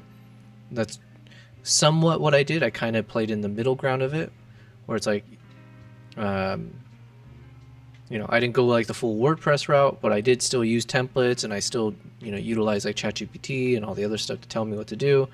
But obviously, that's a lot of time put into it, and most people would rather just pay someone, so it's no stress to them. So, as far as like a skill set, that's probably a really good one. Although I know, with some of the crazier AI related stuff, that you now have these sites where these AI programs where you can literally tell it what website you want to build and it will create the website for you. And I did play around with some of them, like to build apps and other things. So I guess my big concern is really around like, I don't know what industry is safe from whatever happens with AI in, let's call it, 5 to 10 years from now. And so that was my current hypothesis why maybe, bringing things back full circle, when you had asked my thoughts about YouTube, and also like kind of the reason why I'm doing these live streams. When I think about like, okay, we're already at the point where AI can take better photos and videos than us. So then it's obviously much more difficult to stand out when you can have some AI generated photo and video of wherever and of anything. So assuming that technology only gets better and better, us as photographers, like that skill set kind of also is, you know, becoming threatened. And like we see a lot of artists and people are also getting concerned because you can generate videos now, animations, all that. So then my thought process was, AI can replicate most things, but as of now, I imagine one of the things that will be tougher to replicate is yourself, or like with the personality and stuff. So I was like, okay, or they can replicate that as well for sure. Like I know obviously you've got these fake, what do you call those? Fake, whatever that term is where AI can fake you. You've got that ability now, and the little side eye. Oh, I forgot the camels. Okay. Yeah, so it can fake you, and it, you know, like especially with content creators and stuff, I'm sure like with if they have enough examples of your voice and the things you said, it can probably like very easily replicate your voice and fake it. So, not to say that part, but I think if I am a YouTuber where what I do, let's say as a living, is travel the world, then it's like people, and then I'm sharing it on Instagram, live stories and all that. That is at least something more unique. So people who choose to follow me are following my story, right? So they'll be following me to see what I'm doing in my life, and that's kind of like the whole concept of streaming, obviously. But it has a bit of survivability because people are not watching my stream or my YouTube channel, not necessarily for like the world's best video of a lion or the best photo or the best whatever. It doesn't even have to be the best trip to country ABC. It's more just Yobel going to country ABC, and no matter what it is, it's you get to see it in its raw form, or like whatever. It's like in its real form. So I guess my hypothesis was like, oh, if I continue investing time, money in terms of a YouTube channel where I'm sharing myself, like my journeys, being in front of the camera, traveling the world, and then hopefully starting to do these kind of like talking head videos for, you know, sharing advice and all that. It's just something that's harder for AI to replicate, and I will be essentially training in terms of the types of audience that I'm building. They're hopefully my channel grows, and it's people who care about me as a person as opposed to my talents or my outputs. So yeah, there's my rambles as I was trying to slowly figure out what I'm doing here. Okay, so I was saying I need these camel shots. And how much space do I have left? Not much. Basically up to that. So let's keep clipping these guys up to tiny pieces, and that will make it easier for us to have to choose from all these tinier clips.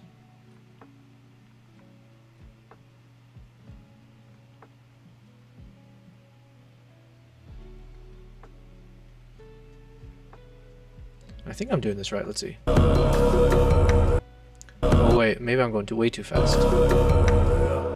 Okay, sorry. It is not actually that short of a clip. So I clipped those ones a little too short, which is fine.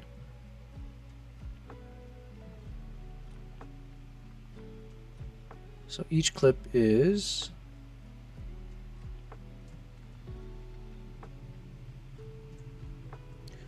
Okay, I'm like losing track of the changes I made, so let me just quickly refresh myself. So we had start.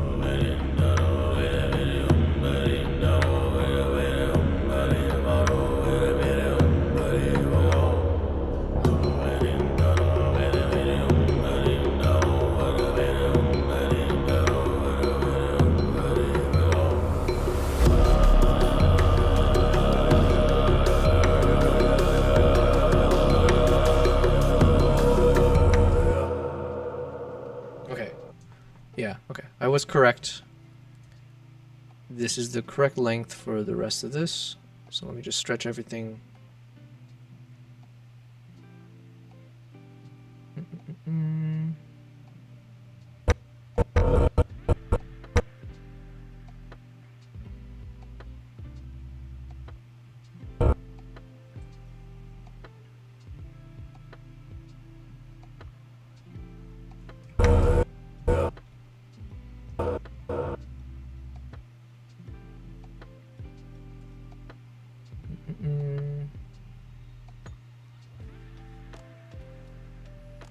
So basically I'm just trying to clip everything to the appropriate length, and then we can just kind of see it a little bit easier side by side, and then we'll start swapping things around based on what's a better shot.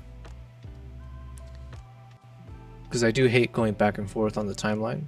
It's just annoying to have to keep side scrolling, so I'm now doing a stack. I'm just stacking all the shots together of the ones that we had highlighted. My god, I have way too many. Okay, some of these are repeats, so these ones, no thank you.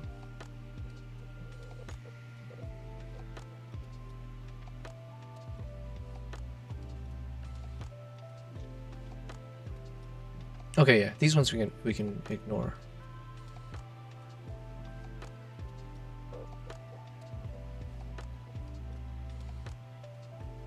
Okay, I think with the exception of this this yak, I think oh wait, no, did I draw it over already? Okay, whatever. I think we have our final contenders, and so now we just have to put whichever one goes on top. Dora, what were you saying? I was able to code from scratch. Freedom with web design. I don't feel pessimistic about AI. Yeah, I agree. Exactly. Yeah. So you had the better word than I was struggling to figure out. It's like, yeah, the branding is harder to maybe replicate.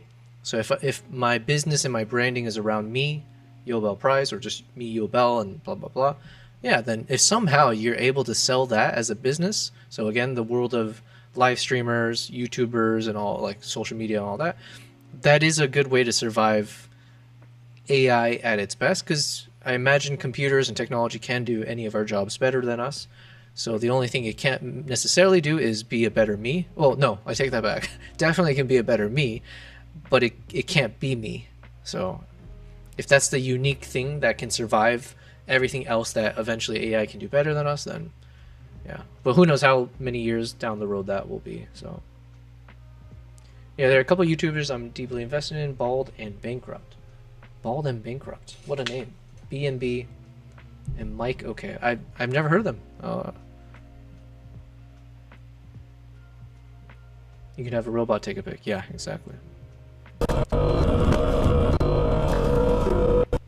Alright, so like I said, I do need some camel shots. So I think that one should survive it. This one's just a cool action moment, so I just want to frame it a little bit more so it fits. And I probably need to actually, let's just do this now. Let me just reduce the lighting a bit on this guy.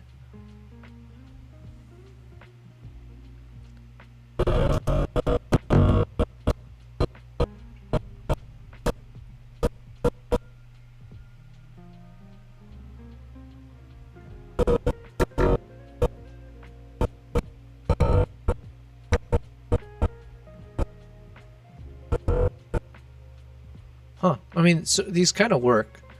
So the question is, the ones underneath, are any of these better?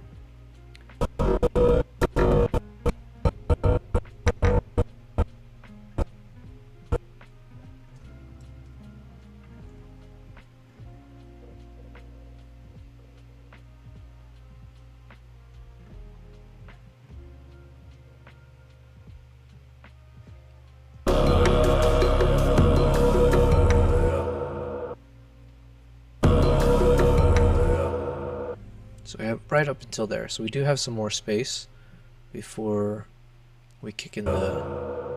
So it'd be like...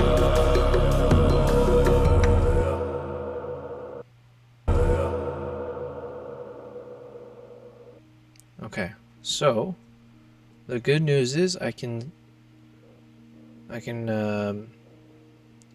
put in a few more clips. And so the question is, which clips?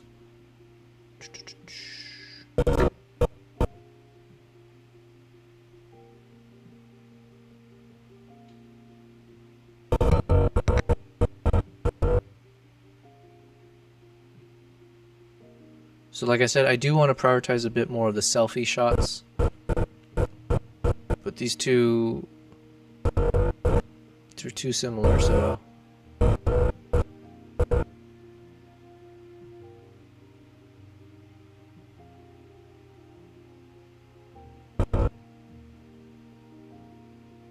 If I use this, I need to zoom in. They're travel photographers. Okay. Yeah, I should consume a lot more, but it's funny. It's like I haven't had time to watch a lot of YouTubers, but I probably should. That probably should be a priority so that I can learn from them. So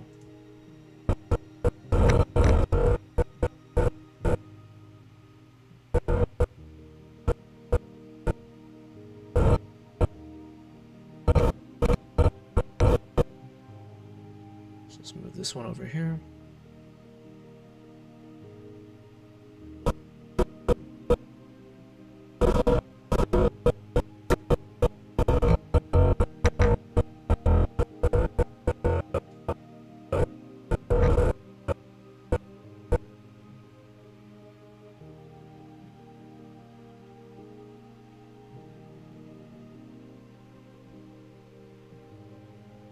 This is not bad. Now I'm just seeing if there's slightly better shots, but okay. Before I get too hung up on this, let's just drag some of these out of the way.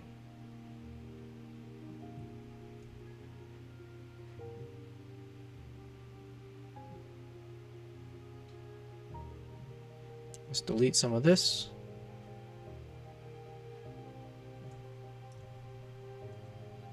Let's move these two out of the way. I should use this shot just because it is it's a nice close-up. There's no confusion about what you're seeing. So let's see what I can remove. Let's imagine if I drag this over a bit.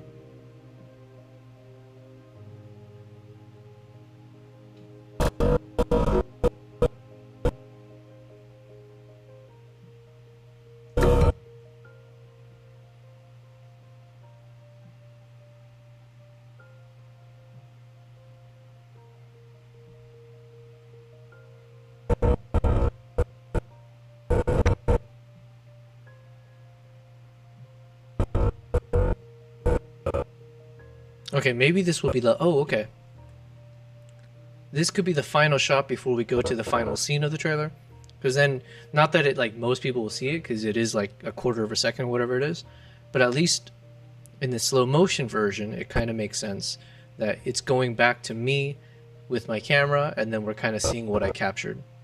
So, story-wise, that could make sense. So, let's imagine something like this. Let's put this into the backlog. Oh, I didn't get to include this beautiful yak. But I don't know where to include it, so sorry buddy, you did not make the current cut.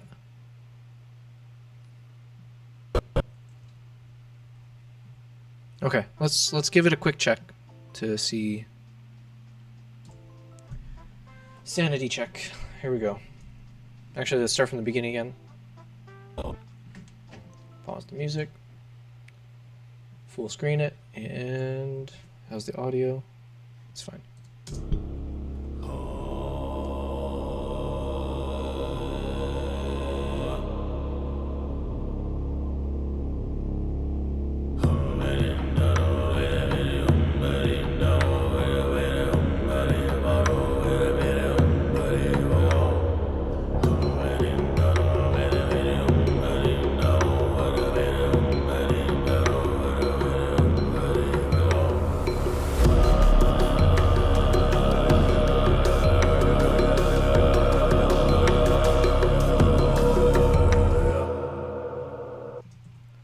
Not bad. There's something didn't stick with me towards the end. I think it was good. Okay, obviously I'm speaking personally, but personally I think it was fairly good flow. I think when I was introduced into shots is good. That's what I was looking for. So towards the end, we're now getting a little bit of these selfie shots of me or seeing me in the camera frame. So you're getting a sense that this is a video about my travels, not just some random travels. However, I felt like something maybe I needed to make it a bit more obvious to show more shots of me consistently. Let me see. So here was obviously okay because I had 3 shots. Then I jumped to some other shots, jumped to other shots. And I think there's too much time here without, I guess, me in the shot. Because this whole rapid fire is supposed to, it's going to go so quickly, but then to have such a long portion of it not include me felt a little bit more like it was a bit more disruptive, I guess, or it didn't make sense. So I think either I need to throw in a bunch in the middle here, and then I end with me a little bit more. And then there's like one scene I thought was repeated, or like maybe it's because of this shot, where it's a nice shot, but then the kind of tone of everything somewhat blends in or looks similar to this shot. So maybe that's what I saw, where like there's a couple shots because it's winter, and I thought I repeated it, but okay, let's see. Let's start from roughly here. Oh, whoops, I forgot the audio. All right.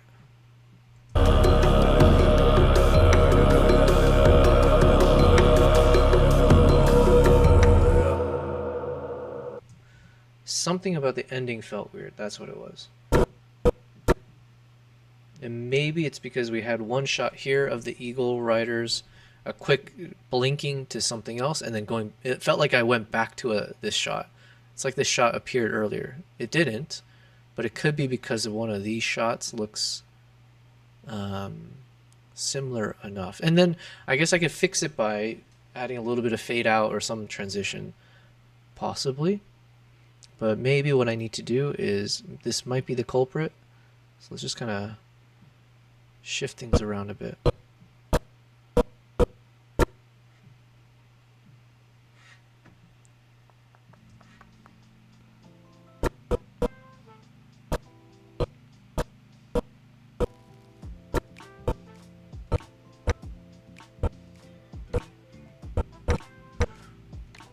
Also, I might need more shots of me smiling compared to the one where I'm masked up.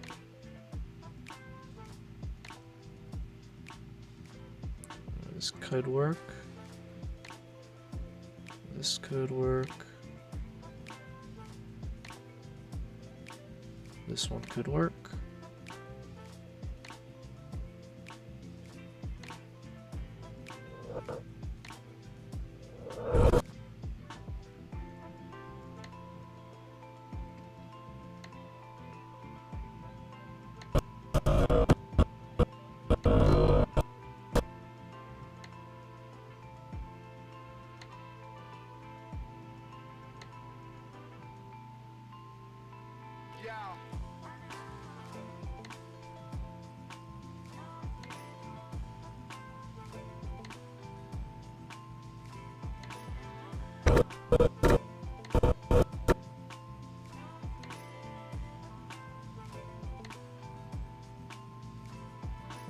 This one's darker, but it's a bit more cinematic. This one's very bright.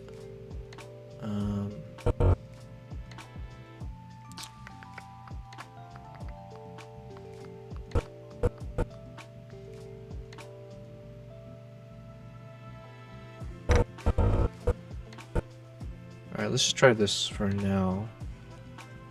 I don't know if I actually made it any better or not, but let's see.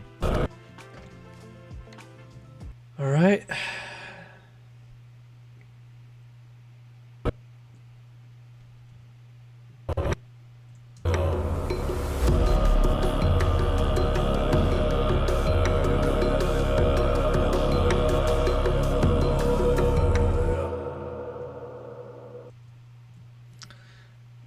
I am thinking because of how fast those shots are, it's so fast, hard to process, that it might be better to just make all of the last clips where I'm in the shot. So then basically you'll just, like a machine gun of seeing my face everywhere. But I think that might be the only strategy that could work. So my current thoughts is maybe I can shift a few clips elsewhere. So like these animal shots, as good as they are, I think I'll cut them out for now. because we have enough animal shots, I do want to mix in the people shot, so stuff like this will retain. That one will retain.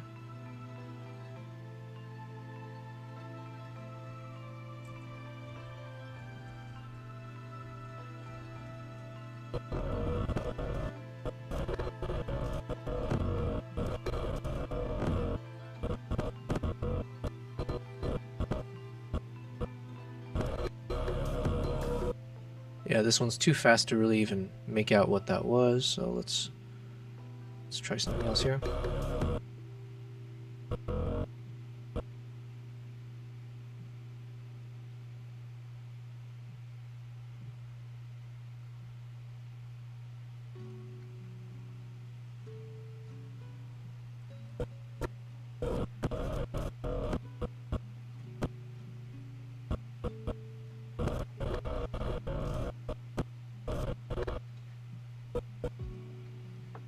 Maybe instead of this horse, we'll do the camel.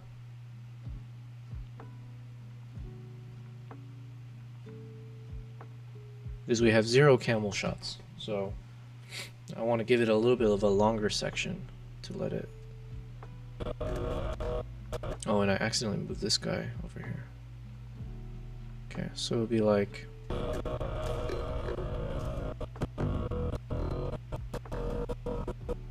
So we'll remove that one, replace with...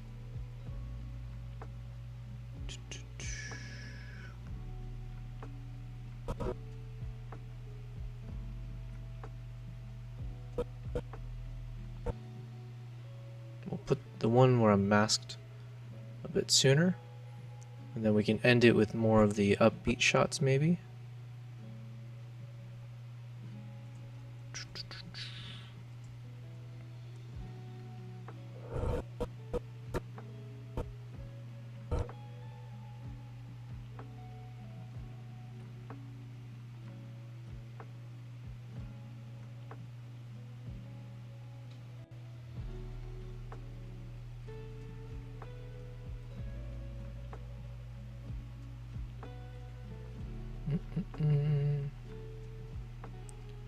We're almost done. Not really, because then we gotta fine tune a bit more. Oh yeah, we can use one of these. I forgot. I thought I had one of these somewhere, but...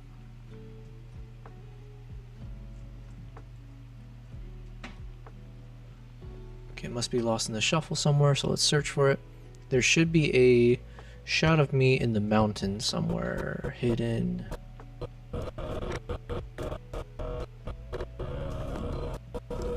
Where are you? Is it underneath? Nope.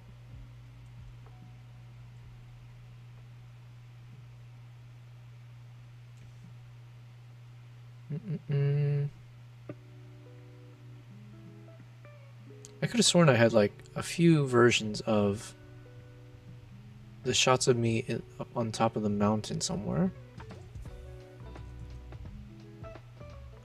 But not this.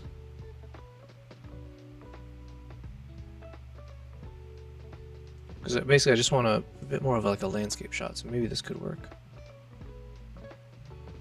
Jeez, this is a long clip. Yeah, something like this. So maybe, let's see. That should be enough. Alright, so now that we're just slapping my face on everything, let's see how it works. And again, the rationale is these clips are so quick that if I show random shots all over, like of all types of things, the problem becomes you can't make any sense of it. So by at least having a connective tissue across, which is be my face plastered on each scene, it might help the audience be able to keep focusing on what's happening. And if I flip this, like if I can make it so all of the faces are somewhat, it's not jumping around too much, that could also help. So I'll reflip this guy back to normal. This one's already there. That one's there. Actually, this last one, we were supposed to do something else, weren't we? Here, let me... Okay. And then it leaves with the final scene here where I zoom in and then go into that. Another option is I have this one a little bit longer, like this, but then I have it fade out to get to them. Well, okay, let's just see how this is first. All right.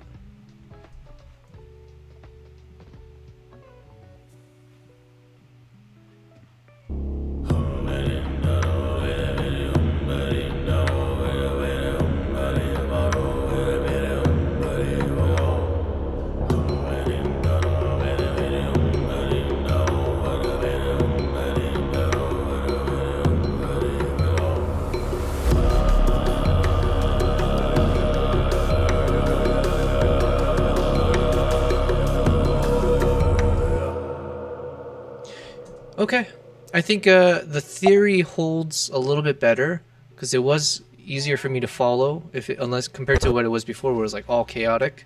But I think the ending is still a little bit too abrupt. So, hey, good morning, Maple Glades. I was correct. Okay, I apologize. I was like forgetting if you're, for some reason I was thinking like Maple Shades or something, but I think I did say Maple Glades.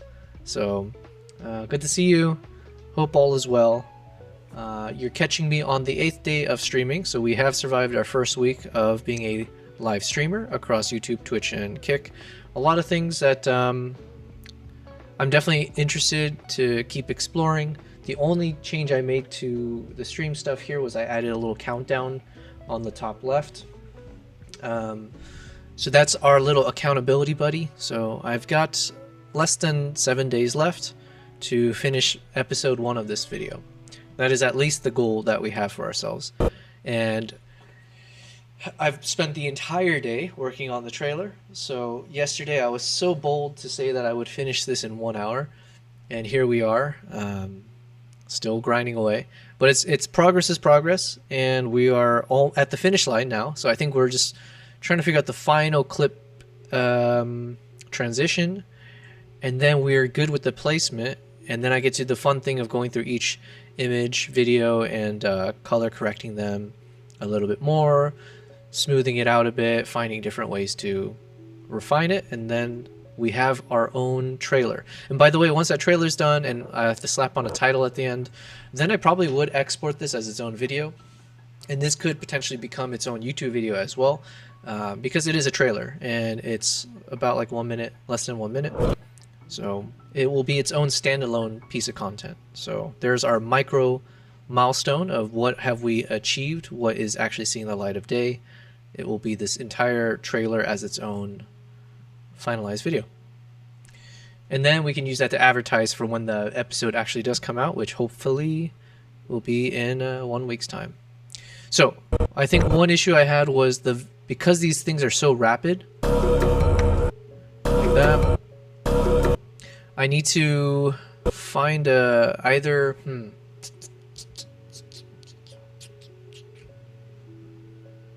the easy solution obviously is just to not have as many clips and make each one a little bit longer. Part of me likes the build up though, so we go from longer clips going to shorter and shorter. So let me see.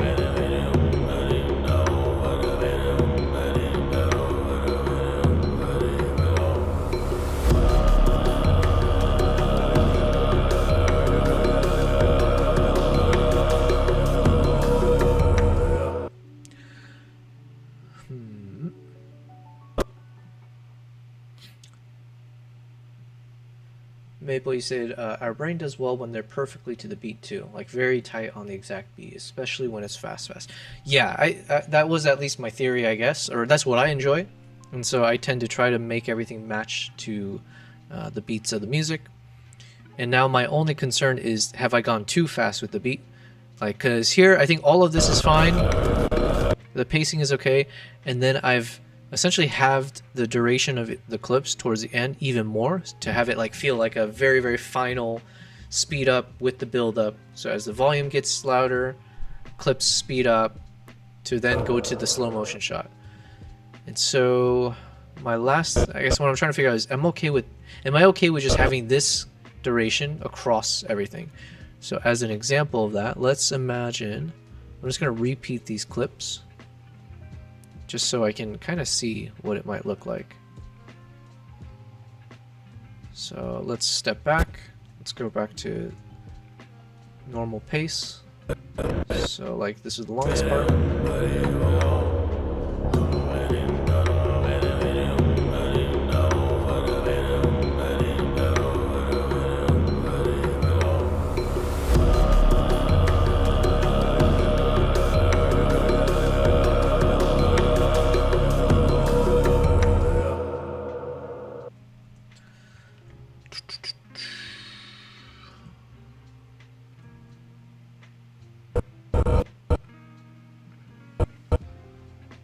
I don't know. I don't know. Maple, you said exact same. Yeah, we register that the flashing is consistent. I think it's less epilepsy inducing. Yeah, okay. I appreciate that. I agree. I think when I did it way too rapid at the end, then it's essentially, yeah, it's like a fever dream almost. So we will maintain the duration of the prior fastest clips, if that makes sense. So then all I need to do is figure out which clips to use. So I think I will still hold with my current thought, which is I think I'm just going to end with a lot of selfie footages of myself. Not to be narcissistic, but then yeah, I think to keep it consistent and bring back the concept of this is like my story. So let's see. What to retain? We got the camel clip. This one's just a nice, like, it's just a cinematic shot. It doesn't, I don't know if it adds much, but it's a cool framing. This one was a fun moment with the ice fishing. This one, he's just striking a very stoic pose. So then maybe it's like 1, 2, 3. How many do we have? Okay, let's see which of these survives then, of shots of me.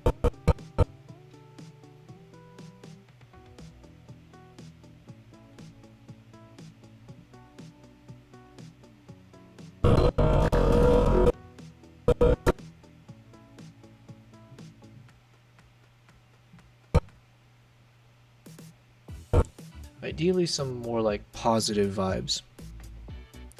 Or yeah, like I mean this is like a, oops, it's like a selfie-ish kind of shot.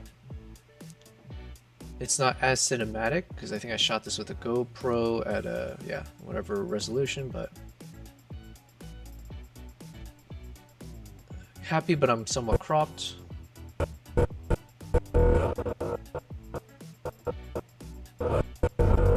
Oh, and then we did say we wanted maybe this one to be the final scene.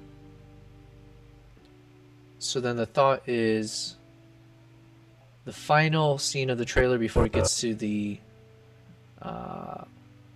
yeah, how do I say that? The transition to the final scene should be maybe a shot of me looking through the camera to more kind of resemble like I'm back into camera mode, and then we jump to a shot that I took. That was the current thought.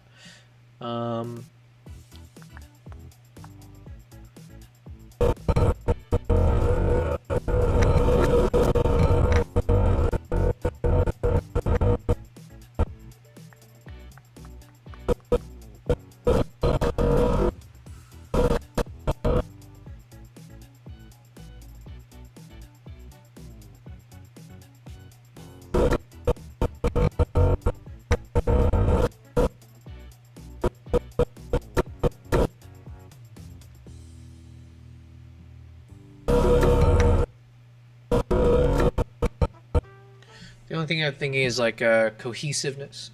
Maybe like if I have the shot of him spinning that little ice thing, and then you see it from a different angle, even if it's brief. Did I have a shot of me somewhere holding the... Did I not have that somewhere? Oh yeah, there it is. Okay, I do have some moment there. Idora, you're asking how do you use your Finder window? How do I use my Finder window? You're talking about for my Mac. These guys?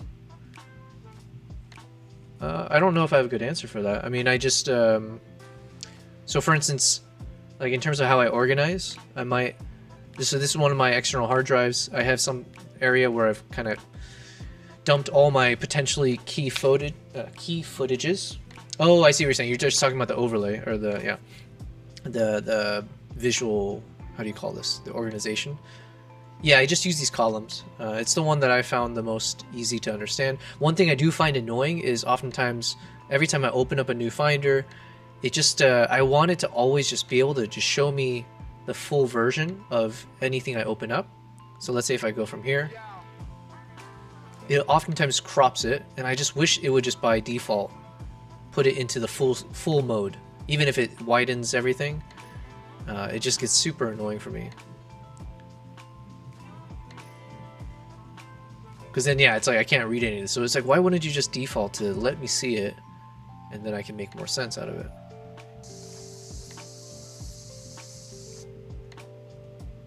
This is what? Okay. Anyways.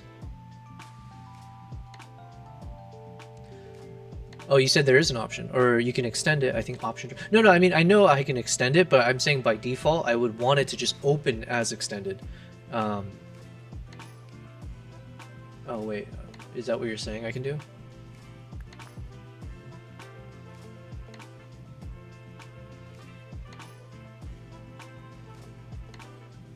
No, that's not it. You know what? It's such a minor thing. I don't want to I need to stay focused. So, but yeah, like I wish there was a world where I could get it to open exactly, so I don't have to keep seeing a truncated version. Okay, so my thought process was I could do ice fishing and show from my point of view, but if I do that, I don't use this clip.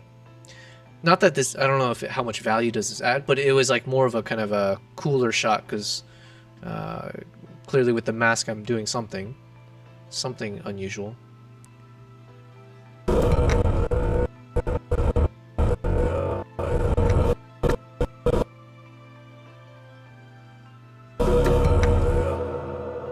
Whoops. All right, let's just see. Let's see. All right, so if I take a step back to here, maybe.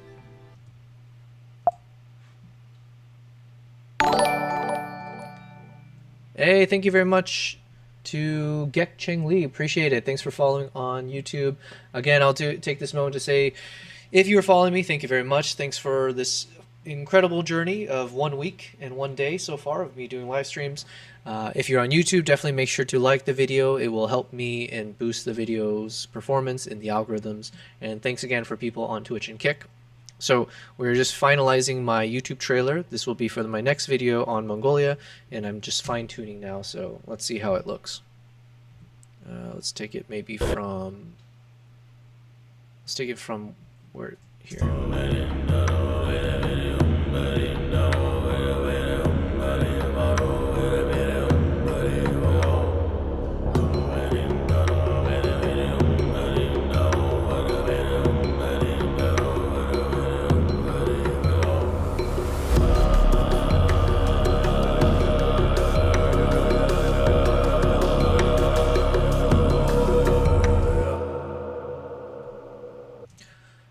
Yeah. It's there's nothing wrong with it, I guess. But something's, I'm not sure what it is. Something is there's something I wish I could change, but I don't know what it is. So that's very, very unhelpful.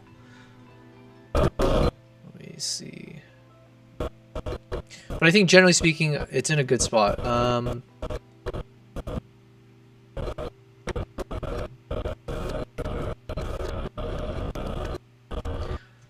Maybe I need to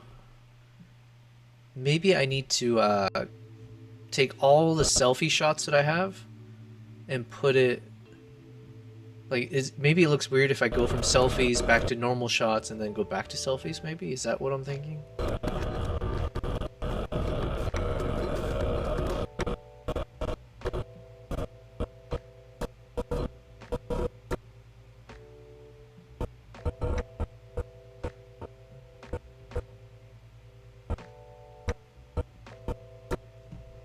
Or alternatively, maybe I do want the second to last shot to be a little bit longer. So what if I do this and extend that?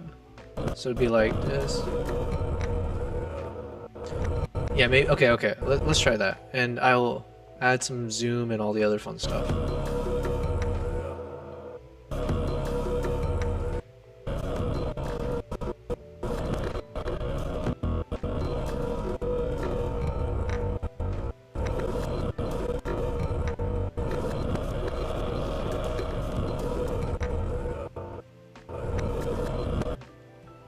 Sorry if that's jarring for you guys.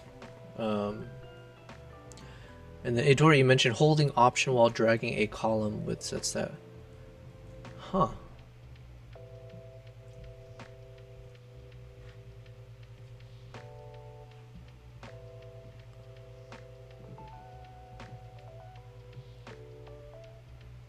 On my keyboard I have an Alt. I'm assuming that's the same as Option.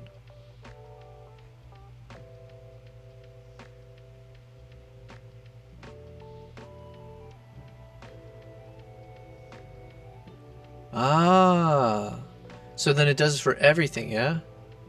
Which is already a massive improvement from what I was doing before. Like, even this is so much better, because then eventually, yeah, I'll have these really long titles, but then I feel okay doing one more step to extend it. But to be able to see all the parent folders in its entirety. Okay. Well, thank you very much. I appreciate it, Adora. That was super helpful. So... many thanks. Alright, so you know what? This is probably in a good spot. If there's one other quick thing I'm going to check out, is if I were to just do a bunch of shots of me leading up to the end, would that feel... yeah, would it feel more consistent or like less confusing or like just less bad? Let's see. So for example, what would this look like? Well, that one looked really bad, but...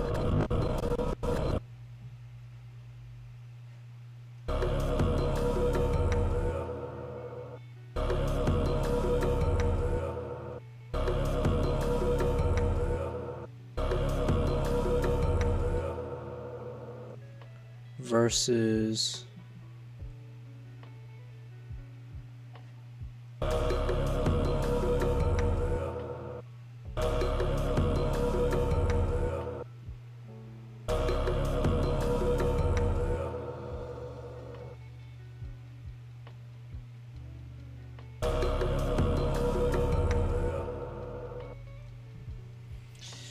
I don't know.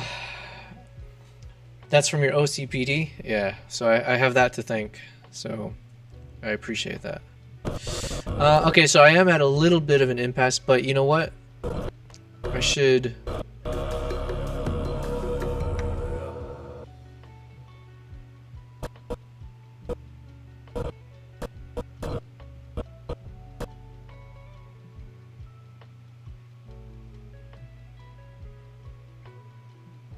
Let's see what happens if I change just one of them.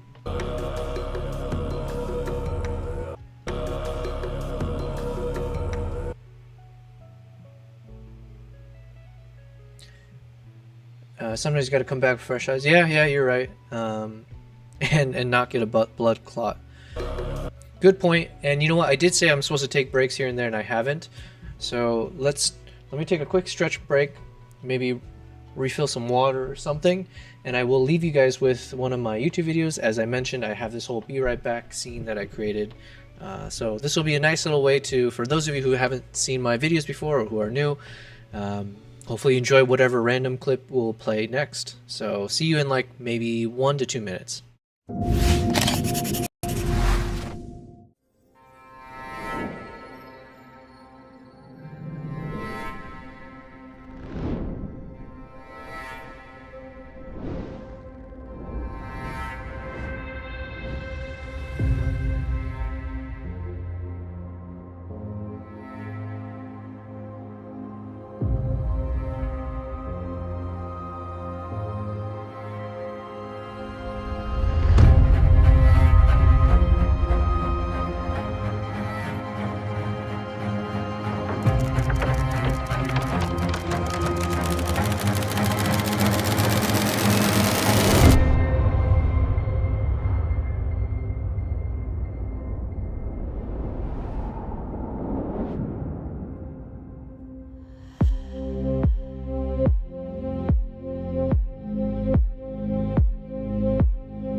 After a challenging hike, we finally came face to face with our gorilla family.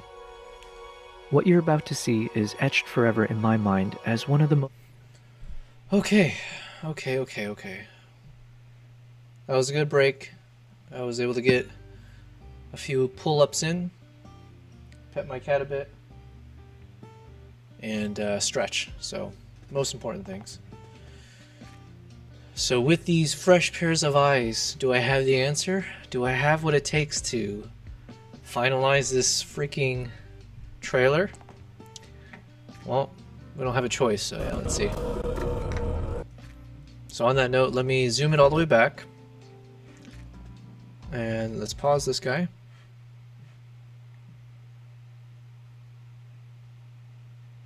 And let's go ahead and watch this together, full screened.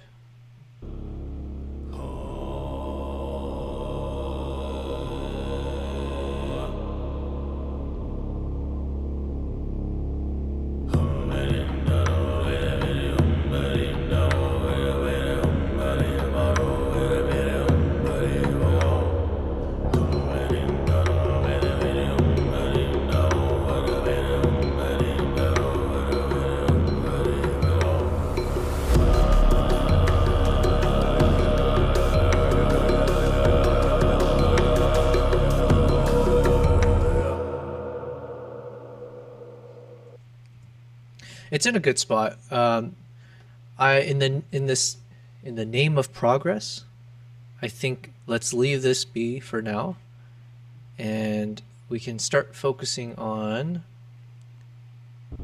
wrapping up every segment.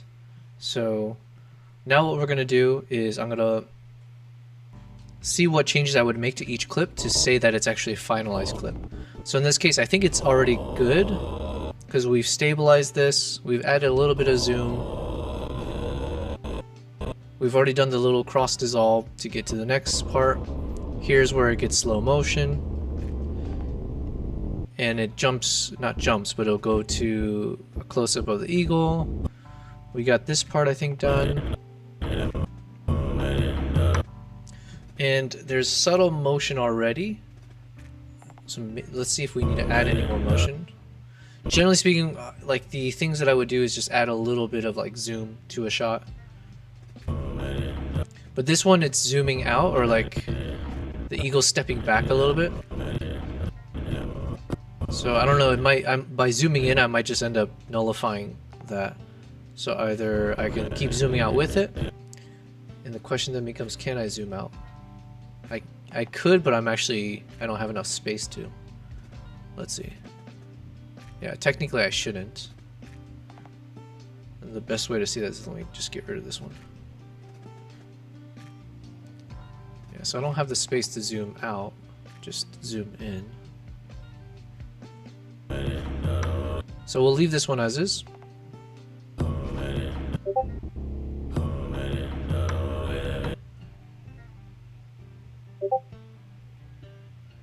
I'm hearing some notification sound, but I don't know where that's coming from. Is that a Discord sound? I don't know.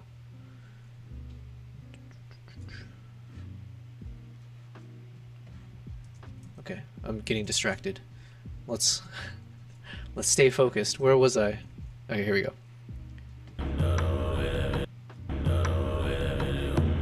The only thing I might change here, the mouth is okay. I don't like it as much when it closes. Like in an ideal world, I'll have the mouth open the whole time, I think. Maybe not, let's see. So there's just a hypothesis. We can always undo it, but maybe if we have some motion, it would be nice. Let's see.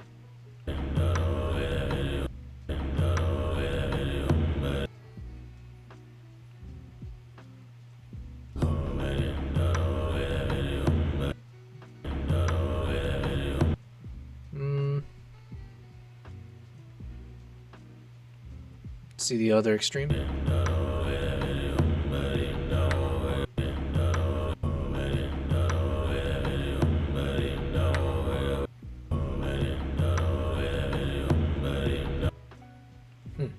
I don't know.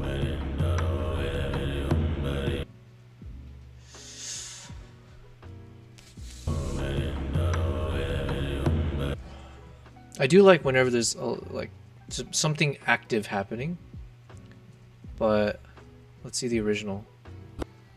I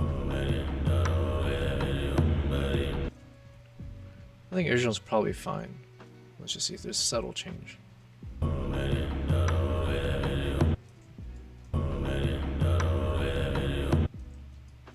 Nah.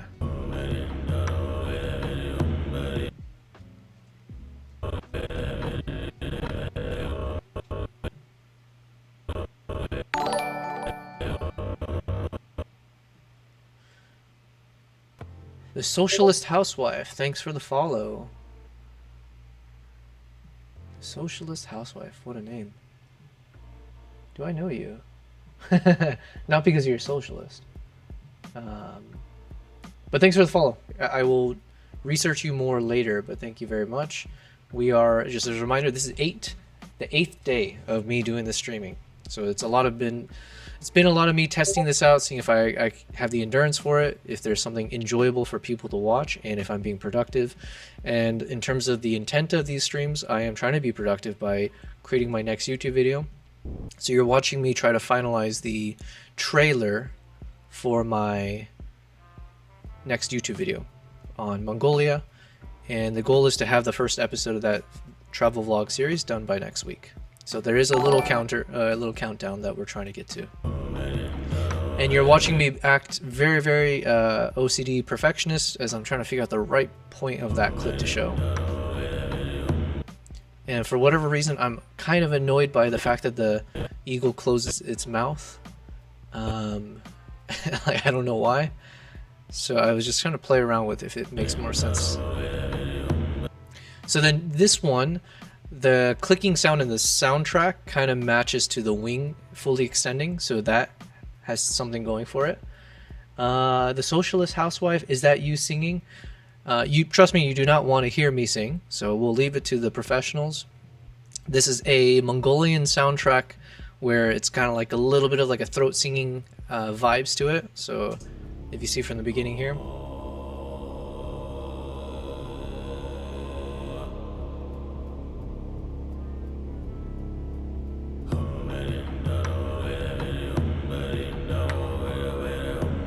Okay. I think I like this one more now. Kind of.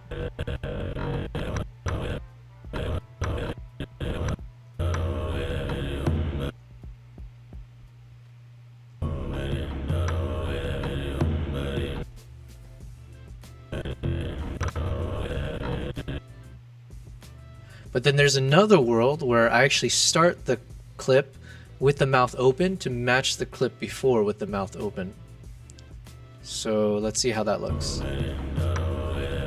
Oh, but the problem is it closes it. Okay, that's where it was too soon. Let's see.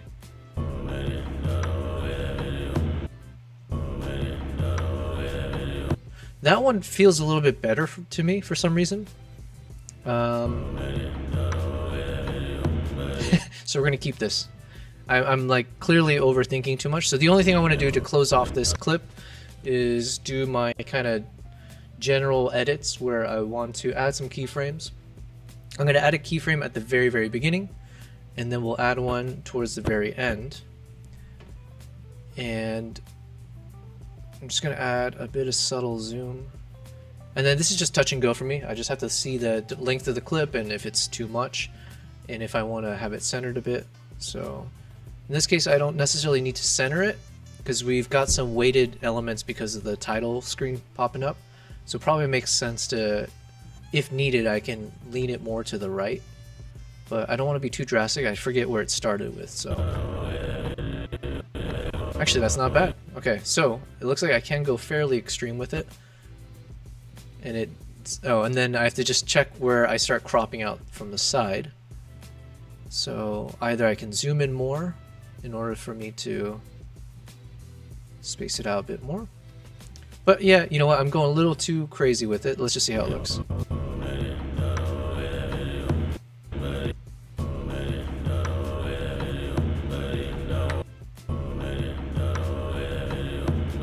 That's pretty good. I like it. Dizzy Box, thank you very much. Hello, brother. Back to you. I am just wrapping up this trailer here, and anyone who's just tuning in, welcome, welcome. My name's Yobel. This is my 8th day streaming in a row, and I'm very new to it, so if anything's not working properly, or if this is not entertaining, blame it on me being new, I swear. But yeah, we're just working on my next video for YouTube.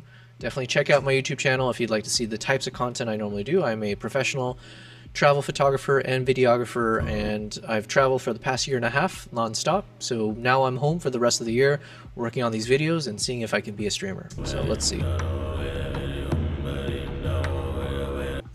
Now obviously we got the timing of this video done well. The only thing I'm thinking about is if I want to exaggerate when that head turn happens, do I want to add some zoom, or is it fine as is? I think it's fine as is, because I don't want to zoom in too much, because I want to be able to show that it might take a few seconds for people to understand what's happening here, because how often do you see a GoPro attached to an eagle? So I think I probably should leave it as wide angle.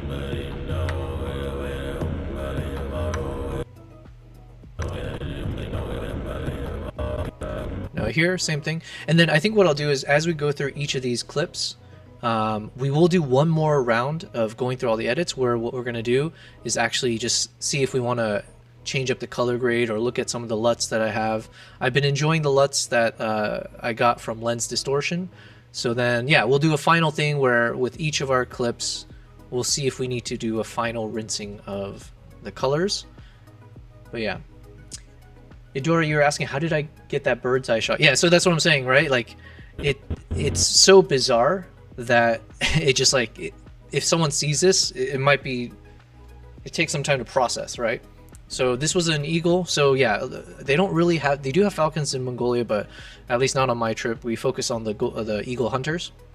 So this is a golden eagle, and prior I had attached a GoPro to its back. So the owner of this eagle, or like, you know, the eagle hunter, he actually created a custom little little backpack or little vest for the eagle where I can strap on the GoPro, and it worked decently. But the problem with the GoPro is it's slightly heavy, so when it's flapping its wings, like the GoPro kind of, yeah, it shifts around a lot. So if I were to do this again, I do have a smaller camera. They have those Insta360 Go cameras, and that thing is tiny. It's like, you know, it's just a little, I don't even know how to, I should just have it ready for in hand so I can show you guys, but I have it behind me somewhere. I might try to do one of those, because it's much more lightweight and probably less annoying for the eagle as well. The socialist housewife you put in, is that like a panda emote? I have no idea. Or is it a cow? Well, I'll take it as a positive, whatever that emote is. Idora asked, is that a falcon or eagle? Yep, it's eagle. That's ice, illusion. Oh, okay, so you're asking surprised robot. That's what the emote is. Okay. Thank you, Idora, and thank you, socialist housewife. That's a really long name. I'm trying to figure out if there's a better way to address you. I don't know. It sounds weird to just call you the socialist. It definitely sounds weird to call you housewife. So we're stuck with, we'll figure it out. Anyways, surprise robot indeed.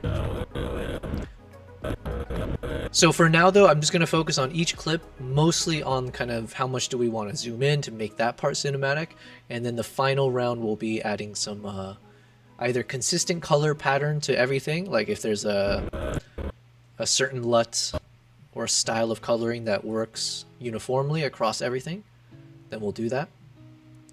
But like I said, in terms of how I edit, I generally am fairly, like with these past 3 to 4 vlog series or whatever I've done on YouTube, I generally just add a lot of zoom.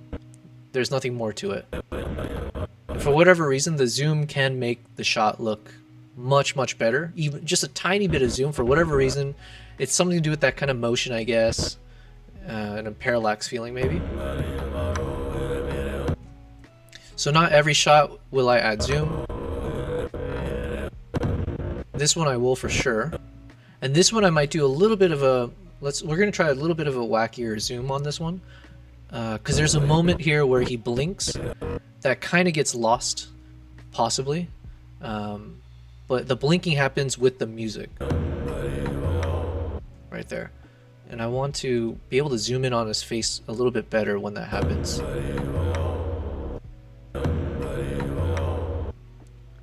So let me first try to see if I can apply a steady zoom all the way across. Let's go with like 1.2x. Maybe center them a little bit better. So let's first just see how that looks. I mean, it's not bad.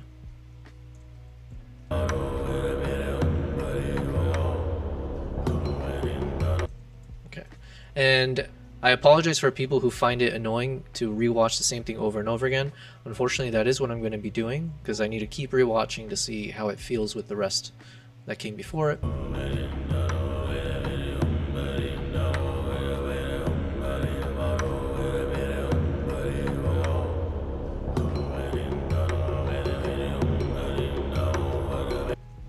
Okay, so for this side, or this section, let's see. It's already zoomed in quite a bit, or it's like cropped in.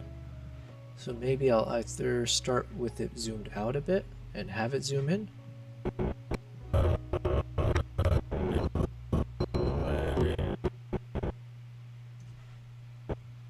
Let's see.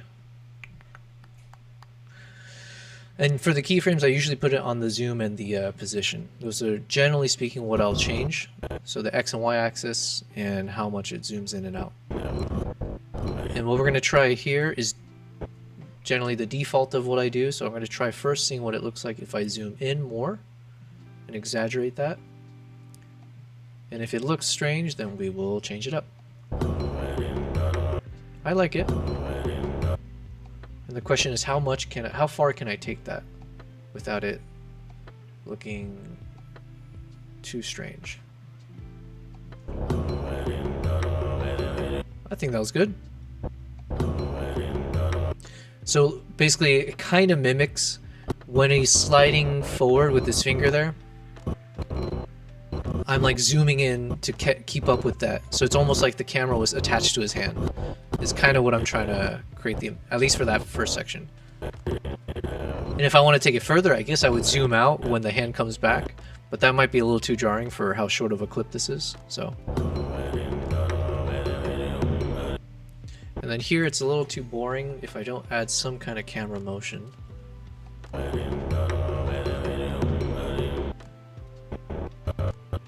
And the question is like, sometimes it doesn't make sense to always only do the same motion of like zooming in, zooming in, zooming in. Sometimes maybe I have to do like zooming in mixed with zooming out, back to zooming in. I don't have an answer yet, so let's try zooming out on this shot and see if it looks strange. So let's add the keyframes first. So imagine we're zooming out to that position, so then we'll start by having it zoomed in. And maybe it could work because the prior shot we did have a fairly good close-up of the hand. So maybe, but maybe not. Let's see.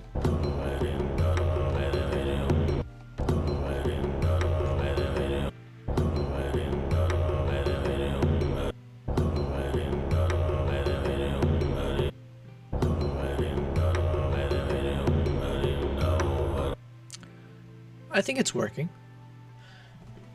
I will assume it's working unless someone tells me otherwise. And if you say otherwise, I do respect it. So by all means, any feedback is welcome.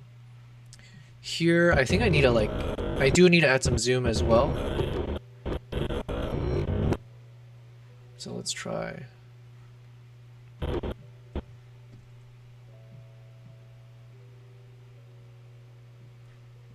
Let's make it extreme.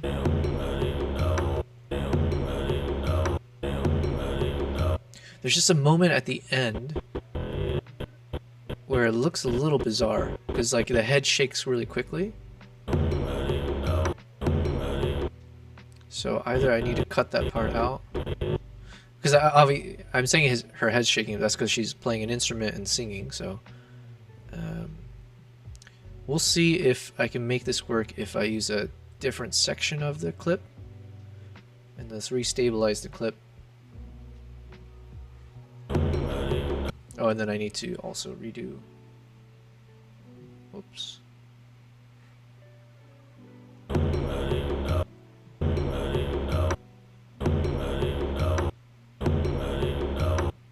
Okay. let's just see. So first thing I'll do, let's re-add in those keyframes.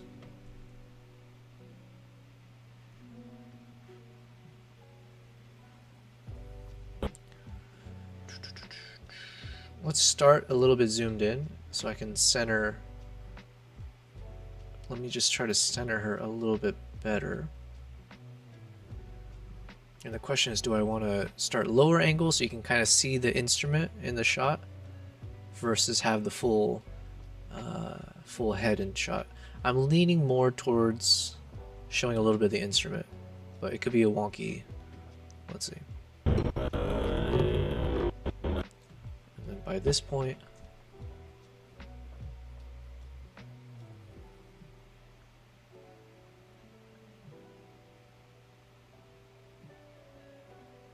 one thing I've learned, hello, actually just games. Hope everything's going well. Same to you. Everything is going well over here. I've just been plugging away at my video here, as you can see, and it's not boring yet, so I appreciate it. When am I editing? So this is something we've been working on for the past week since I've started doing the streams. This is day 8, and the goal is I've traveled quite a bit as part of what I do, and I'm working on my next YouTube video, which is a travel vlog series to Mongolia. So this is a trip I took in February of last year. I have about 12 other countries since that trip that I do need to catch up on. So we have a plethora of content that we'll get through. So the streams hopefully will constantly have something exciting happening. This was a trip for about 2 weeks. It's about 9 hours worth of content. We are starting off with the trailer. So for the past few days, we've been working on making the 30 to 40 second trailer that will introduce the first episode of the Mongolia vlog. So we've been trying to improve each shot. So now I am in a good spot in terms of the trailer. There's only a few fine-tuning things that we're doing, including what you're seeing me do, which is I'm just kind of taking each clip and zooming in a little bit, just making it slightly nicer, a little, make it feel a bit more cinematic at times, before we'll do a little bit more color correction at the end. And I might try to make all the colors look uniform. I haven't really done that in the past videos I made, but I can understand the reason for that. You just want to have a single style of editing, but we'll see. Cool, it looks nice. Thank you, man. Appreciate it. Yeah, it was a really cool trip. I've been looking forward to this one. So I did figure if I'm going to try doing live streams, I wanted to time it with me working on this video, because I knew that this was one of the better trips that I've been on. Every trip has been great, but this one just lent itself to a lot of cool content. You know, we got those eagle riders that we're going to be able to show at the end of this trailer, as well as at the beginning. We've got the cool shots of the eagles in flight that we're teasing a little bit in the trailer. Me getting drunk with the eagle hunters and, you know, surviving the blizzard that hit them, which also killed one of their the stallions of the eagle hunter I was staying with. And so obviously I have my camera, so I filmed all of it. So hopefully we got some good stories to tell. And yeah, but thanks for your compliment. How amazing are eagles, Adora? And you asked ChatGPT. What does ChatGPT say? ChatGPT, what is the answer? Oh wow, okay, so it literally pulled up all the information. I will tell you myself, eagles are badass. Eagles, I would love to see bald eagles. I have yet to actually photograph them, but I've seen these golden eagles, the hawk eagles. Recently in Japan, I spent time with the stellar sea eagles. They're badass. Okay, but let me try to finish this guy up. So we wanted to add a little bit of zoom. Let's see how it looks.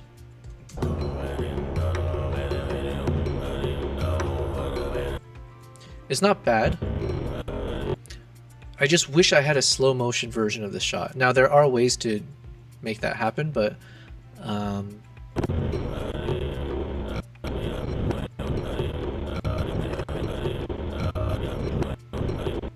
let's try adding a little bit more zoom. I want to see how crazy we can go with it before it completely is unusable.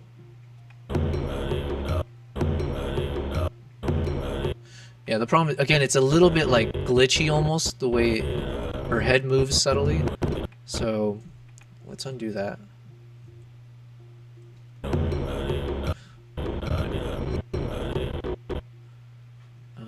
maybe I can try to adjust how I'm doing the stabilization.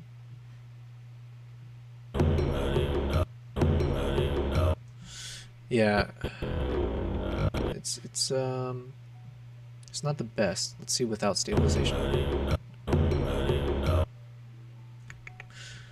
Yeah, I'm not liking it. It feels a little too jittery.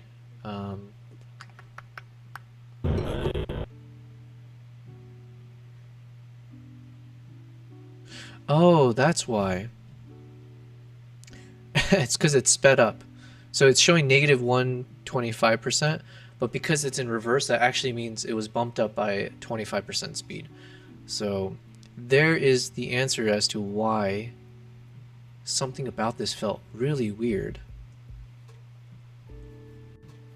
So give me a second, because it's only been a year and a half since I've been using DaVinci. So there's a lot of things I don't really know yet about how to use this tool properly.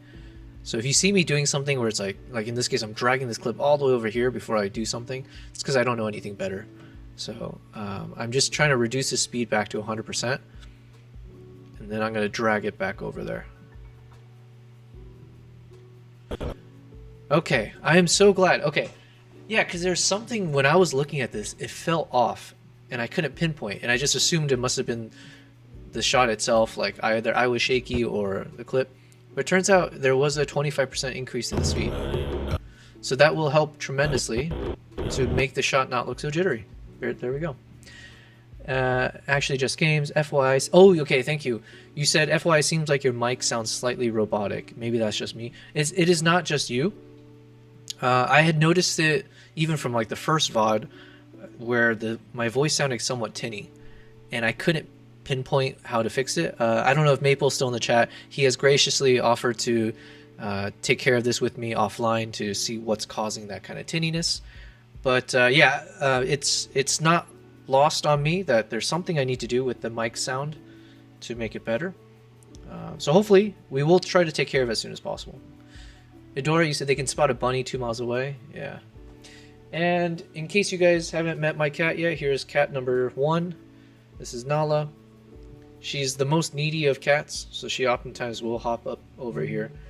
Since I've been starting the stream, she's been a little bit less jumping over here, maybe because she's hearing me talk for so long and she's getting annoyed by it. And then my second cat is over here. So this is Nala. Second cat is Kimpop. He's the younger of the two, but he's a good boy. Oh yeah, I guess I could show it in full screen. Nala, you want to say hi? You're a good girl? Yeah. And we even got a little cat cam here, so at times when I feel it's obligatory, if they're making noise and they're asking for attention, we've got this other cam here set up so we can stalk them a bit better. With that said, let me finish this up. So, yeah, Edora, those eagles, their eyesight is insane. So it's just a reminder that we are quite physically stunted compared to some of the wild animals we see. Okay, so now that we fixed that speed issue, hopefully, let me just double check again. Now let's reapply a little bit of zoom and rework this. So let me add those keyframes back in. We'll try the zoom in again.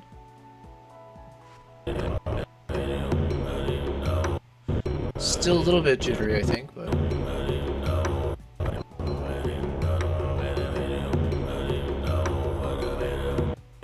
but that's like normal jittery because that was her playing the instrument and singing.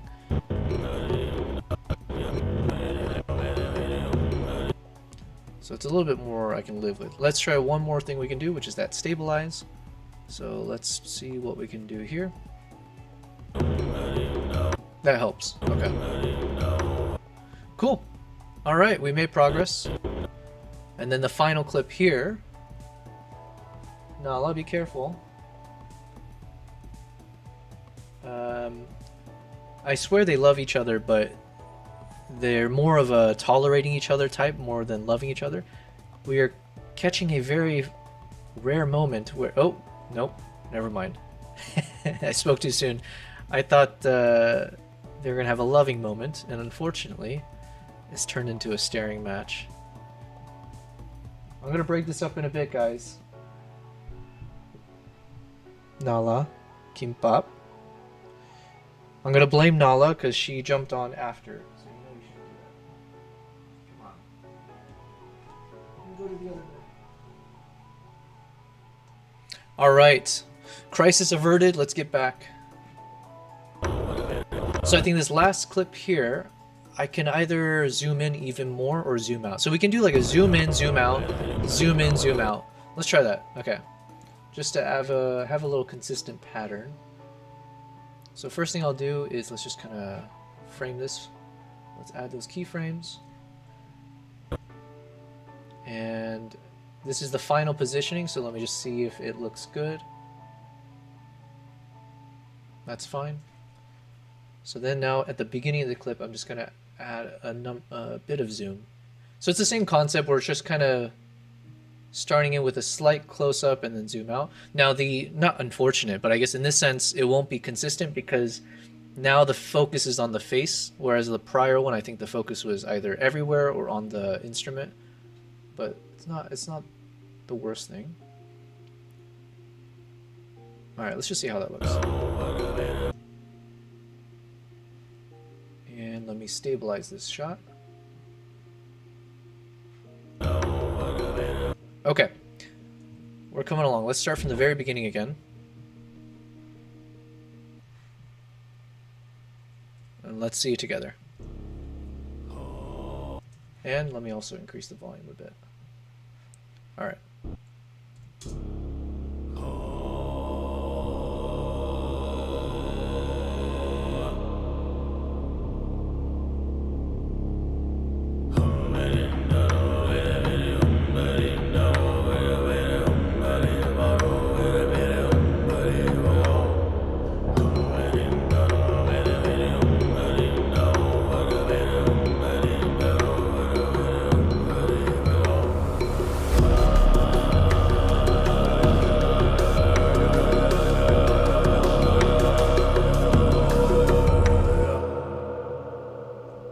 Okay, so not bad. It's coming along. So what I'll do is let's just kind of, these are somewhat completed shots. I think I'm happy with what we've done. So that subtle bit of zoom can make a big difference.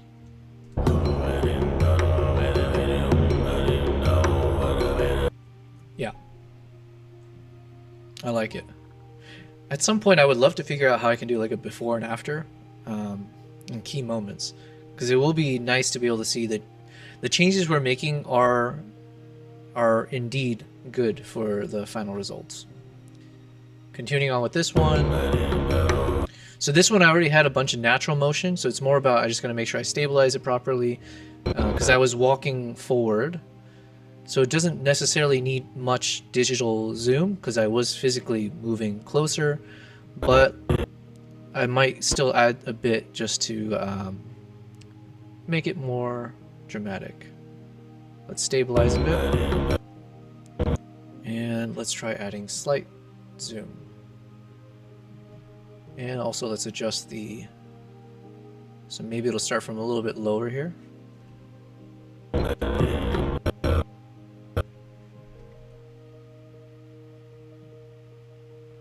And how much zoom? Let's do 1.15 maybe. All right, let's see. Okay, the problem is now from what we did, it crops. So let's not start so low. And let's see where we ended it.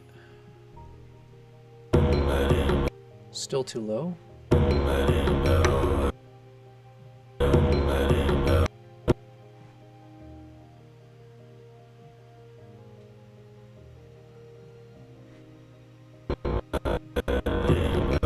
So then the final clip here, let's actually raise it up a bit.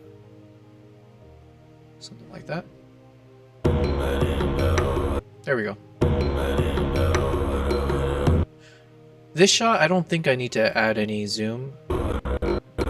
There's like a lot of motion going on here. And it might start cropping.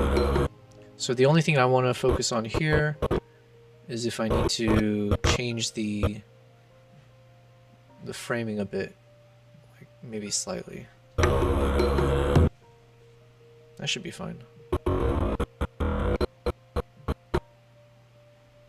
So if I raise it slightly more, is that too much? This might be too much, but we'll just see.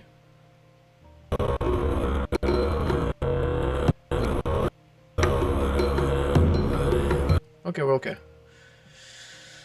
We might still add a bit of zoom to it later, but as of now, I think it's in a good spot. So same thing, same exercise. Every clip, we're doing the exact same, roughly speaking. We're just testing out the zoom.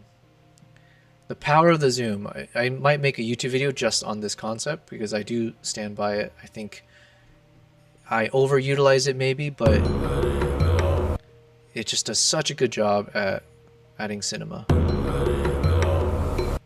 And this awesome clip here, for sure. We're gonna add a lot of zoom on this one.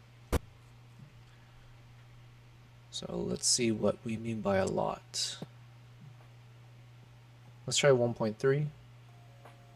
And obviously we don't want to crop him, so we'll shift there.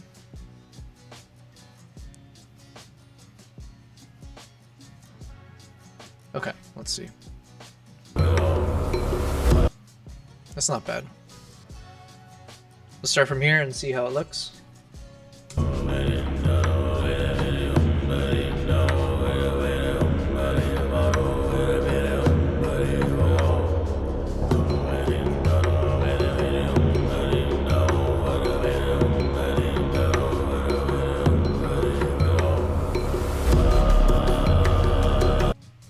I might even add more zoom. More. We need more cowbells, yeah? Let's see. Let's try like... Let's go as much as maybe 1.5. And then just reframe a bit. And this one I don't have a good answer yet. Do I want to frame it so he's more in the center the whole time? Because then it adds a lot of motion to the left. That might be too much zoom, actually. Let's try again. Round 2. Maybe just like a little bit more then.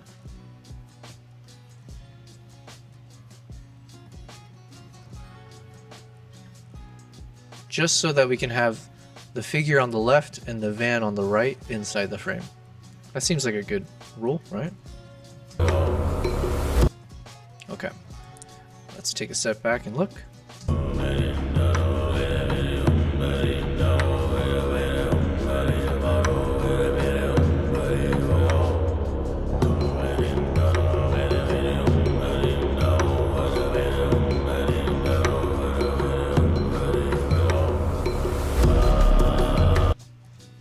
Not bad.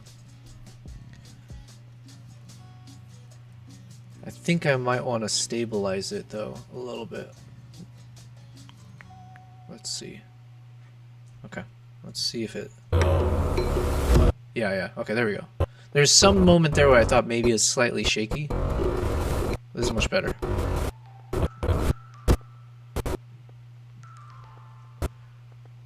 And the only thing I'll change though is now that I've stabilized it, I gotta see if I need to readjust slightly so that we can maintain the framing there, so we have everything in frame. The question is how much... I don't want that sky, it's a little blown out. And I think it's nice to have a little bit of height to the base there, so it looks like they climbed a summit, which they didn't really, but... Okay.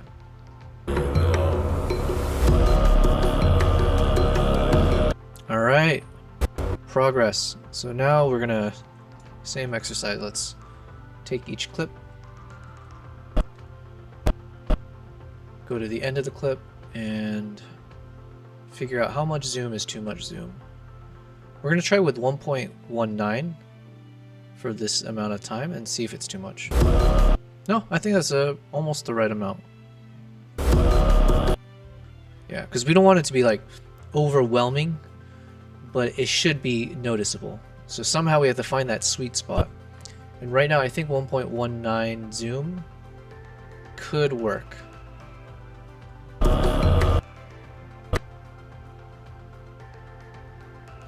Alright, this one I have to do the math because this starts at 1.78 zoom because this is originally a vertical shot. So what is 1.78 plus 0.19? My god, what is that? Is that 970? I think so. 1.970.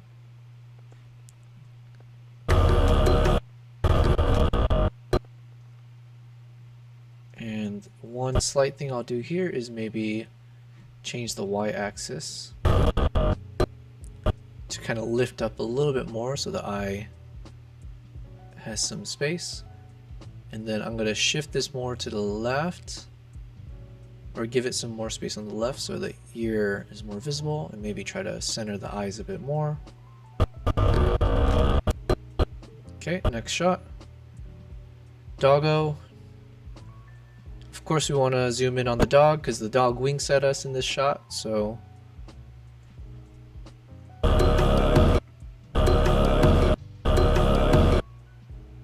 and let's make sure the shot is stable.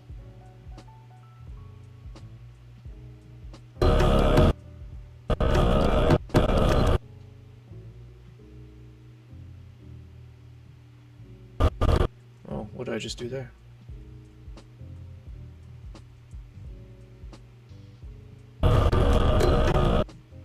That was weird. There's some glitch, but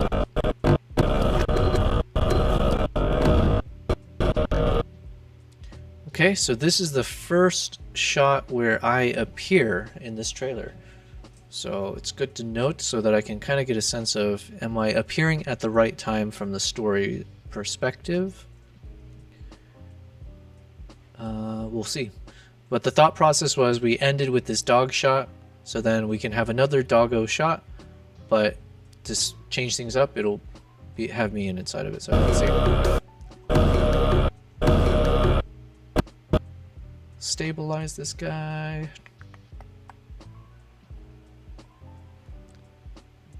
And subtle zoom 1.56. So what is the math on that? 1.56 plus, what did we say, 19? So that's 7.5, 1.75.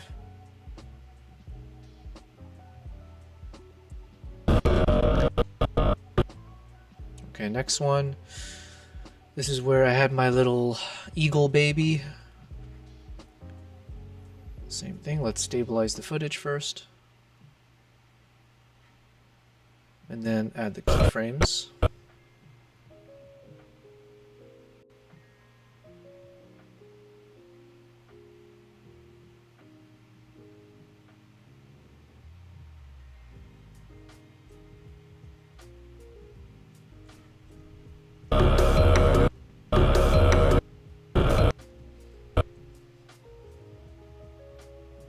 I think we want the focus on the eagle there, so. Alright. So anyone still watching, basically this is what I do normally with my videos. I wish I could say every step of the process is super exciting and, you know, full of craziness, but really it's just this. It's just what is your tolerance for monotony? Yeah. And if you have high tolerance and high endurance, then you can do this. At least my way. So it's not boring for me, thankfully. But yeah, basically what I'm trying to do is each shot add a little bit of adjustment.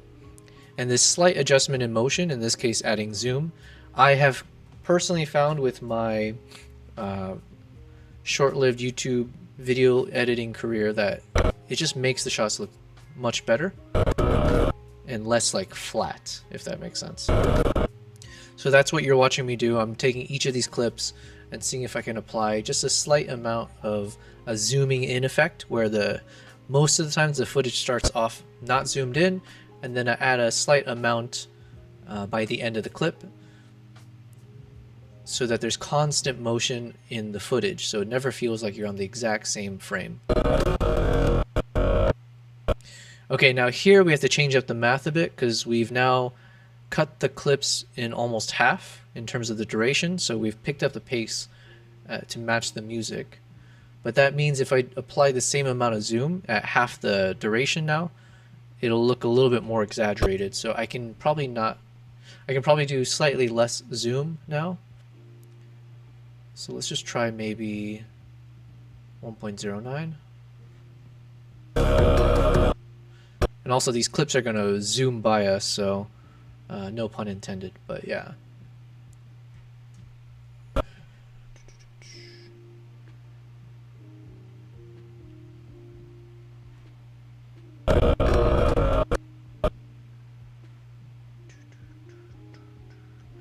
Edora, still rocking? Who, you or me? We'll say both of us. Yes, sir, we are still rocking. Besides that quick standing up, pull up break, I can do this all day.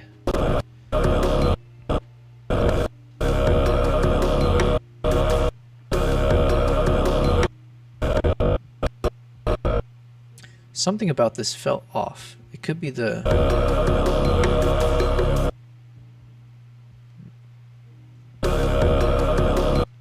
I think it was the duration of this clip. It's slightly longer than it should be. But there's not much I can do about that, actually. Because I think the rest of the clips are the same. Yeah, okay, whatever. We'll live with it. And I also might actually try zooming it. I might go with the exaggerated zoom. So let's actually try that here. So I'm going to go with that 1.19. So we'll maintain the same zoom amount, even though the clips are shorter. But possibly we might look good. So this is our hypothesis. And we're watching if it bears out. So I need to add a little bit more. So maybe like 2.6. And let's adjust the zoom. Whoops.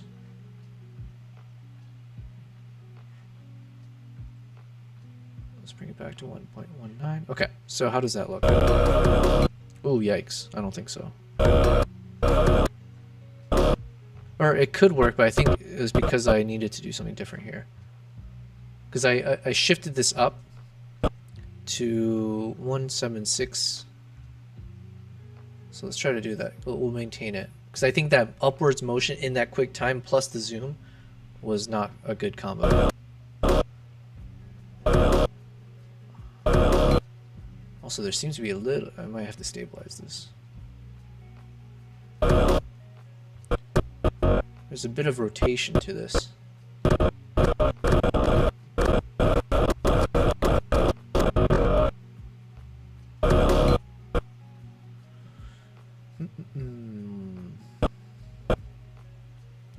Let's reset and see. I might need to find a different section of this clip. So let's see here. Yeah, okay. We're gonna change out the clip section because I think I chose a section where there's a lot of motion from me and it's a little too much for the short amount of time we have to show. So let's try this section of that same clip. Let me stabilize the footage again. And then let's do the same thing of adding a keyframe and adding some zoom.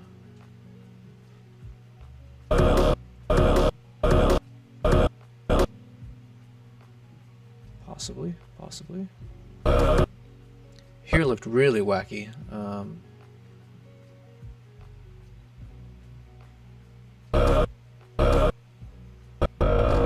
So same thing, I might have to choose a part of the clip where there's less motion involved because we're swapping out motion from the actual footage with motion that we're digitally applying. And I think having motion in the video plus digital motion, it's causing some issues. So let's see here.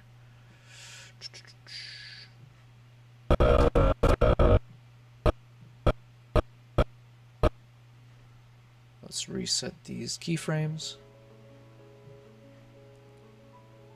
And let's start from scratch. So film starts from here. So, and then by the end of the clip, let's add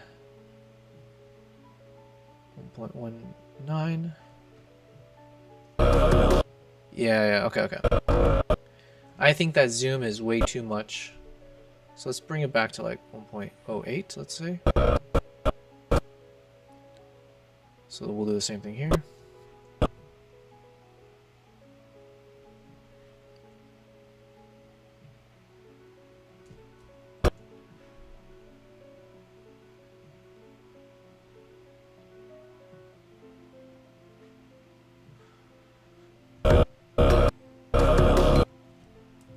Listen, we can't always be right with our suggestions. Okay, this is much better. And it is going to be fast, so I have to keep that in mind, but let's see. Same thing, let's reduce the amount of zoom on this one. Let's see if we can reset a bit. So maybe something like that.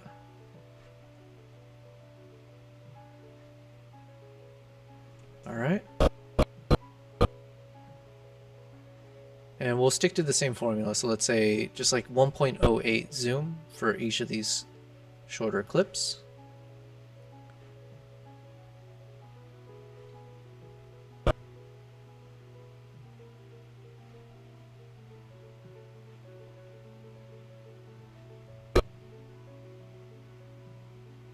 All right. 1.08.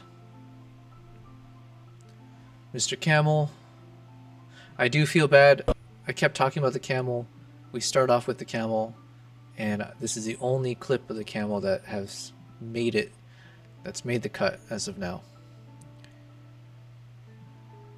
A bit of a shame, but you know, listen, the competition was tough. All right, 1.08, almost done. Oh, you know what? And I need to stabilize these shots. So let's hit stabilization.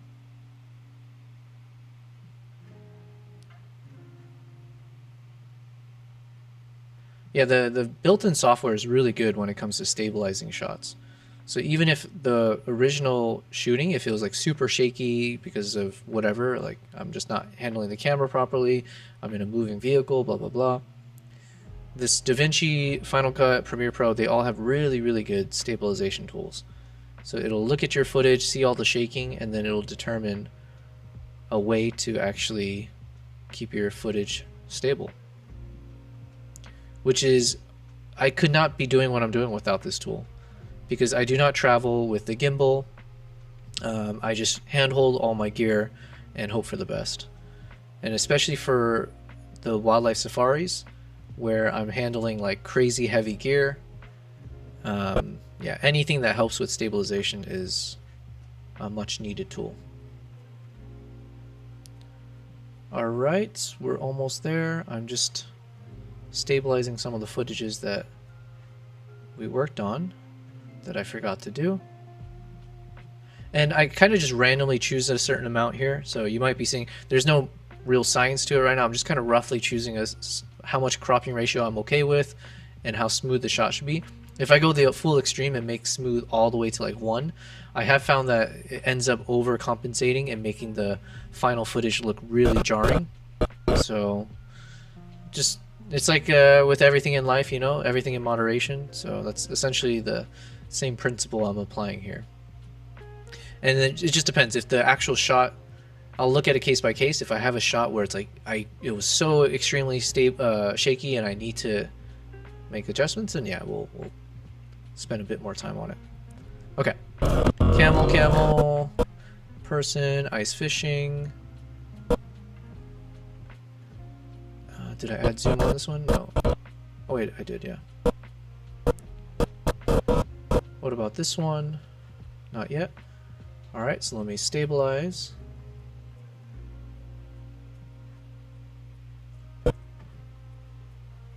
And let's Let's add keyframes at the end,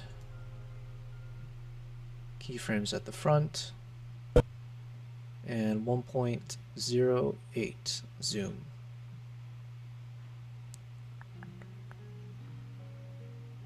Same thing, we're going to stabilize.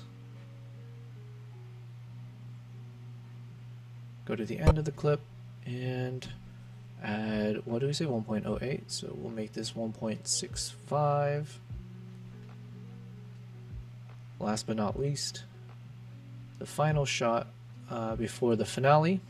So now it's going to be ending with the shot of me as I start peeking through the camera. So the thought process was maybe I'll give it a little bit more breathing space. You see me looking through the camera, and then it then transitions to the very final shot, which was the eagle hunter in the blizzard. So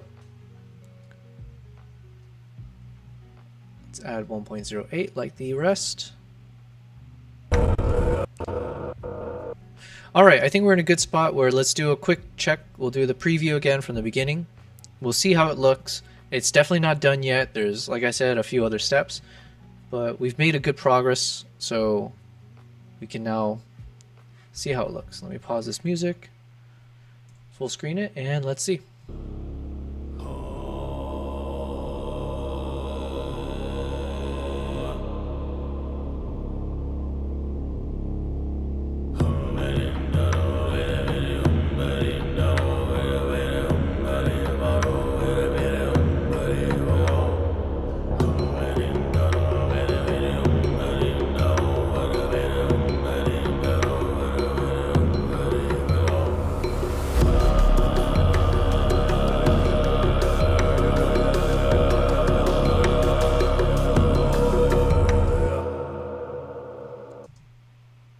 Okay, the only thing I caught this time that I think needs some adjustment is the very, very end. I think maybe I have the timing incorrect in terms of when the final shot should appear.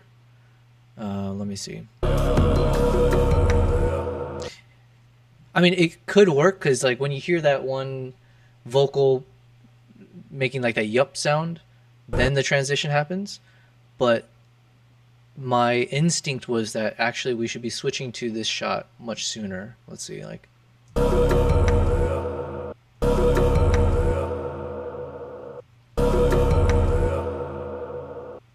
Versus where it was before.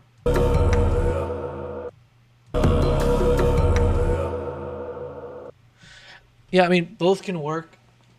The way I have it currently, at least it does synchronize with some noise, the vocals.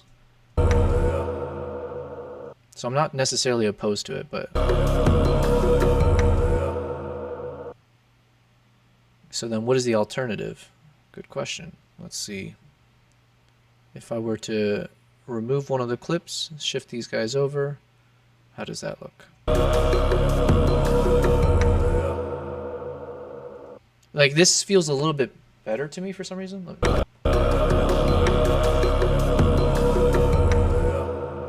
Like, roughly speaking. So, like,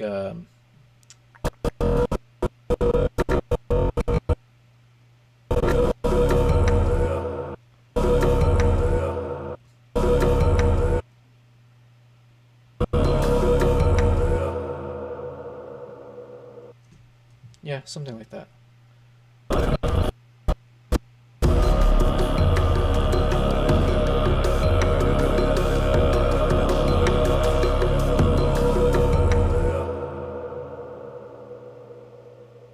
Okay, so now we just got to work on the very final clip.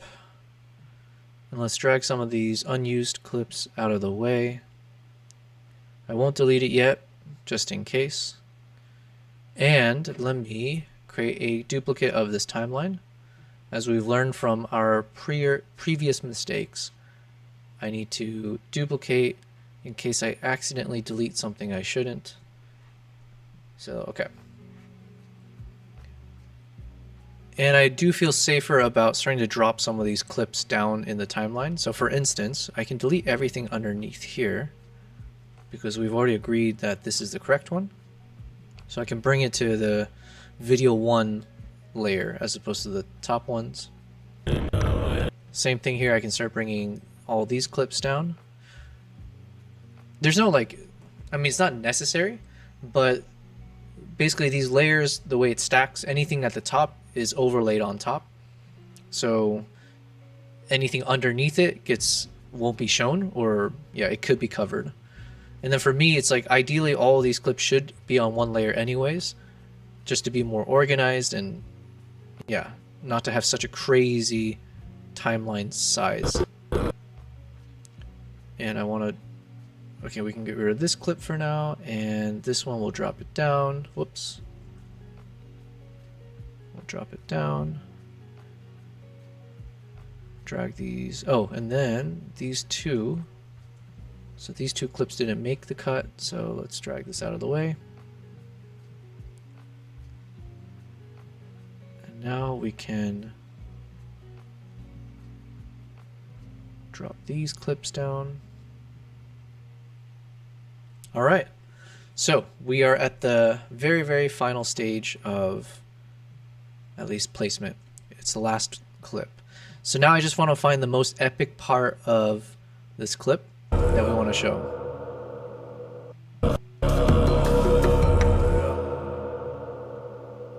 And I also have to put a title. I need a title on this guy. So one thing I might do just to save myself time is, let me just see if I can open up the prior project I was working on, which was India. So I'm just loading this guy up right now. You'll see in a second. And we're going to see if I can find the title screen that I created for that one, which was under India YouTube. This one. So I had created this guy. I'm going to just hit copy, and I should be able to switch over to my current project and paste it in. So yeah, there we go. Cool. So this was a title overlay that I used for my last project. And so what did they say? Don't fix what isn't broken. So we're going to just quickly see if this could work. And the thought process, obviously, I need to switch out the text and everything to whatever becomes the title. I actually haven't given any thought to what the title and everything would be. So let me see if I can think about it real quick. Obviously, I need something where it says Mongolia. So maybe just literally just says Mongolia and the big text. And then what do we put for the bottom text? Bearing in mind this is episode 1's title. So each episode, we haven't decided yet if it's going to be 2 or 3, but it's going to be a different topic, obviously. Sora, you are back, alive, and drunk. Good to know. I was just thinking, like, there's still time, so we'll save on the alive part. But good to know you're back. Depends how drunk you're planning to get further. But good to have you here. Don't go too crazy. What is your drink of choice? I used to be a tequila drinker, but honestly, I think I've just become so boring with those things. There was a time I was the life of the party, and I can stand by that. I'd be on the dance floor all night, but yeah. Can't get too drunk, you have work? Oh yeah, today is a Sunday, right? Yeah. Fair enough. Listen, I could technically get drunk, because now I'm just working from home, but I actually don't know what Twitch's policy is. Twitch, YouTube, Kick, about drinking on stream. There's so many things I actually have no idea about that I'm going to probably end up breaking rules left and right, but yeah. Somebody hopefully will warn me in time. Mongolia, I don't know what the actual title of this will be, so for now I'll just put a placeholder, but something about like exploring, I don't know. It'll come to me, or ChatGPT will help me out. But we'll just put Eagles Hunters in the wild for now. This is definitely not the title, but I just need something that fills up a bit more space. So then it could be, you do whiskey. Yeah, I love whiskey as well. Whiskey and tequila. I don't mind whiskey on the rocks. I'm definitely not at that point where I just straight drink, you know, whatever whiskey bottle, but I don't mind it when I've got, especially the honey infused whiskey. Then we're really talking. But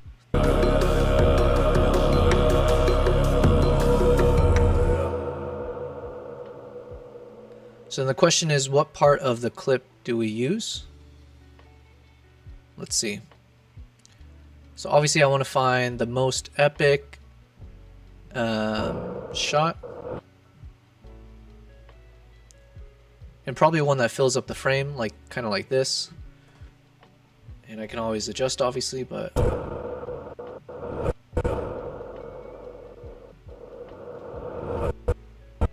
it could be this, actually. Let's see. Sora, you said, what'd you say?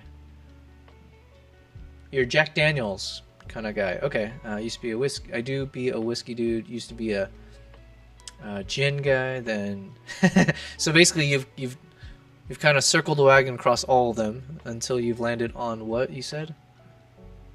Oh, currently you're a Jack Daniels guy. Got it. Prior was gin. Tequila makes me blackout drunk every time. Yeah, that was the same for me. But there was a time, and this is now a testament to my age, but post university for like, I think almost the entirety of when I was in San Francisco, I used to be able to drink a bunch of shots of tequila. I would black out, have fun. Thankfully, I'm the type where, generally speaking, I think 9 out of 10 times if I'm blackout drunk, I won't do anything I shouldn't, or I'm not gonna be like turn into an asshole or something. I just make a fool out of myself usually. But I would wake up with no hangover, just hungry, and go about my day. And that was one of the best, like, that was when I was like, man, my metabolism was really on fire back then. I can't say as much now, but there was a time that I look back on, and I was like, wow, I definitely abused my body that I shouldn't have.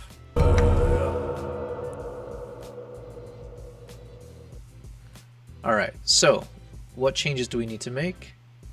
One, I think we'll cut down on the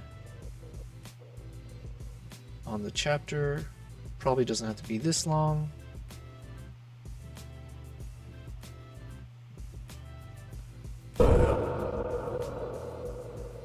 And then we'll have it fade to black. So then everything starts to fade to black around here.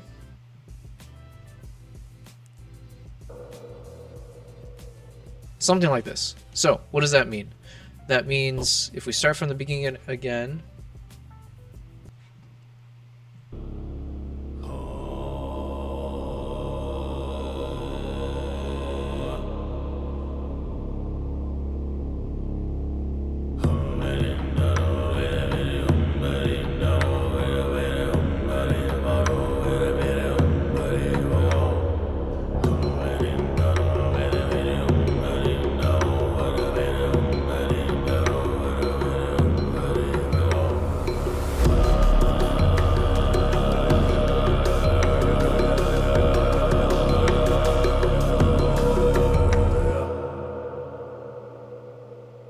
yeah, I think it's there. I think there might be a few things that I'll adjust here and there, but honestly, I should be happy with it. I'm obviously very happy with it. I think this is where it needs to be. So there might be just some very, very slight tweaks. Maybe it's just like when I add the little fade, it could be just like, yeah, slight duration changes. But otherwise, we're done. Well, we're not done yet, but we're almost there. So thank you very much, Adora. Tight. So now the final round before we can say we should be done is I'm gonna color correct everything. Sorry, I'm gonna do some color grading. In particular, I just want to see if there's some of these LUTs that I can use to make everything look somewhat consistent. If I can't, that's fine. I'm just going to go video by video and just make it look the best possible. But obviously, ideally, I can make it feel uniform so it's part of one single film, as opposed to feeling like you're watching, you know, 1,000 different clips from 1,000 different, completely different directed, styled movie. But I can't guarantee it. I also don't have my own LUTs. That is something that I probably should do in the future. But I'm still fairly new to this game of video editing. It's been a year and a half. So I have so much more I need to learn before I feel comfortable creating my own LUTs. But that would be the medium-term goal, is that as I get more comfortable, as I do a lot more of these videos, I will have my own style of color grading. And if I apply that style, I will want to create my own LUTs. LUTs stands for what? It's like lookup table, and it's essentially the equivalent of when you're doing photo editing, where you have the term presets, or if you think about like Instagram has filters. So basically you can create your own preset filters where you've had all your adjustments saved. So by just clicking one button, it will change all the colors a certain way. And so it saves photographers, videographers a lot of time when it comes to the editing. And it also can become something that's your own style. So maybe you're like really heavy on blues or desaturating, whatever it might be. Yeah. And that's something eventually I want to create for my own, and then I can sell it as my LUTs on my website, and I would advertise it. It's what I do for the presets. I have shown that in the past. I do need to keep advertising that every single time because I need to be a better businessman. Sorry, you say gotta love that your channel's growing. That's good to know. I honestly I can't tell necessarily. I have noticed that obviously we've had really cool people in the chat that I've been able to speak with throughout. So I'm very happy about that. I'm kind of intentionally not necessarily looking at followers or things to that extent, really. I just want to keep doing this and see if people are enjoying it. But yeah, I appreciate that. It's been fun for me so far. We've made a lot of good progress here. And I'm also getting to meet a lot of cool people. So give it about maybe 1 or 2 more weeks, and I do want to start doing those kind of like Discord calls that Maple had mentioned. That would be really fun to also get to speak to other photographers and videographers. All right, so what you're seeing me do right now is, as part of my subscription to Lens Distortions, they have LUTs available for you to download and utilize. And I've really enjoyed it. Sorry, I'm trying to figure out how can I expand this guy so you guys can see it better. I've enjoyed their LUTs. They're very cinematic in terms of what they offer, Lens Distortions, like the soundtracks, the sound effects, everything. And that's no different with their LUTs. So bear with me as I figure out a way to zoom in a bit here so you guys can see. Worst case, I'll just go full screen mode for you guys, but there's got to be a way besides actually doing full screen, because I want to show you guys, but I assume maybe this is as much as I can. Okay, so what I'm going to do, let me just go full screen so it's a little bit more visible for you all. And we're going to start color grading everything. So let's see if there's a cool style.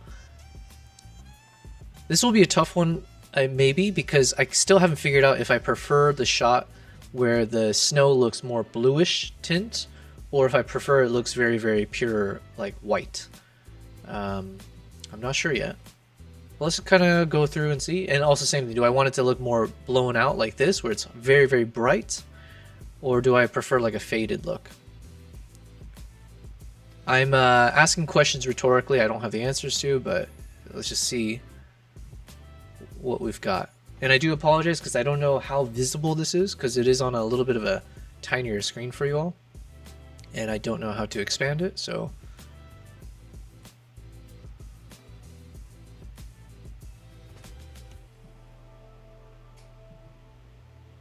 Yeah, do I go with maybe a more... Okay, if I was a better editor, I think what I would do is I would figure out a way to start it out in black and white. Like if I can do like a very desaturated look and then start to then add in color as it gets closer. If I knew how to do that, I think that's maybe something I would want to apply here. Oh, quick little side tangent. So after stream yesterday, as I was eating my dinner, I was like, I want to watch something while I eat. And I happened to see there is this show called Samurai Champloo, if I pronounce it correctly. I think I've actually watched this before way back in the day. But it's been long enough at the very least that nothing really I can remember from it. So anyways, I was watching that show Samurai Champloo, which is like, I don't know if it's originally English or something, but it's like an anime thing about these two dudes. And they had this really cool editing style in there, and I was wondering if I can actually apply that to my own video edits. It's like a record scratching thing they do, where as they do the record scratch, they show like glitches in the visuals, and then it jumps to the next scene. Shampoo record scratch. Could I find the very specific example?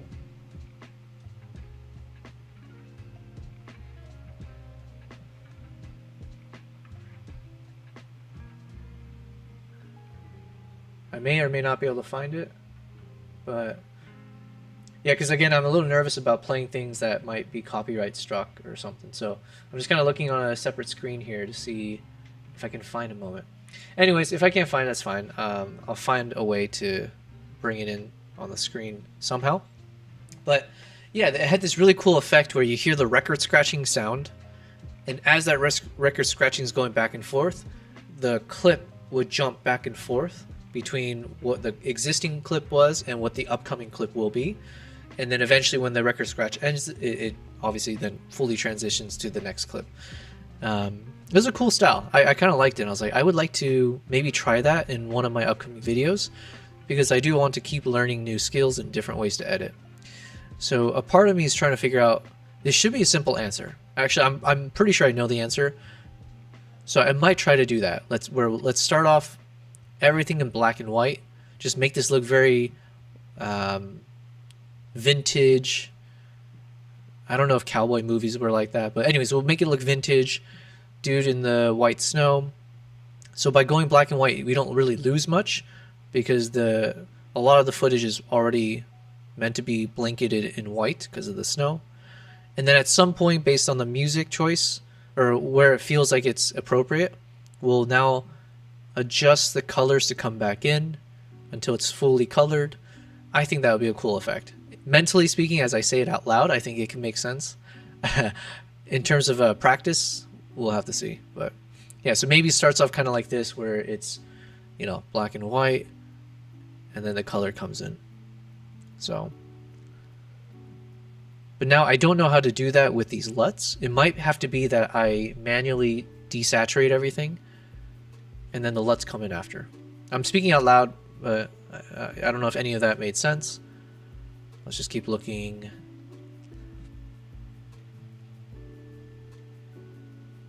This is a tough one to start with, because like there's not much color in this shot to begin with. So in some ways, all of these LUTs somehow work. And so it's then just becomes more of a stylistic question. And the only difference is like, do I want a shot that looks more faded, more white versus blue versus other tint? Do I want it to look slightly darker? This one looks not bad. What was that? Super Gold? Okay, so let's keep that in mind. Super Gold 2, where it's fairly desaturated, but it can fit the vibe a bit. But the problem is, if I am going to go with black and white, shifting into color, then maybe I do want something that's way more vibrant, like the ones that have a lot of blue in it, because it just makes the change more obvious, right? But let's just try this. Let's see. So if I drag this over here, let's see how it looks.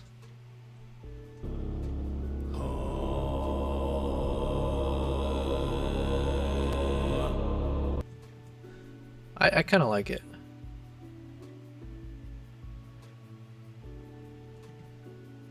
It's like a vintage style, but like I said, we might... Oh, I don't know how to deactivate that now.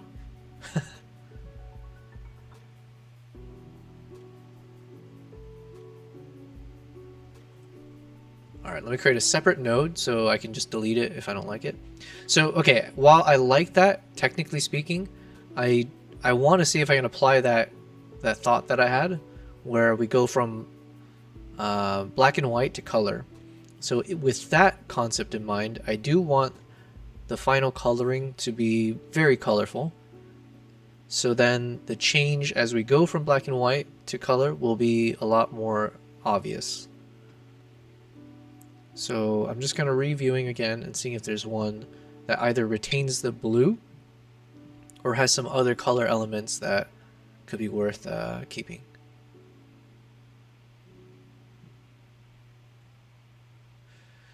And you know what? The other thought is like maybe this entirety of this scene should just be black and white, and it's only when we jump into the transition scene here that we start going from black and white to color, potentially. But yeah, let's see.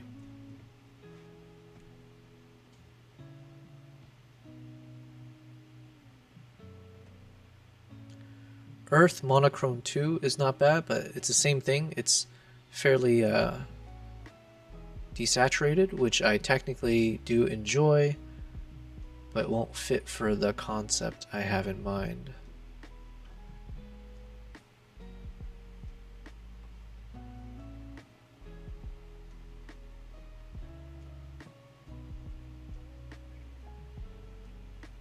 But yeah, my goal is by the end of this stream, since we are basically done with the trailer for the most part, I should be able to export this as its own video, and I might post it to my Instagram stories as just like a cool little, you know, progress bar type thing. And then we didn't work today on any YouTube shorts. Generally speaking, I wanted to, but I really wanted to catch up on finishing this trailer, so we'll see if I post a YouTube short.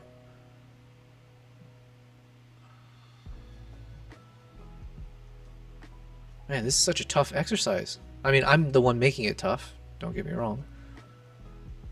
Let's just see how this looks real quick.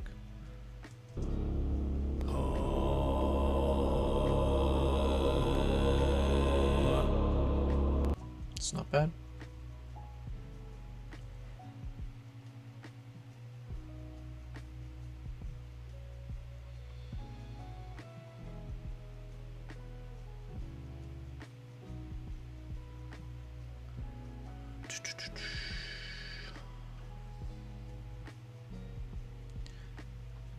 Oh, I already forgot. Oh yeah, it was super gold.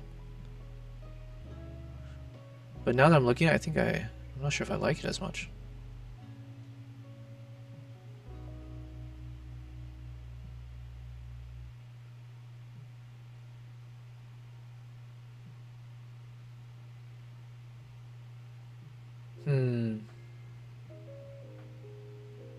Maybe we'll go with this blue tone, or let's test it out. So let me just disable that.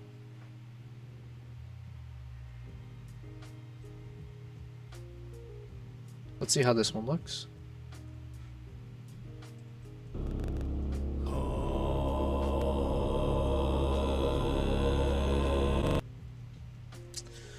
I think I prefer the other ones. There was like an earth monochrome one. Maybe that one, or...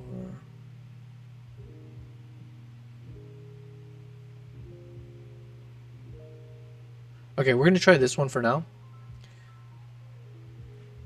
And let's apply it to the next clip as well.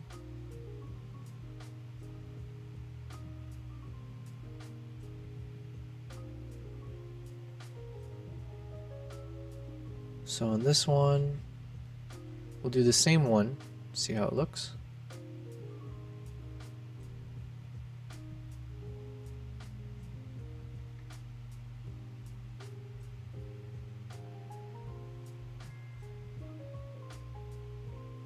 All right, let's see.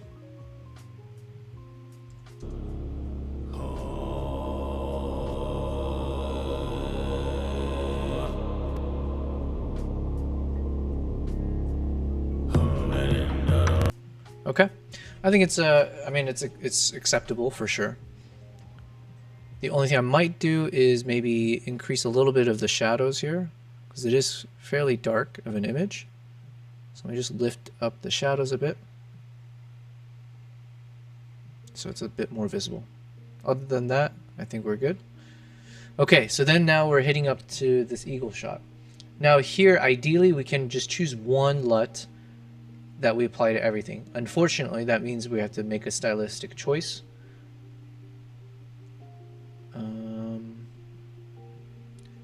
Like imagine if we do something like this for all the shots. We might try that actually, but let's quickly see how it might look for other shots. So this amber one's good so far for 2. Where was I? No, we were looking at something else. Century. cashmere, maybe?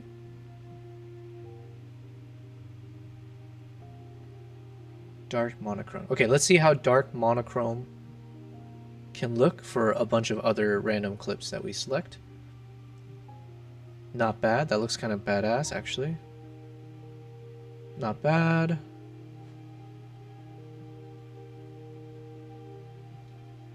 I mean, it works. Not my favorite.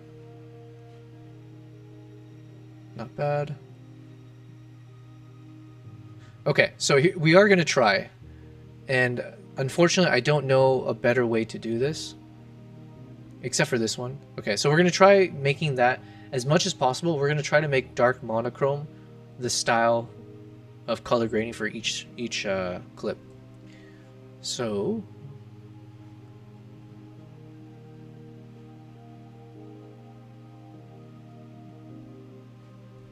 I'm just creating an extra box, so in case I don't like it, I think I can just delete the box or disable it without having to damage other changes I've made. So I'm creating a separate little node here, or I think they call them nodes or serials, or yeah, node. And then I'm just going to drag this guy over there. And then if I want to see what it was before, I can do that. But we're choosing a style.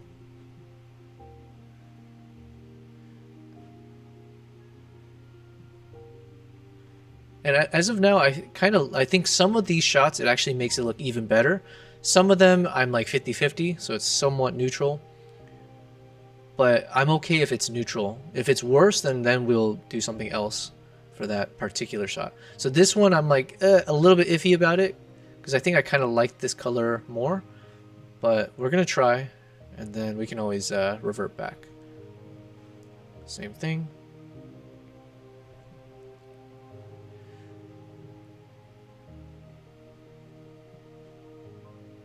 So we'll create one more there. This one I really like. Okay, so yeah, we'll keep it going.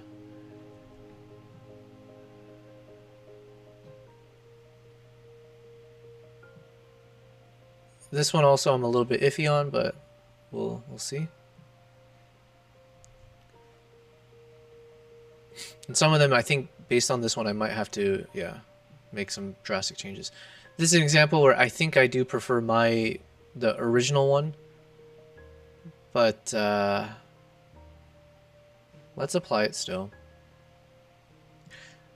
For sure, this one I will not change though, because the colors here, like this kind of peachy color, just doesn't work with compared to what I have already. So this one I'm going to go a little bit. We'll do some exploration, see if there's another LUT that could work. That could work, called Canyon Red. But I'm also trying to find a coloring that's a little bit more natural. Or if it's unnatural, I don't want it to look like, yeah, I don't know how to explain it, but let's just see what examples we got.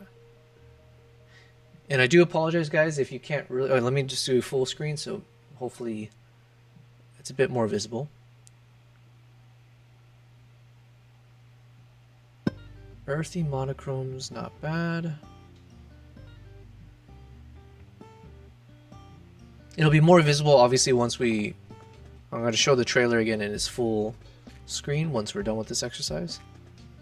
Black and white's kind of cool, but I won't do it, but it worked out well. I'm trying to think. I think I want either the lighting to look much more warm, like a goldish color, than I do when it's like kind of tannish or peachish. So basically all I'm doing is I'm just hovering my mouse over each of the potential LUTs. And so DaVinci works where I don't actually have to click on the LUT, just by hovering my mouse over it. It will mimic the effect as I drag my mouse left and right over that box. It just shows me, it simulates what that effect will be if I actually keep with it. So it saves me time. To be honest, I didn't like any of them, so I think what I have currently is actually probably okay. And I might just manually change up a thing or two here. Ooh, yeah, I'm gonna make it. Oh, damn, that's cool.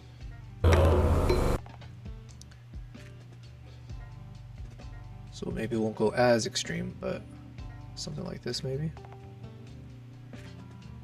Yeah, it's like we're on Mars or something. Okay, now we're back to this. So what was the one we chose? It was like dark monochrome, yeah. So same thing, we're just gonna add it to all of them for now.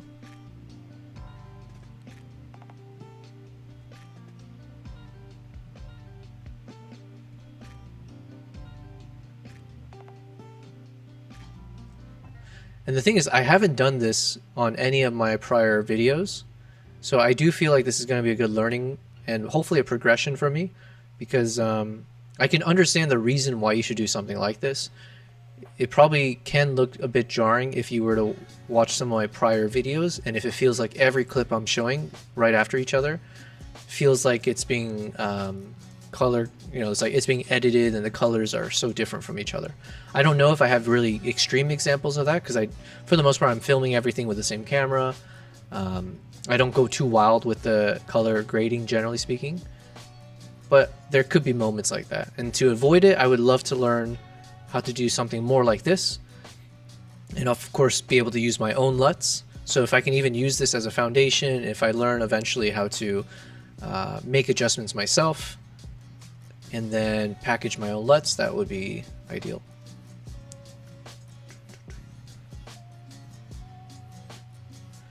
So the one that I chose, the one that's called Dark Monochrome 2, it kind of does fit clearly. I mean, I'm the one who chose it, but it is kind of like the style that I've been preferring anyways, and this is both for my photo editing as well as video. I tend to like a bit of a dark tone, but with a faded look. So having something that has a bit of that fade to it, but is more on the dark side of things, it has tended to be the style that resonates with me the most. And you're now seeing me apply which one I thought maybe could work the most. And right now, just from the tiny little window I'm looking at here, it does seem to be like it's fairly working decently across all of the clips that we've selected for our trailer. So I am quite happy with that. And the only one maybe is the final trailer, which I still don't know how to do. So, okay, let's now go back. We're going to rewatch the full thing with all the new color changes we've made, and we're going to see if it actually looks that much cooler, if it looks consistent, and yeah, we'll see. So let me change up the volume. We're already in full screen. All right, let's enjoy.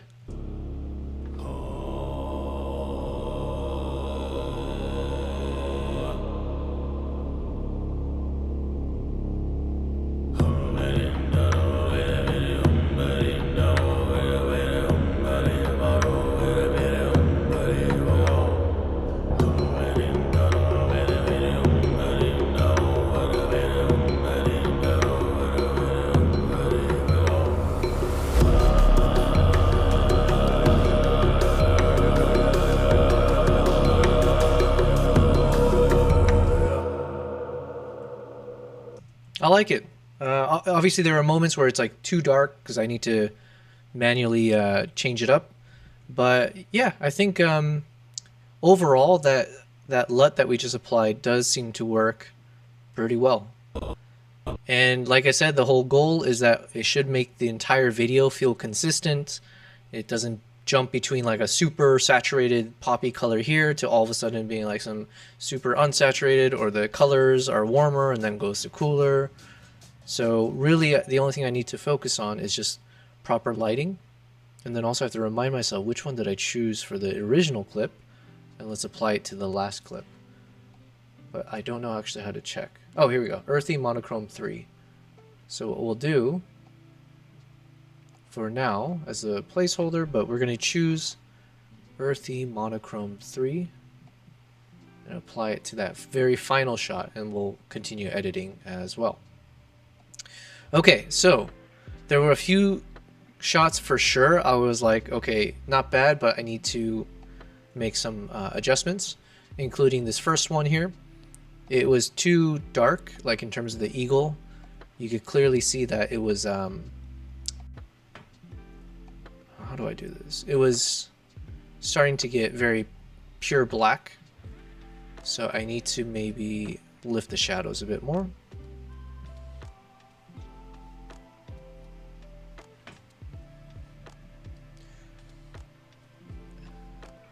And I swear there should be a way that I can zoom in this guy. Why am I not finding a way? What I'm asking for is not difficult, or it's not much. I just want to expand this view so that it's more visible for you guys. Okay, that's not bad. But then you guys can't. Okay, whatever. We'll make do with this for now.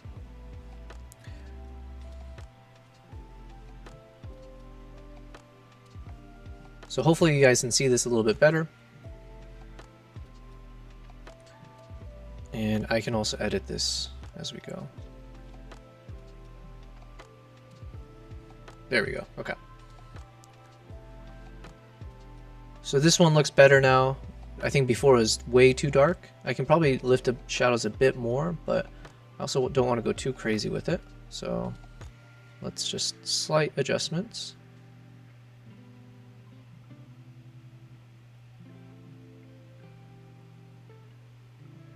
And in terms of when I need to increase the shadows, there is a section here, there is a button that literally says shadows and you can lift it. I think maybe it's from a video I watched, but the other way to do it, and that's what I'm doing, is I'm actually just increasing the figure here under what's called gamma. And essentially, oh sorry, gamma's the wrong one. I probably shouldn't be doing this one. There's lift, gamma, and gain. And lift is where it's focusing on mostly the dark elements of your shot. Gamma, I think, is somewhat like in the more balanced area. And then gain is more of like your highlights or your brights in the footage. This is a very crude way to describe it, and it's probably wrong in so many different ways. But generally speaking, as a layperson, that's kind of how I understood it. So if I ever need to increase the shadows or brighten up the dark areas, but I don't want to necessarily brighten up the bright areas, I just want to have a focused approach to the dark areas, you can either lift the shadows here or you can lift the lift. So you can increase this dial and that will increase the dark areas. Now I think that from something I'd watched in some point, it seemed like by doing this you can be a little bit more fine-tuned in terms of your approach. So that was enough for me to say, okay, I'll just follow along. That's what we're doing. Okay, so this clip's fine. How do I get to my next clip? There it is. Can I jump to these by just doing up and down? Yes, I can. Okay, cool. All right, this one I think was okay. Maybe I'll just make it a little bit more dramatic and poppy on the eye. But otherwise, you know, it's all right. You still see the eagle. You still see as it's flying around. Next shot. This seemed okay.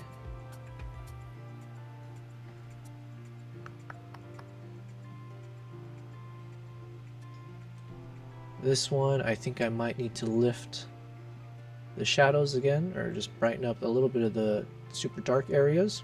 Oh, and you know what? And I think there was a weird thing with when we see his face. Arctic's face is like pitch black. So this might be an example where I might have to not do this or find a way to correct for it. And that could just be by doing what I'm doing here. So just lifting the shadows a bit more.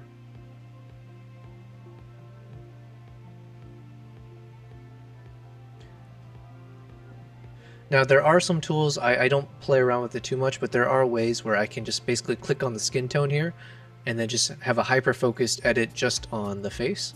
And I guess I could do that if I feel like it, but is this acceptable? I think it's somewhat acceptable.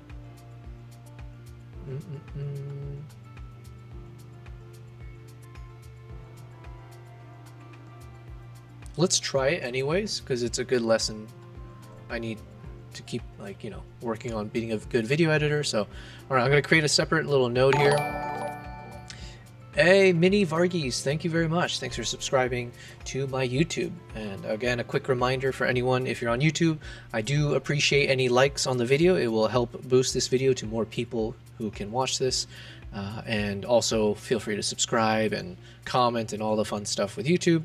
And if you're watching on Twitch and Kick, same thing. I would appreciate the follows. I am on day 8 of my live streaming journey, and so every follow is meaningful always, but also I think I need to hit a certain followers to access all the features of those platforms. So right now you're just watching me as I'm editing my trailer for the next YouTube video, which will be episode 1 of my travels in Mongolia from last year. And I'm doing a quick exercise here to see, I mean, it's good anyways to keep improving my skills, but I believe there should be a way that if I, let's say, click on this guy, I believe I can click on his face, and then there should be a little thing here. So now I'm just inverting this mask, so it's showing me everything that's been highlighted from me clicking on this skin tone. So it's telling me as of now with no changes, because I click somewhere on his cheeks, it's saying all of the things you can see now in color are what is caught in the range of what it believes I'm looking to change. And so then any edits I make will essentially apply to all of this, which is not necessarily what I want to do. Ideally, I can have a very, very focused edit only on the face and not change up anything else. So there are some ways to kind of refine that, which are these 3 things in the bottom here.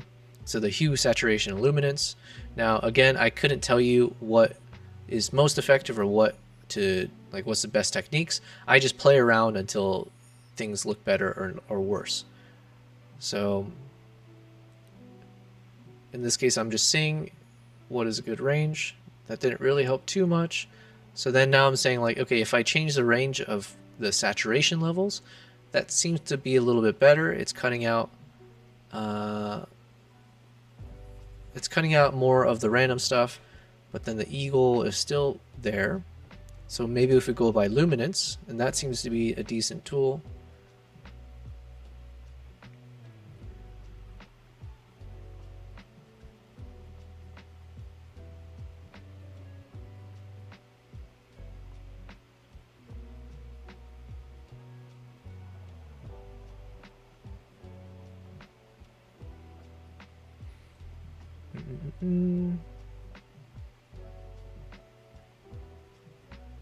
All right, this seems to be doing a better job by shifting it.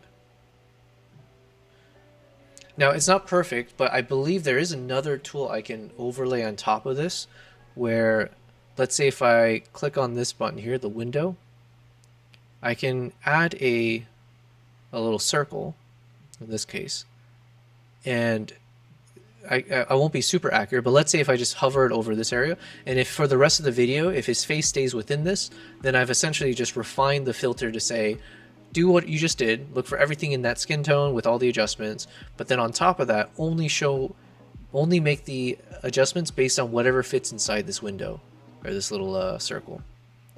So that's another kind of a nifty trick that will allow you to have a bit more refined edit, if for some reason all those other steps aren't seemingly working. Now obviously the trick is his face is going to be moving throughout the shot, so I have to just see if I can have a large enough circle to for the most part cover what I want it to do.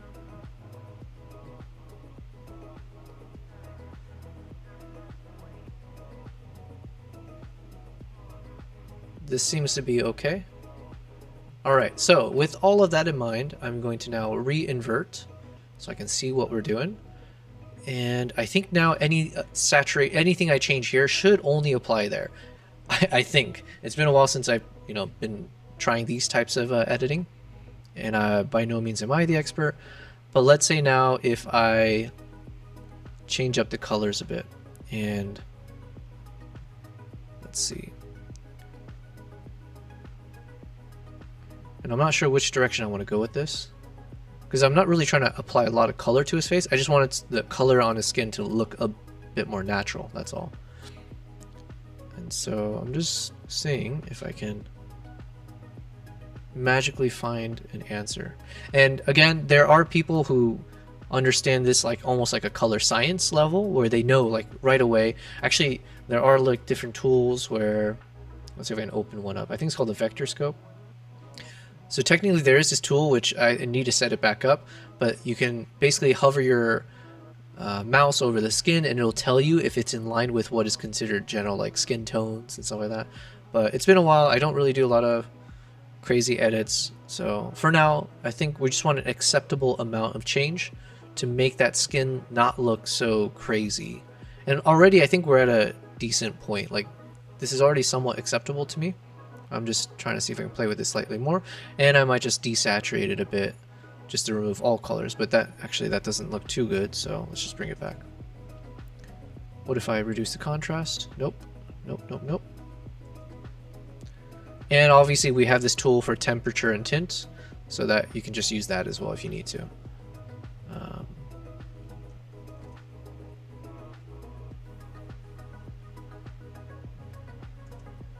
Okay.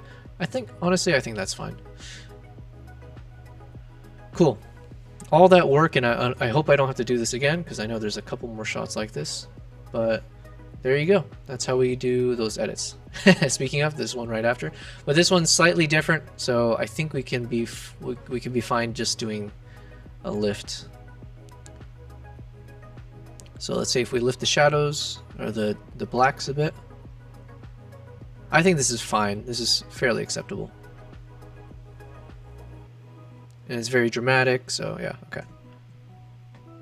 This one, same thing. I do need to lift it a bit. It was quite dark.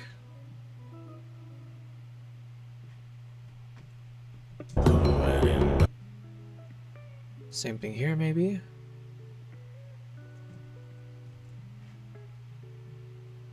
Huh.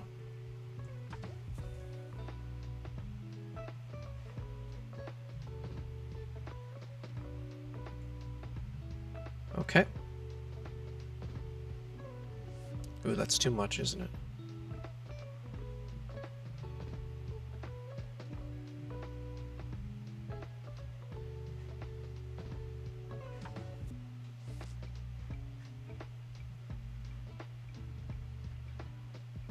I feel like I did something I shouldn't. Let me just undo some things, because I feel like I'm doing something. Did I do something here?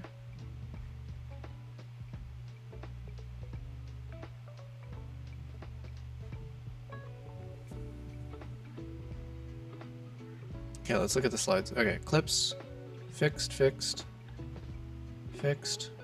Okay. I don't know why, but for some reason when we were looking at this, it looked like something accidentally adjusted for all my clips, which I did not want. So let's try this one. I just want to lift this one a bit, and I have to make sure it didn't change for anything else. Okay. Yeah, that was weird. All right. Let's keep going. So just lifting slightly. I think generally I don't need to change much. I just want to change the...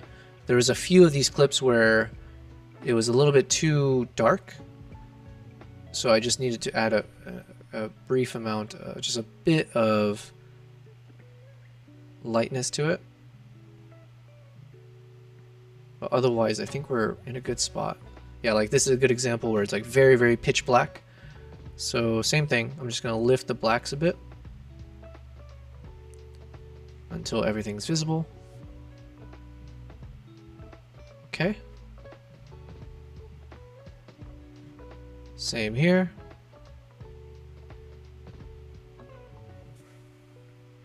That one we're good. This one we're good, but I might mess around with this a bit and make it more dramatic. So I'm gonna drop the curve a bit so it reduces a bit of the light, mainly in the darker areas. So we make it slightly more dramatic. Same thing here. I think I need to lift the black a bit.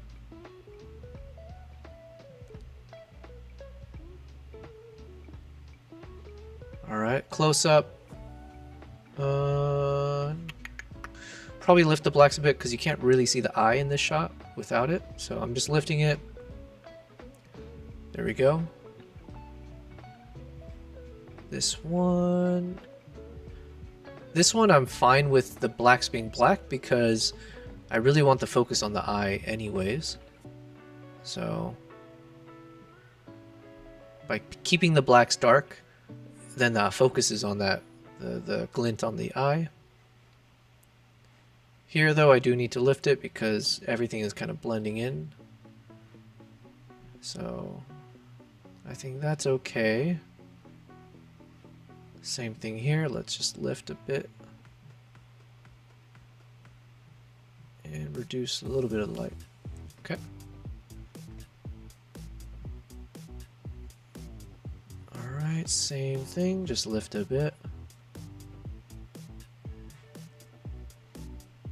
So I'm like doing the same action almost across all of these, which would mean like, so in a world where I knew how to use DaVinci better, I would probably be creating my own LUTs based on these kind of minor adjustments I'm doing. Because if I'm doing the same step over and over again, clearly that's saying that I would like to keep applying this more often. So that would be an example where I create my first LUT. And again, the first LUT being created based on an inspiration of a prior LUT, but that's the way to get started. And then eventually you'll be able to create from scratch all the other stuff. So.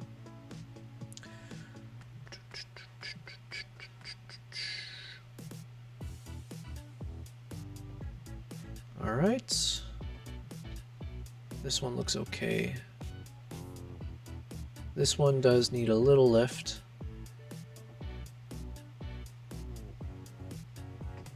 Probably needs a little lift on this one. And one other thing that I need to keep in mind is when I'm done with the video and I hit export, sometimes like what I see during my time in DaVinci and when I export, the exported footage could look slightly different. Like it can look a lot darker than what I was editing in. I think part of that is I have to just like, I have to make sure my monitor screen has the right colors, but some of it is just like when the way I export, it will not retain exactly as I shot.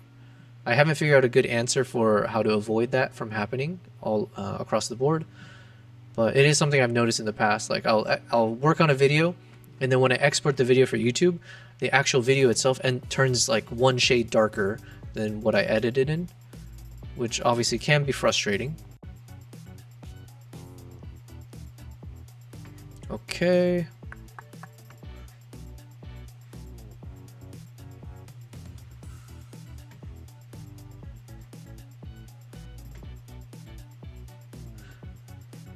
Every time I have to do these little minor steps though, I do find this enjoyable.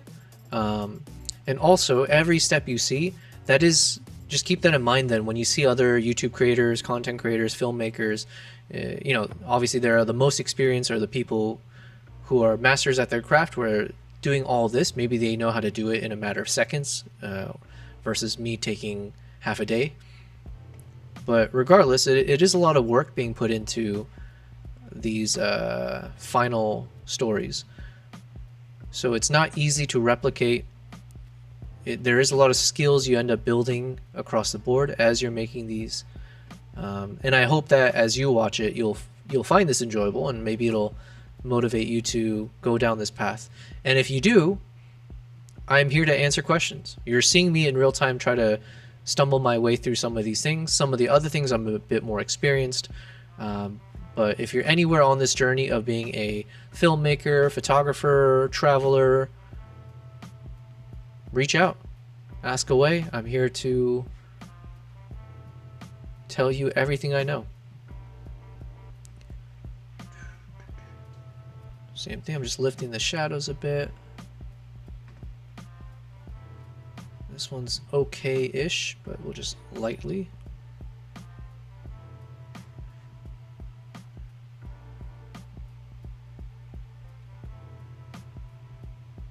These ones don't look edited, so I'm wondering if I've gone beyond what I'm supposed to. Yeah, okay, these are all the extra clips. So we're done. This is where we stopped. Okay. So this is the final one that I need to kind of adjust a bit, I think.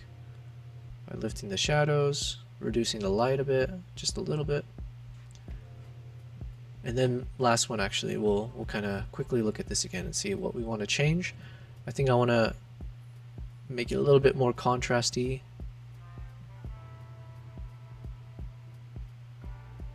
All right. Okay.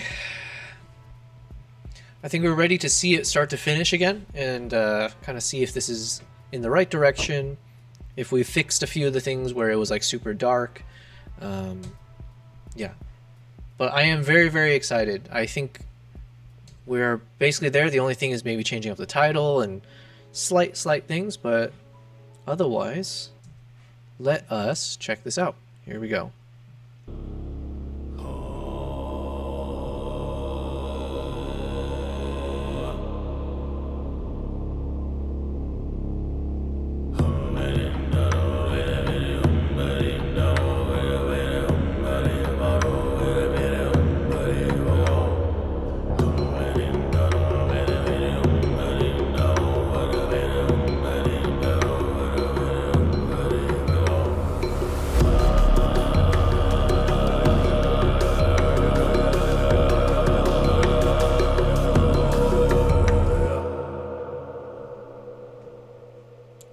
Cool.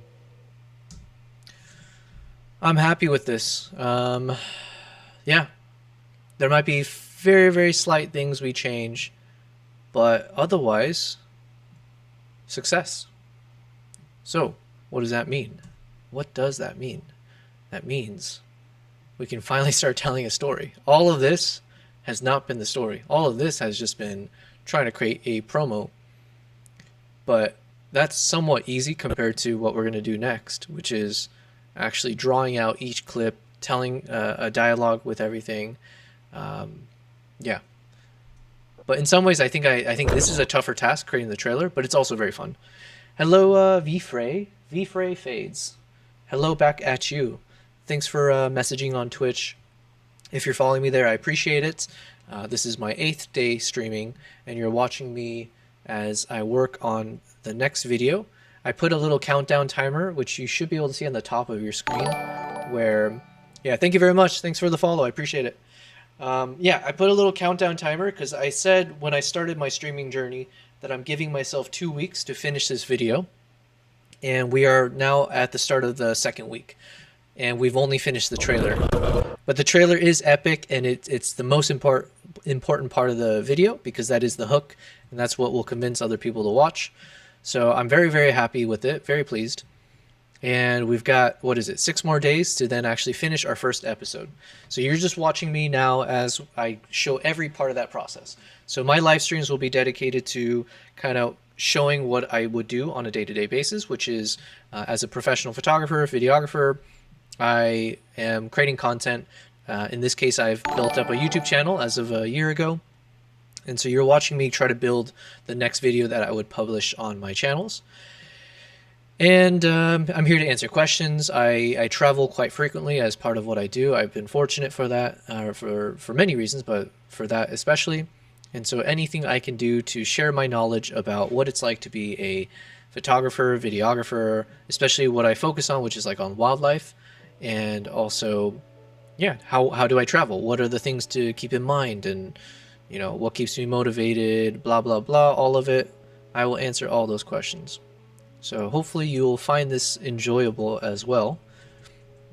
If you don't find it enjoyable, whatever, I'm fine with that too. I already got the compliment for the day.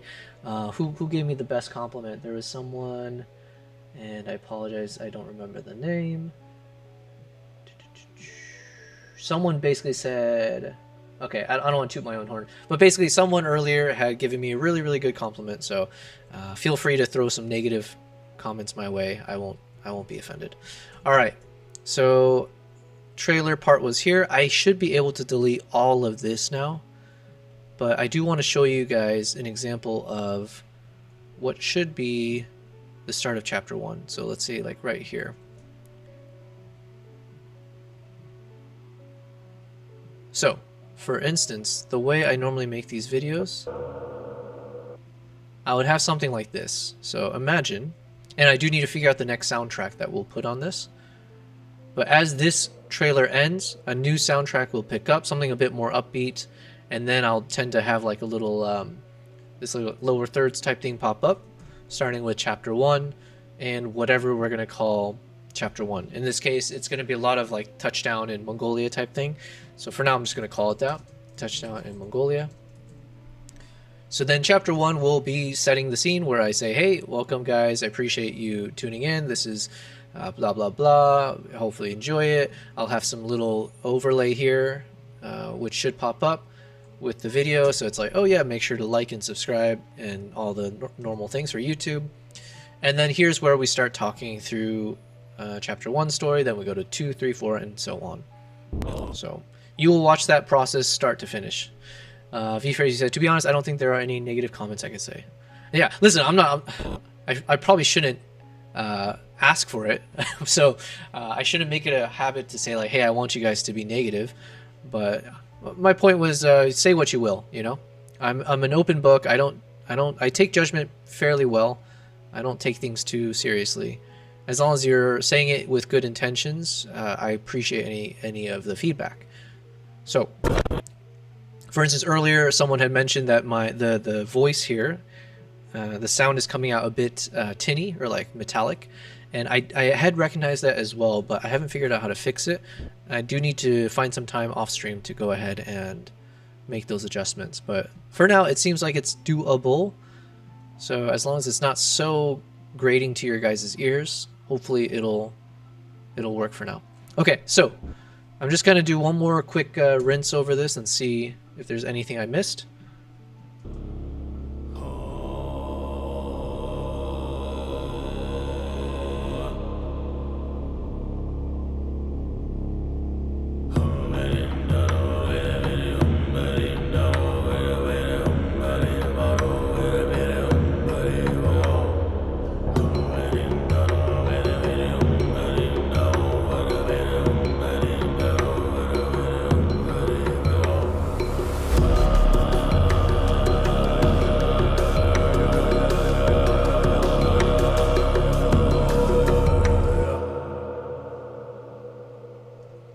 Cool. Other things that are missing here are my voice. Like obviously I need to figure out the script. So the script, I'll just try to time it with the music. So anytime there's a lull in the soundtrack or where it feels like it makes sense for me to say something, then I'll insert that in.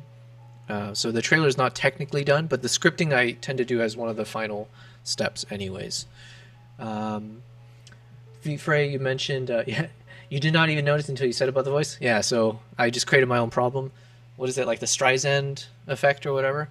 But no, it's something I noticed as well, so I do want to fix it at some point. But yeah, unless it's too annoying, I'll try to prioritize fixing it. But yeah, we're good for now. That looks really amazing. Thank you very much. I appreciate it. It's a labor of love. It's something that I'm still new at. So this is technically the 4th vlog that I'm creating for YouTube. So the first one was Uganda, then I did my quick trip to Tajikistan, then my trip to India, and here we are with Mongolia. So I've had 3 other attempts, a little more than that, because like for instance with Uganda, I think I split that into 7 or 8 episodes. So I've had a lot of practice, but it's still I'm still new at this, and so my styles will keep changing. So even for instance on this one, I mentioned earlier, I'm trying something new this time where I wanted to apply the same kind of color correction and like the same kind of preset look to this across the trailer and see if it would work. So that was something I didn't do in the past. But yeah, each time is a very, very new experience for me. I'm new? I'm lying? No. I'm not lying, V-Frey, but I don't want to downplay that I have had experience. So it's been a solid year that I've been on YouTube. It hasn't been a full year of me working on these videos because most of the past year and a half I've been traveling, but I've always tried to find time to keep making these types of videos. I have done video work prior to this, but mostly focused on the short form content. So I was doing a lot of those Instagram reels, that kind of stuff. So I was on Instagram mostly before I decided I wanted to focus on YouTube. And so the learnings that I had from the short form content stuff, like the Instagram reels, it definitely helped and applied going forward to this kind of long form. But long form is much more challenging and a lot more elements like sound effects, soundtracks, the like overlays, the consistency across all of this, the voiceover and the scripting. Yeah, there's a lot more involved, which has made this very, very enjoyable. But I have a lot more to go when it comes to actually considering myself like a professional, let's say. But I do appreciate what you said. I'm glad that I don't seem like a beginner, but I guess what I would say is, like, if you had a real professional watch me do this, they would probably be laughing at all the poor mechanics and the poor decisioning that I'm probably doing. But you can only live one life, you know, and just do it your way. So I am doing it my way, and I'm pleased with the current results of this. There's a few things that are like itching at the back of my head where I don't have the answer, where I feel like I'm just one step away from maybe making this 10 times better, but it's too far of an itch that I don't actually have the answer, and I am happy with this so far. So, and we do need to move on. So more than anything, we need to move on. So here we go. That is the trailer. I think we're in a good spot now. So I want to stop with the trailer now. I do want to spend a few more minutes on some photos. So just as a quick thing, every stream, this is the majority of what I'm working on. So you will see me continue to progress as we go across the story of Mongolia. So what do I mean by that? So I'm just going to very quickly show you, like, you know, this is the speedrun version of my trip in Mongolia. So when we land, seeing me spend some time meeting the crew as we drive into the deep part of the Wild East in Mongolia, where I spend time with a nomadic family, this husband and wife. This guy here, Arctic, he's a traditional eagle hunter. So then I spend time with him. We go out hunting, so he takes me, shows me what he does. I spend time with the eagles, and we end up doing lots of photo shoots and video shoots. So you'll have really cool shots of the eagles, slow motion coming in, landing, all that kind of fun stuff. Some of the riding shots. So these will all be really, really fun to kind of figure out how to showcase. And then we'll also have a cool thing where we talk about, you know, as I go ice fishing, and then the snowstorm starts kicking in. And I think the whole finale of this first episode will be focused on the blizzard. So there's this massive cold front that had hit Mongolia while I was there, and eventually I think it killed up to or close to 1 million livestock, including one of the horses that Arctic owned. Which, oh my god, I never even thought about it, but I wonder if I had met the horse, or if I like filmed the horse, the one that died. I'll keep an eye on it. I hope I didn't, because I'd be extra sad. But yeah, so the episode 1 will end with what it looked like when we were caught in the snowstorm, including those really cool shots where you see them racing through the snow. So I'll put some nice soundtrack to that.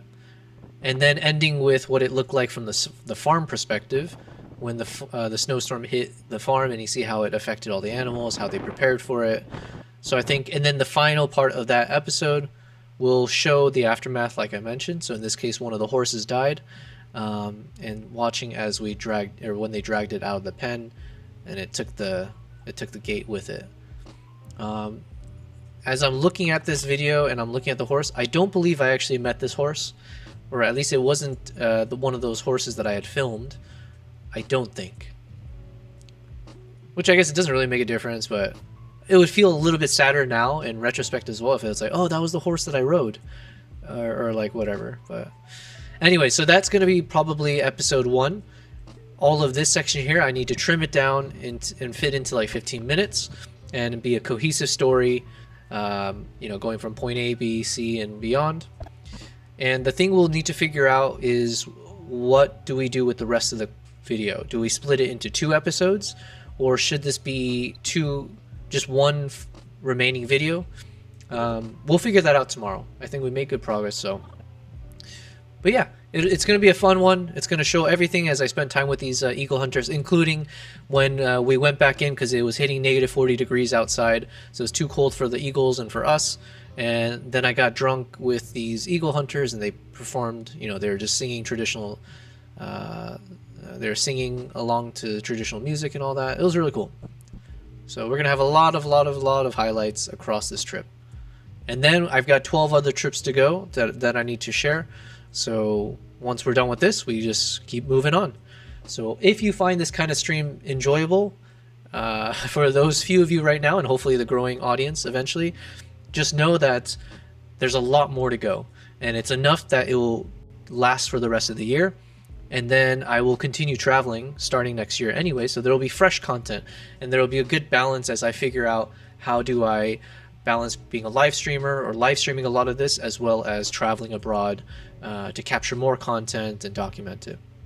Okay, so the other thing I'll mention is, yes, I started off as a photographer, so not to lose out on those roots, but also these photos will make it into the video. At the end of the video, we'll have a little bit of a photo montage. So any of the photos that I took that relate to the storyline that's been told, I'll show somewhere in the video, most likely at the end. So these are some of the photos that we had edited in the past 7 days, and I've tried to make it a habit of trying to work on at least 2 to 3 photos per day, because those new photos that I edit will be part of the next day's YouTube thumbnail. So at least it'll be some slight updates to how the thumbnails look, to show a bit of progress and just to kind of, I don't know, spice things up, if you will. So Idora says he makes it look easy, huh? I would argue the evidence is in how long these streams are that I don't make it look easy. So the fact that I was like, oh yeah, a trailer should take 1 hour, and now instead we spent like, what, 6 hours to finish that trailer, and prior to that it took, what was it, like 2 other days to finish it. So I would disagree with you, Idora. I think I'm showing either how difficult it is or the way I'm doing it. But I do appreciate it if I do make it look easy. I think one thing I want to work on is, like, and this is part of why I keep talking so much, I want to keep sharing how I edit and the thought process and the potential reasons for it until someone corrects me in chat. The point is that I want to be better at teaching and hopefully showing people, like, yeah, kind of like mini tutorials are within this stream would be the hope. So, all right. So I'm just looking through these photos and seeing where I left off and if there's any photos we should work on. I think this is a good one that we can work on. Maybe the eagles in flight, because they are like very badass shots. We did the horses yesterday, so maybe we'll go to we could do all the dead horse shots as well, but that's a little too dreary right now. Okay, what if we do 3 photos of the eagle hunters when they're riding and charging? That sounds like a good one. So what I'm going to do is, I've already done a bit of exercise where I've rated some of these photos, and I've also applied a bit of like a denoising, where it reduces some of the noise in all the shots.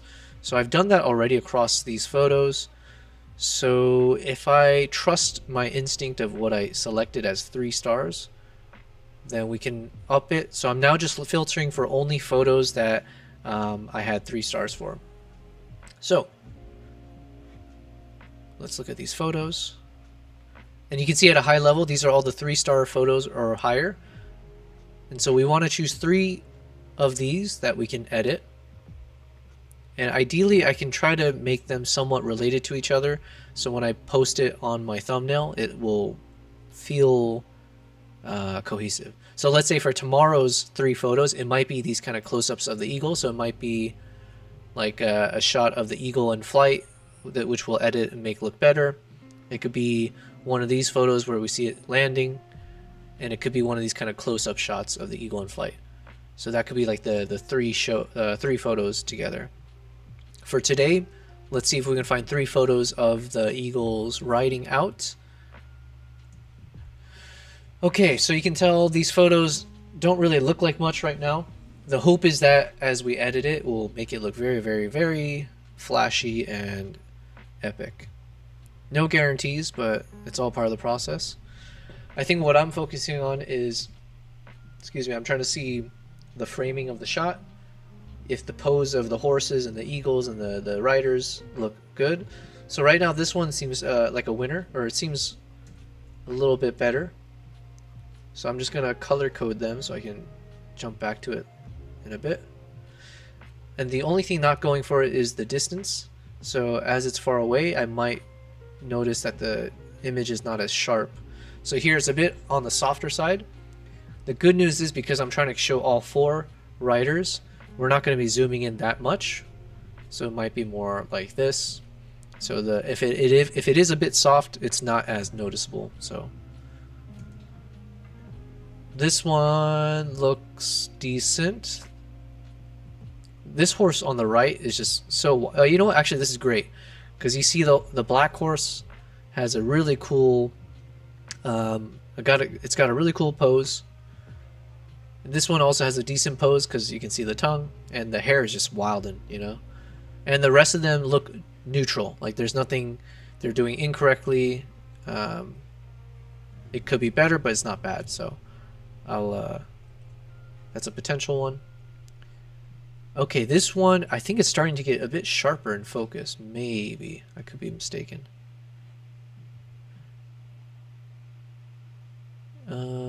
Here, okay, I'm like oversharing again, and this is over nitpicking, and none of it might actually be accurate, but it's fun for me. So let's say one of the negatives on this one, if I have to make a decision, is the fact that at least this horse on the right, I'm not as big of a fan of the positionings of the legs, where right now it looks like all of them are planted, so it doesn't feel as much like it's in motion, like let's say even any of these three, where you can see a little bit more being kicked up, but then also the way the legs are a bit more curved. So I'm not a big fan of like this planted look with this foot, especially here. Like this, right? This looks much better. To have this kind of shot where the leg is curved, you see it raised up in the air. Clearly there's a lot of action going on. This is also awesome because now we're seeing one of the eagles with the wing spread. So in an ideal world, all four of them would be doing that. What's a little bit bad is now there's some spacing in between this rider on the right and the left, so it won't necessarily be a uniform shot, whereas these ones, at least it was a little bit closer together, so it's not as noticeable. And there's a bit of uniformity as well with all four eagles, where they're all kind of perched, all looking in the same direction. So yeah, this one, while this horse looks better, now if you look at all four eagles, they're slightly now not as uniform compared to this one. So all of these, basically as I'm looking at this, I'm kind of factoring mentally. It all kind of weights to some kind of a scoring system, which I don't really know how to, there's no real math to it. But what was I saying? Like one of these shots, so I do like this raised foot, but I don't like the spacing in between. And I don't know if it'll get any better, so let's just kind of see what else is happening here. This one looks very chaotic. You've got something crazy happening between these two. You got this guy also doing some cool stuff. And then this one over here, he's the chillest of the bunch. This rider doesn't even look like this guy looked like he's stoned out of his mind. And maybe that's what all this is all like, from him puffing away. But I kind of like this shot. This one looks better, I think. Yeah, so actually I will take this one. We're going to take this one over the one before. And we may take this one over the one before. Because now, as they're slightly getting closer and closer, the image is getting slightly sharper and sharper. So that's something also to keep in mind.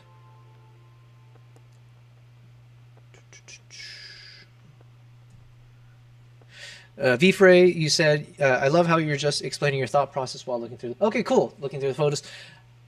Cool. I appreciate you saying that because I was doing it, but I don't know if that's actually not what people want to hear. I'm going to do it regardless. So, you know, good luck shutting me up, but I appreciate it. The reasoning is hopefully to keep things a bit more entertaining anyways. But also in case my thought process is spot on and then people can learn from it, that's great. And in case my thought process is completely wrong, then as I grow a community, hopefully people can catch me on it and tell me what I should do differently. So all of it is in the name of hopefully expanding knowledge across either myself or the community. Okay, so this one, again, the few things going for it, it's like we said, now each image is getting closer and closer, and thankfully we still have enough space here because it wasn't so close, so that I can crop in and get the right framing. Now the horses are somewhat more uniform, so that's also much better. It's not perfect, but it's good enough. You know, it's like at this point, this is fine in an image. This horse has a cool looking look on its face, kicking up snow across the board. So this one's not bad. This one looks sharper. And in case anyone wants to know, what did I shoot this at? So I was shooting this I was using my 400mm lens on the Zen 9, and I was shooting at 2.8 aperture, which is the lowest number, so it gives me the most amount of light, and it also hopefully would give me the best like blur effect if I get the focus on proper. Now, one problem is, as we talked about in the prior streams, at 2.8, if it gets closer or if the subjects are at different distances, so like instead of being all in a straight line from me, if let's say one is staggered and further away, then I run the risk of having some of them sharp and the others will be blurry. Because just something to keep in mind. And then in terms of my shutter speed, I was shooting this at 1/6400 seconds. So 1/6400th of a second. So that's what allows me to have like this rapid fire shots. It's really good for action shots because then you don't miss a moment. So as you're seeing here, and with that 6400th of a second, it only captures any motion that might have happened within 1/6400th of a second. So generally speaking, that's fast enough that you actually freeze motion. You'll freeze everything, and everything will look sharp if it's in focus. I like this shot because now we're finally getting Arduk, the eagle hunter here. He's the only one I know his name because that's who I stayed with. And also I said it on camera at one point to remind me. What I do like here is that he's looking at the eagle, so that just adds a little bit of personality to the shot. And he's smiling. Even as crazy as the scene is, he looks very casual and smiling. One thing that's not as good is the eagle could have a better pose right now, because like, you know, you can only see part of the wing. Like this kind of a pose is a little bit cooler. Yeah. Let's see if it keeps improving. The first thing I noticed with this one is it felt uniform when I just jumped in. You can see it with the way the eagles are all lined up compared to this one. Everything's a bit like chaotic. This one's like boom, boom, boom, boom. So that one, and again, they're almost all straight shots, and it looks like all of the horses are essentially looking at the camera, which is cool. And 2 out of the 4 horses look so goofy, it's ridiculous. This horse for sure, I mean, not much can be said. I'm not going to say more. It's all in the picture. And then this one here, it's just got the crazy mane going on. This one just looks very cool, calm, and collected, so. All right, let's keep seeing what we got. Yeah, I don't, this one doesn't scream out as much. I think maybe just because the way these 2 eagles are.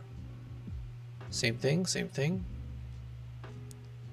Now, the problem here is he's covering more and more of the rider on the left, which I guess maybe I'm okay with, except for the fact that it's now much more obvious, the distance between the first horse and the next one. Ideally, I can work on a shot where they look like they're all in a straight line. But one thing that's a little bit negative, just like as I nitpick, is that these 3 on the right, clearly they're wearing like more traditional outfits, whereas he's wearing like a little bit more modernized style. So then it could somewhat break with the look and feel of the image, potentially. It's not a big thing. So if he's covered up a little bit, I actually don't mind as much for that reason. But yeah, this was a tough shoot because once they got to a certain closeness, it was hard because like you can't predict the distance between all the riders. So yeah, it was a little bit of a tough shoot. But that was part of why I was there. I wanted to practice and, you know, do different types of photo shoots. I've never done anything like this before, so it was really fun to be able to do like a photo shoot of horses charging straight at you. This is not bad. Okay, this one, a little bit too much space there. The kicking is fine, but there's not as much action going on in the hooves over there, so. Okay, and then at this point they got so close that I just kind of switched over to focusing on one of the riders. So that could be one of the shots. So we do a group shot, close-up shot.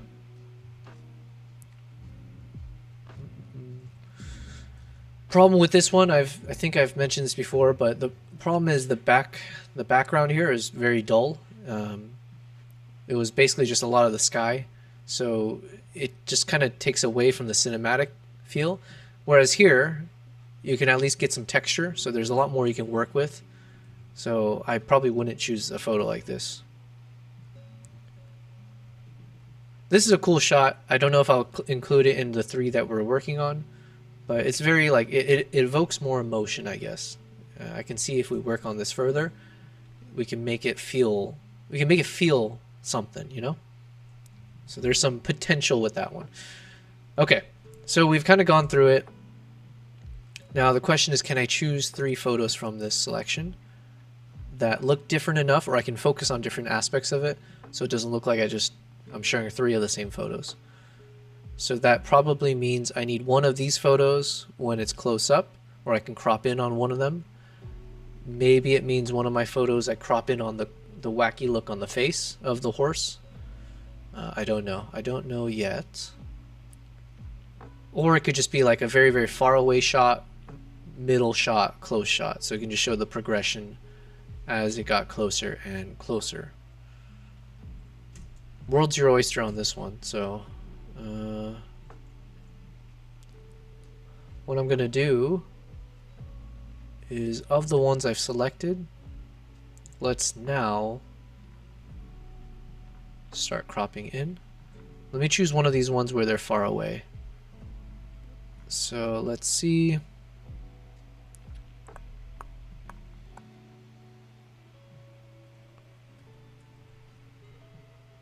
Okay, so now I'm just gonna pick all the ones that I've color coded as yellow. So now at least we have a easier selection.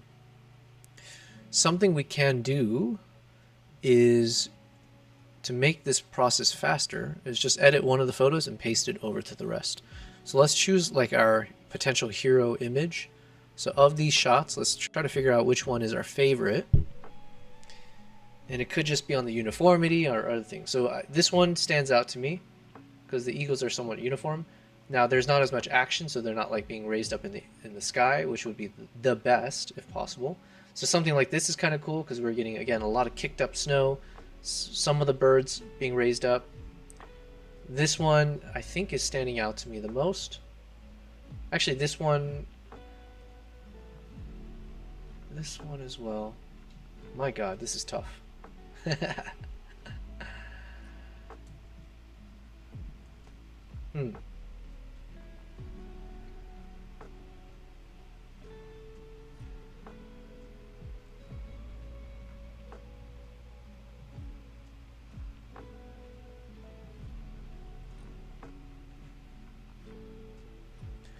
problem, it's not a big problem, but 2 of their eyes are closed. So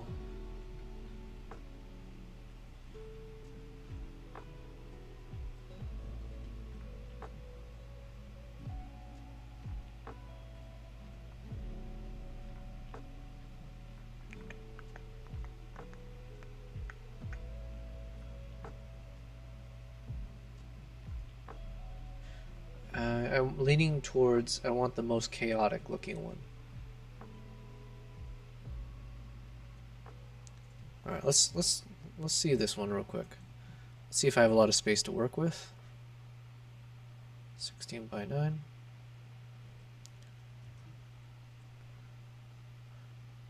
All right, let's start with this one and see how far we go. I think I missed your message, Idora. He makes it look. Do these guys have cell phones? These guys? Yeah, I think they did. They're fairly nomadic, right? So but they're not like away from modernity in that sense. They do have. Yeah, unless I'm going crazy, I'm pretty sure they did. But they did not have a PlayStation, so there is a limit to what tech they use. All right, so we've selected this photo. Let's start applying some of my presets, starting with just a quick little separation of the subject and the background. So it's a quick little preset I've created that helps with the composition. And so all it does is it speeds up the process for me, where it creates one masking that automatically detects what the computer or the software believes is the subject. In this case, hopefully, it should be capturing, and that's what you see in red, the horse, rider, and the eagle. And it looks like it did it almost perfectly, which is awesome. And then I have a second mask as part of that preset, where it will then identify the opposite, so the inverse, and it'll look for everything that's the background and then highlight that. And so the point of this is that any edits I do now, let's say if I click on background soften, and if I do any edits, it should only apply to what was in red. So this is a way to do a more selective editing so that whatever changes you make here won't affect the subject and vice versa. Idora, you're saying, I was wondering if they'll get to see the pics. Oh, I see. Yeah, when I post this in full, because I'll be promoting, you know, in my small way, but Beck Travels, which was the tour company I used, and yeah, I'll be letting them know, obviously, so hopefully they will be able to share this with whomever they think would be of interest. Yeah, so I do hope they'll see all of this, because unfortunately it's been over a year, like a year and a half since I've been on this trip, so they won't remember me.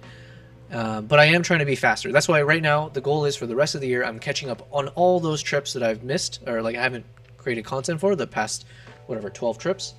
And then start of next year, I'm hoping that means we're on fresh footing, where each trip, I go on the trip, when I come back, I'm editing it almost real time, like as we go. So then it won't be like a year of people being like, hey, didn't you go on this trip like when you were still in grade school or something? It's like, oh yeah, my bad. So also it helps me as a storyteller, because then my memory is fresher, so I don't have to like rely on notes as much. I can go off my memory. Okay, so what I did is in my preset, I have it so it just does some subtle changes. Mainly, what it takes the background and softens it and removes some of the texture, whereas the subject, it adds a slight amount of texture so that it kind of separates out the subject from the background. Some of the things I might do is I might try to see what it looks like if I change up the color a bit. I'm doing extreme just to kind of see, but yeah. Before I go down that step, I also do want to just look through all the existing presets that I've created and see if there's something in terms of a creative direction that I should consider. So I'll look through this to kind of see like, oh, do I prefer when it's a little bit on the dark side, so like that dark and vintage style. This is more of the muted style. Adding some light coming in from a certain direction, and should I make it a warm color? Do I go with this faded look? So yeah, this is where having created these presets, it does help me creatively going forward. One, because if I happen to find a preset that lands like perfectly, then it saves all the steps I would have had to do to try to recreate that. And then two, even if I don't find a perfect one, it can just give me a good direction of how I should apply changes. Like this one I quite like. Obviously some parts of it is very, very dark, which I can adjust, but I do like how the back lighting is it's nice and bright. So we'll keep looking through this. Idora, thank you. So where can we buy your presets? I'm glad you asked, and you are not someone I paid to ask that, so let me go ahead and show you exactly how you can buy my presets. So this is my website. I'm very proud of it. It took me a month to build, as I mentioned. This is done in Webflow. So I did a huge refresh of my website so that hopefully it will advertise me much better, as well as some of the things that I'm planning to do more consistently, which is joining my upcoming workshops around the world, where you can join me on especially my wildlife travels. So let's say going gorilla trekking in Uganda, or going to Mongolia like you're seeing, or to Japan for the winter wildlife, or Vietnam for different types of cultural aspects. That is the goal. So if you go here, and I'll put a link actually, but I do have a section for buy my presets. And then here, before you buy, you can also kind of get a sense of the effects of my presets. So all of this background, every time you're seeing this image change, it's just applying one of my presets to the base image. And so you'll kind of see how the power of the preset, right? So with a single button, when you click on it, depending on how creative you get with your presets, you can completely change the mood, the feel of a single image. And that's, I think, what's fun, and this is what makes being a photographer very fun, or just being an artist in general, let's say, is you can take the exact same thought and make it your own. And so in my case, I have over 100 presets. They're kind of split into two, 50 in volume 2, 50 in volume 1. So volume 2 is my more recent presets based on some of the travels I've done in the past 1 to 2 years. And so a lot of it is based off of the travels I did, which is mostly wildlife focused. So a lot of those edits will be off of like me editing a lot of the shots that I saw when I was shooting for wildlife.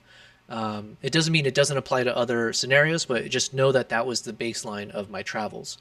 I can't guarantee that my presets will work exactly as you would hope it does. I give the caveat that most of these presets were done, actually all of these presets were done based off of my camera gear that I shoot with, which are Nikon Nikon cameras. It doesn't mean that presets don't work across different camera brands, but I'm sure maybe there's some subtle differences that I might not be aware of. And then volume 1 was based on my first half of my journey as a traveler. And so it was more on a more broad type of travels. So it wasn't really only wildlife based. I did have some of the wildlife shots where I've created presets from it, but it was also back in a time when I was doing more like nature and doing a lot of focus on cultural shots or cityscapes and portraiture. So there will be a different flavor between the two volumes. And I do have a button here where if you purchase the master collection, then obviously there'll be a slight discount. And you can also click further to see more examples of my shots. So for instance, in samples from volume 1 and 2, then if you just right click, you'll see the before and afters. So you'll kind of see some of my before shots and afters. So it'll give you again a sense of how my presets can take one image and just with a single click make it look quite different. So feel free to check this out, enjoy. There are no refunds. I got to make that very clear, just because it's too much to try to figure out that whole process anyways. But hopefully you're buying this to support me, as well as like you find value in it. I find value in it. I hope you guys will as well. But yeah, you'll see just the general sense of like the shots that I take normally and the different types of mood that I like to do. And if you do buy it, this has turned into a very long plug, I apologize. But if you do end up buying the Master Collection, I do also offer any future presets for free. So I'll make sure that as I work on my next set of presets, you will be able to get it, lifetime, whatever. So as I continue to make different types of photo presets, you will also have access to it. Now, let's say if you don't want to pay, and that's totally fine, I do have this kind of bonus toolkit set that you can essentially get for free. All you need to do is sign up for the form, just your name and your email, and it should send you a zip file where you can get some of my basic presets. I say basic, but these are those presets that I mentioned, including the one I started with, the composition one that separates out the subject and the background, as well as different types of things I might do before I go crazy, like adding some fade, subtle stuff like, reducing or clipping some of the blacks, artificially amplifying the direction of the light in terms of the shot, so whether kind of mimicking sunlight coming in. So I have some of those that I have as my basic setup that I do. Or let's say if I have some shots where I have a really bright sun, like a sky, just making sure to dim the sky a bit, stuff like that. So that was a very long-winded way, but it was a good moment for me to promote myself. So thank you very much, Idora, for that. Feel free to ask me that question every single day, anytime you're on. Yeah, there are my presets. I need to advertise my presets more, but I'm taking I have to do one step at a time. So right now I'm focusing on this. At some point I do need to create some advertising and like promotion for my presets. And that is just a nice way as a photographer to have some passive income. And especially as you create content on Instagram and social media, without doing any promotion, for example. And when I was posting consistently on Instagram, I was getting roughly like, maybe once a month someone was purchasing my presets without me like promoting anything. So it was just a nice little thing. So hopefully we will be able to increase the speed of, or the rate of people interested. All right, so where were we? We were on this photo and we were just checking out some of the potential presets that I have that can give me a good sense of direction. This one's not bad. Like obviously I would lift the blacks a bit because right now it's very dark in the left side. But again, it's very clean with the background. And I think I actually kind of prefer that coloring. So that's probably the main contender.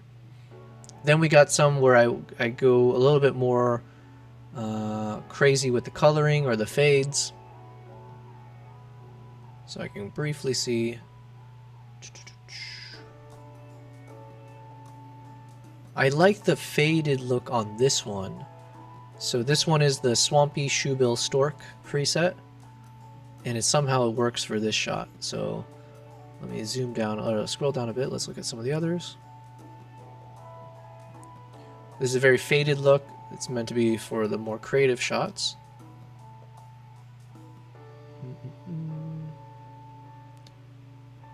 All right, I think I'm leaning. I do have to be faster because it's 9:30 over here and I haven't eaten all day. Let's go with that swampy shoebill stork. But okay, so now what's working for this shot is I like this top right section. I do like it's got a bit of a faded look to the shot, so it's like slightly soft, but it lifts the blacks a bit, so the blacks don't look super pitch black. It's got a little bit of like a film over it, and I'm a big fan of that in terms of my more recent editing styles. Whereas here's the exact opposite, where now it's like pure black, and so I do want to see if I can maybe correct for that here. So my current thoughts of how to correct for it, one way is that I would just click on this subject focused mask that we had already created, and then I can just lift the shadows, so then it will only lift the shadows across here. Now one of the problems with that is it's also lifting shadows in the areas that was already perfectly lit, in my opinion, so we're not going to go with that approach necessarily. And you can see here's all the other masks that were created from that preset. So every preset that I've created, technically you are able to make it your own. So let's say once you click on this preset, you'll see any adjustments and you can just adjust from there. It's just a new baseline for you to work off of. It's not like it burns in. Once you click the preset, you're stuck with what you get. In fact, you can make any adjustments you want. That's the beauty of Lightroom and all these presets. So in my case, maybe what I don't like so much is the darkening on the left side. So I'm going to turn off the vignetting kind of thing that I've done on the left. And I want to add, and I could also use one of my existing presets. So like I have one that adds a little bit of fade on the left. So let me click on that. So it's inserted this new preset with this new mask where I have a linear gradient, strength going from the bottom left and getting weaker as it cuts across to the top right. And I've applied a bit of lifting on the blacks, so then it removes some of the pitch black areas. But I also want to lift the shadows now. And in this case, this is more of what I wanted because it's lifting the shadows, but it's not touching so much of the people here because it's further away from the starting point and the angle of how I have this set up. So this is a little bit better in terms of what I'm looking for. And then let's see what else we can change here. There was something we were doing yesterday, which I might want to try again. It was kind of fun. I was applying some grain to the shot. And that might be another preset that I'll create later. Because even if I don't sell it, it's just to make my own life easier if I end up doing this a lot.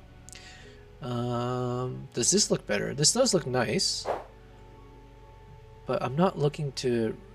This is not the effect I'm looking for. So let me try to reduce it a bit. Because I still prefer a faded look over everything. But I want to create a linear gradient.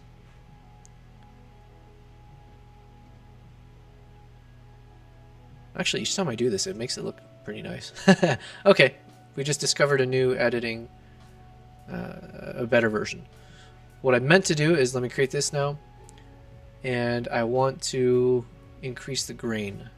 So we are now intentionally making the shot look very, very grainy, as opposed to sharp and crisp.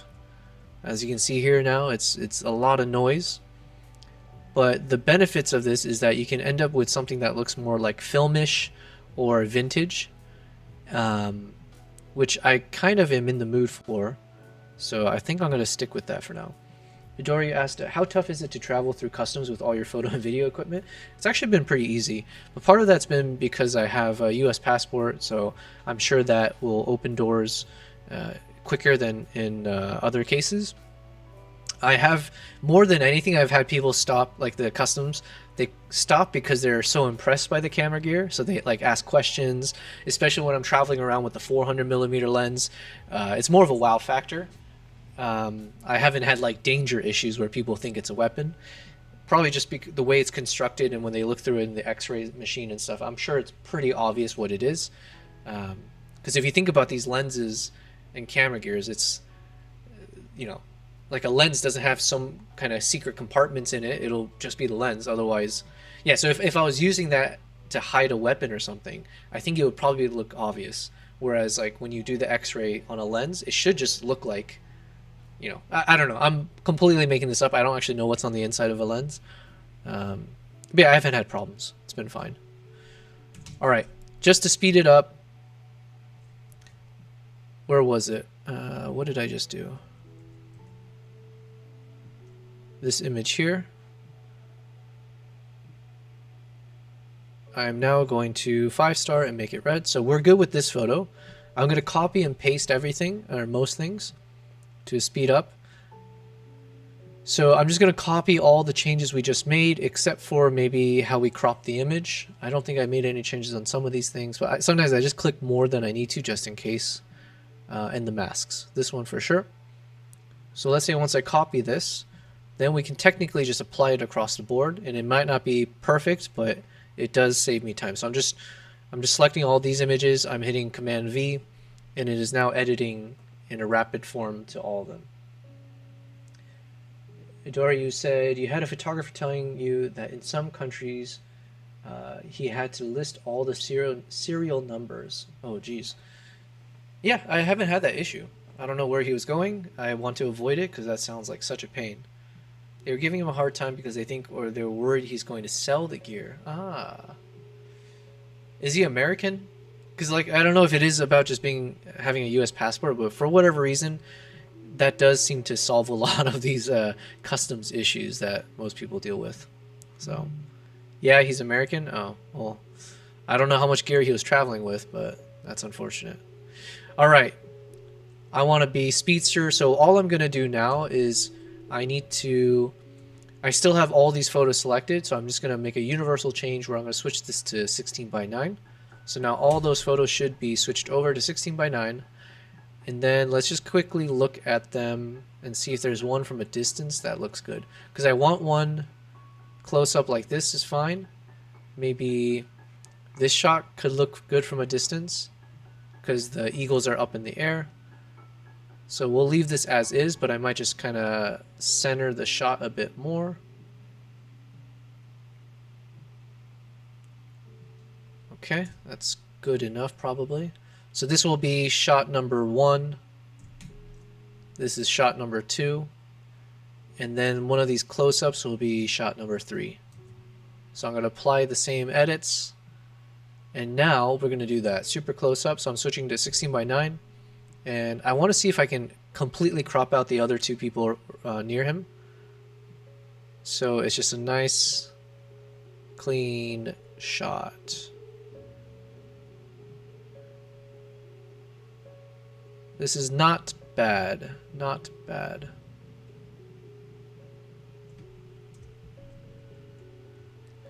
Now, obviously, I could do it more like this, which is kind of better in terms of positioning. And then the question is, how can I deal with the feather? The easiest way, as you can imagine, is, or in case you're not familiar with Lightroom, there are AI tools in here that I can use, as well as existing tools that don't necessarily need AI. But let's try without the AI first to see how good it is. It's been a while. So I'm going to use the... let me see. I think I normally would use the clone stamp. So I'm going to show a few different versions here. But so let's say if I highlight the area, and then it's basically applying, based on what I chose, it tries to find an area in your photo that it could replace it with. So in this case, if I, let's say, I wanted to not replace it with parts of the eagle, I wanted to replace it with parts of this kind of snowy look. That's what I'm doing. But hold on, give me 1 second, because I accidentally created 2. So let's create 1 where I'm going to select everything, and then I will drag what it assumed I wanted to actually what I want. So let's say if I drag it over to something like this, and then we're seeing that it's got a little bit of a transparency to it. So let's see if I can fix that.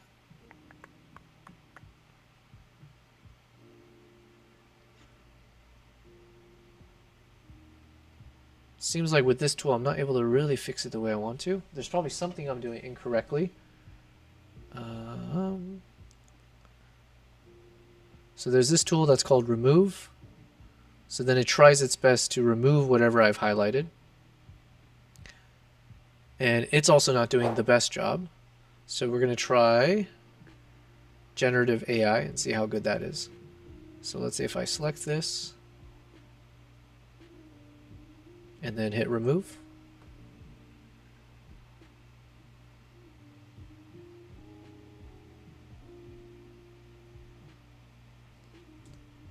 Much better. Imperceptible in terms of where that change was done. So yeah, again, these tools are just every time, every year, they just get much more improved and more crazy with what's possible. So yeah, just something to keep in mind. Now, do I want part of the horse? But it might look weird anyways, just to have part of it, like just that part. So I might end up wanting to crop out the horse almost entirely. Let's see.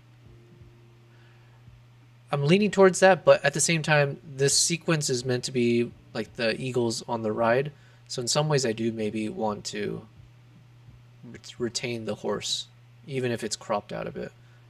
So we're gonna try one more time with the generative AI and see how good it is. So again, I'm gonna choose the erase tool here, or the remove tool. I'm just gonna brush the area that I want removed. And then it will ask me if I got everything, which in this case it did not. So then I manually brush again. And that's all I want. So then I'm going to hit remove and let's see how good it is.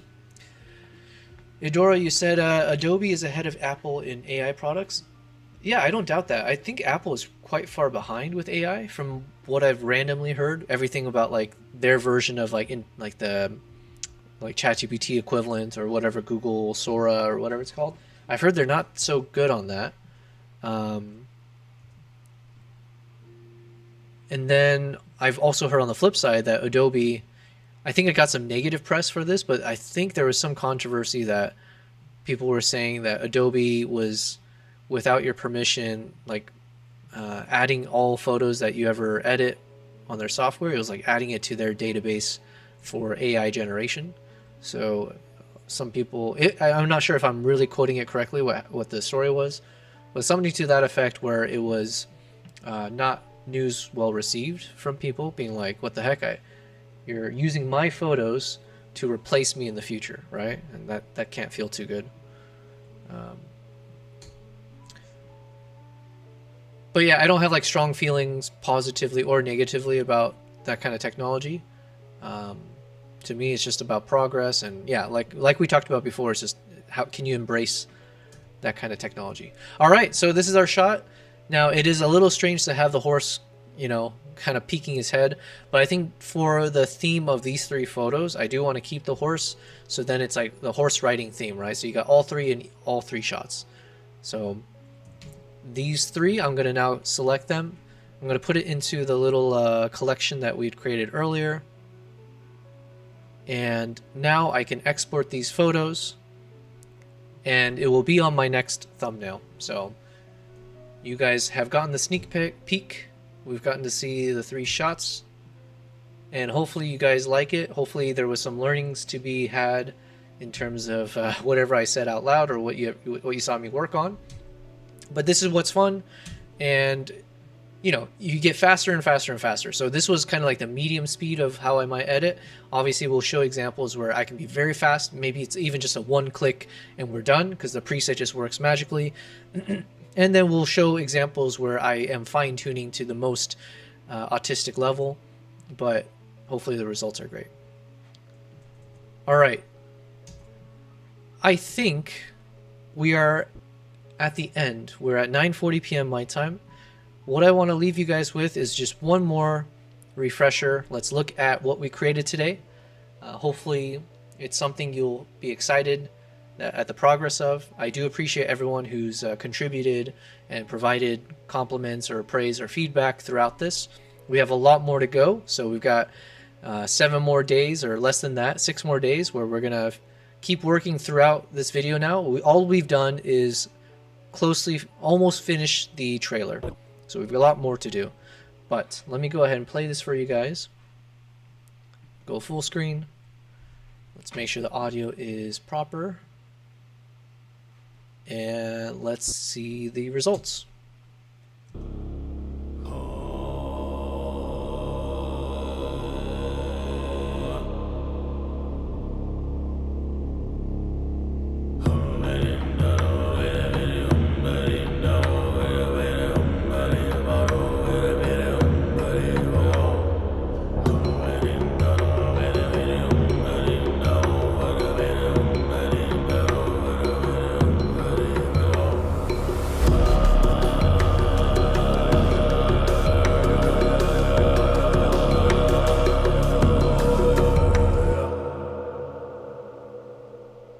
Beautiful.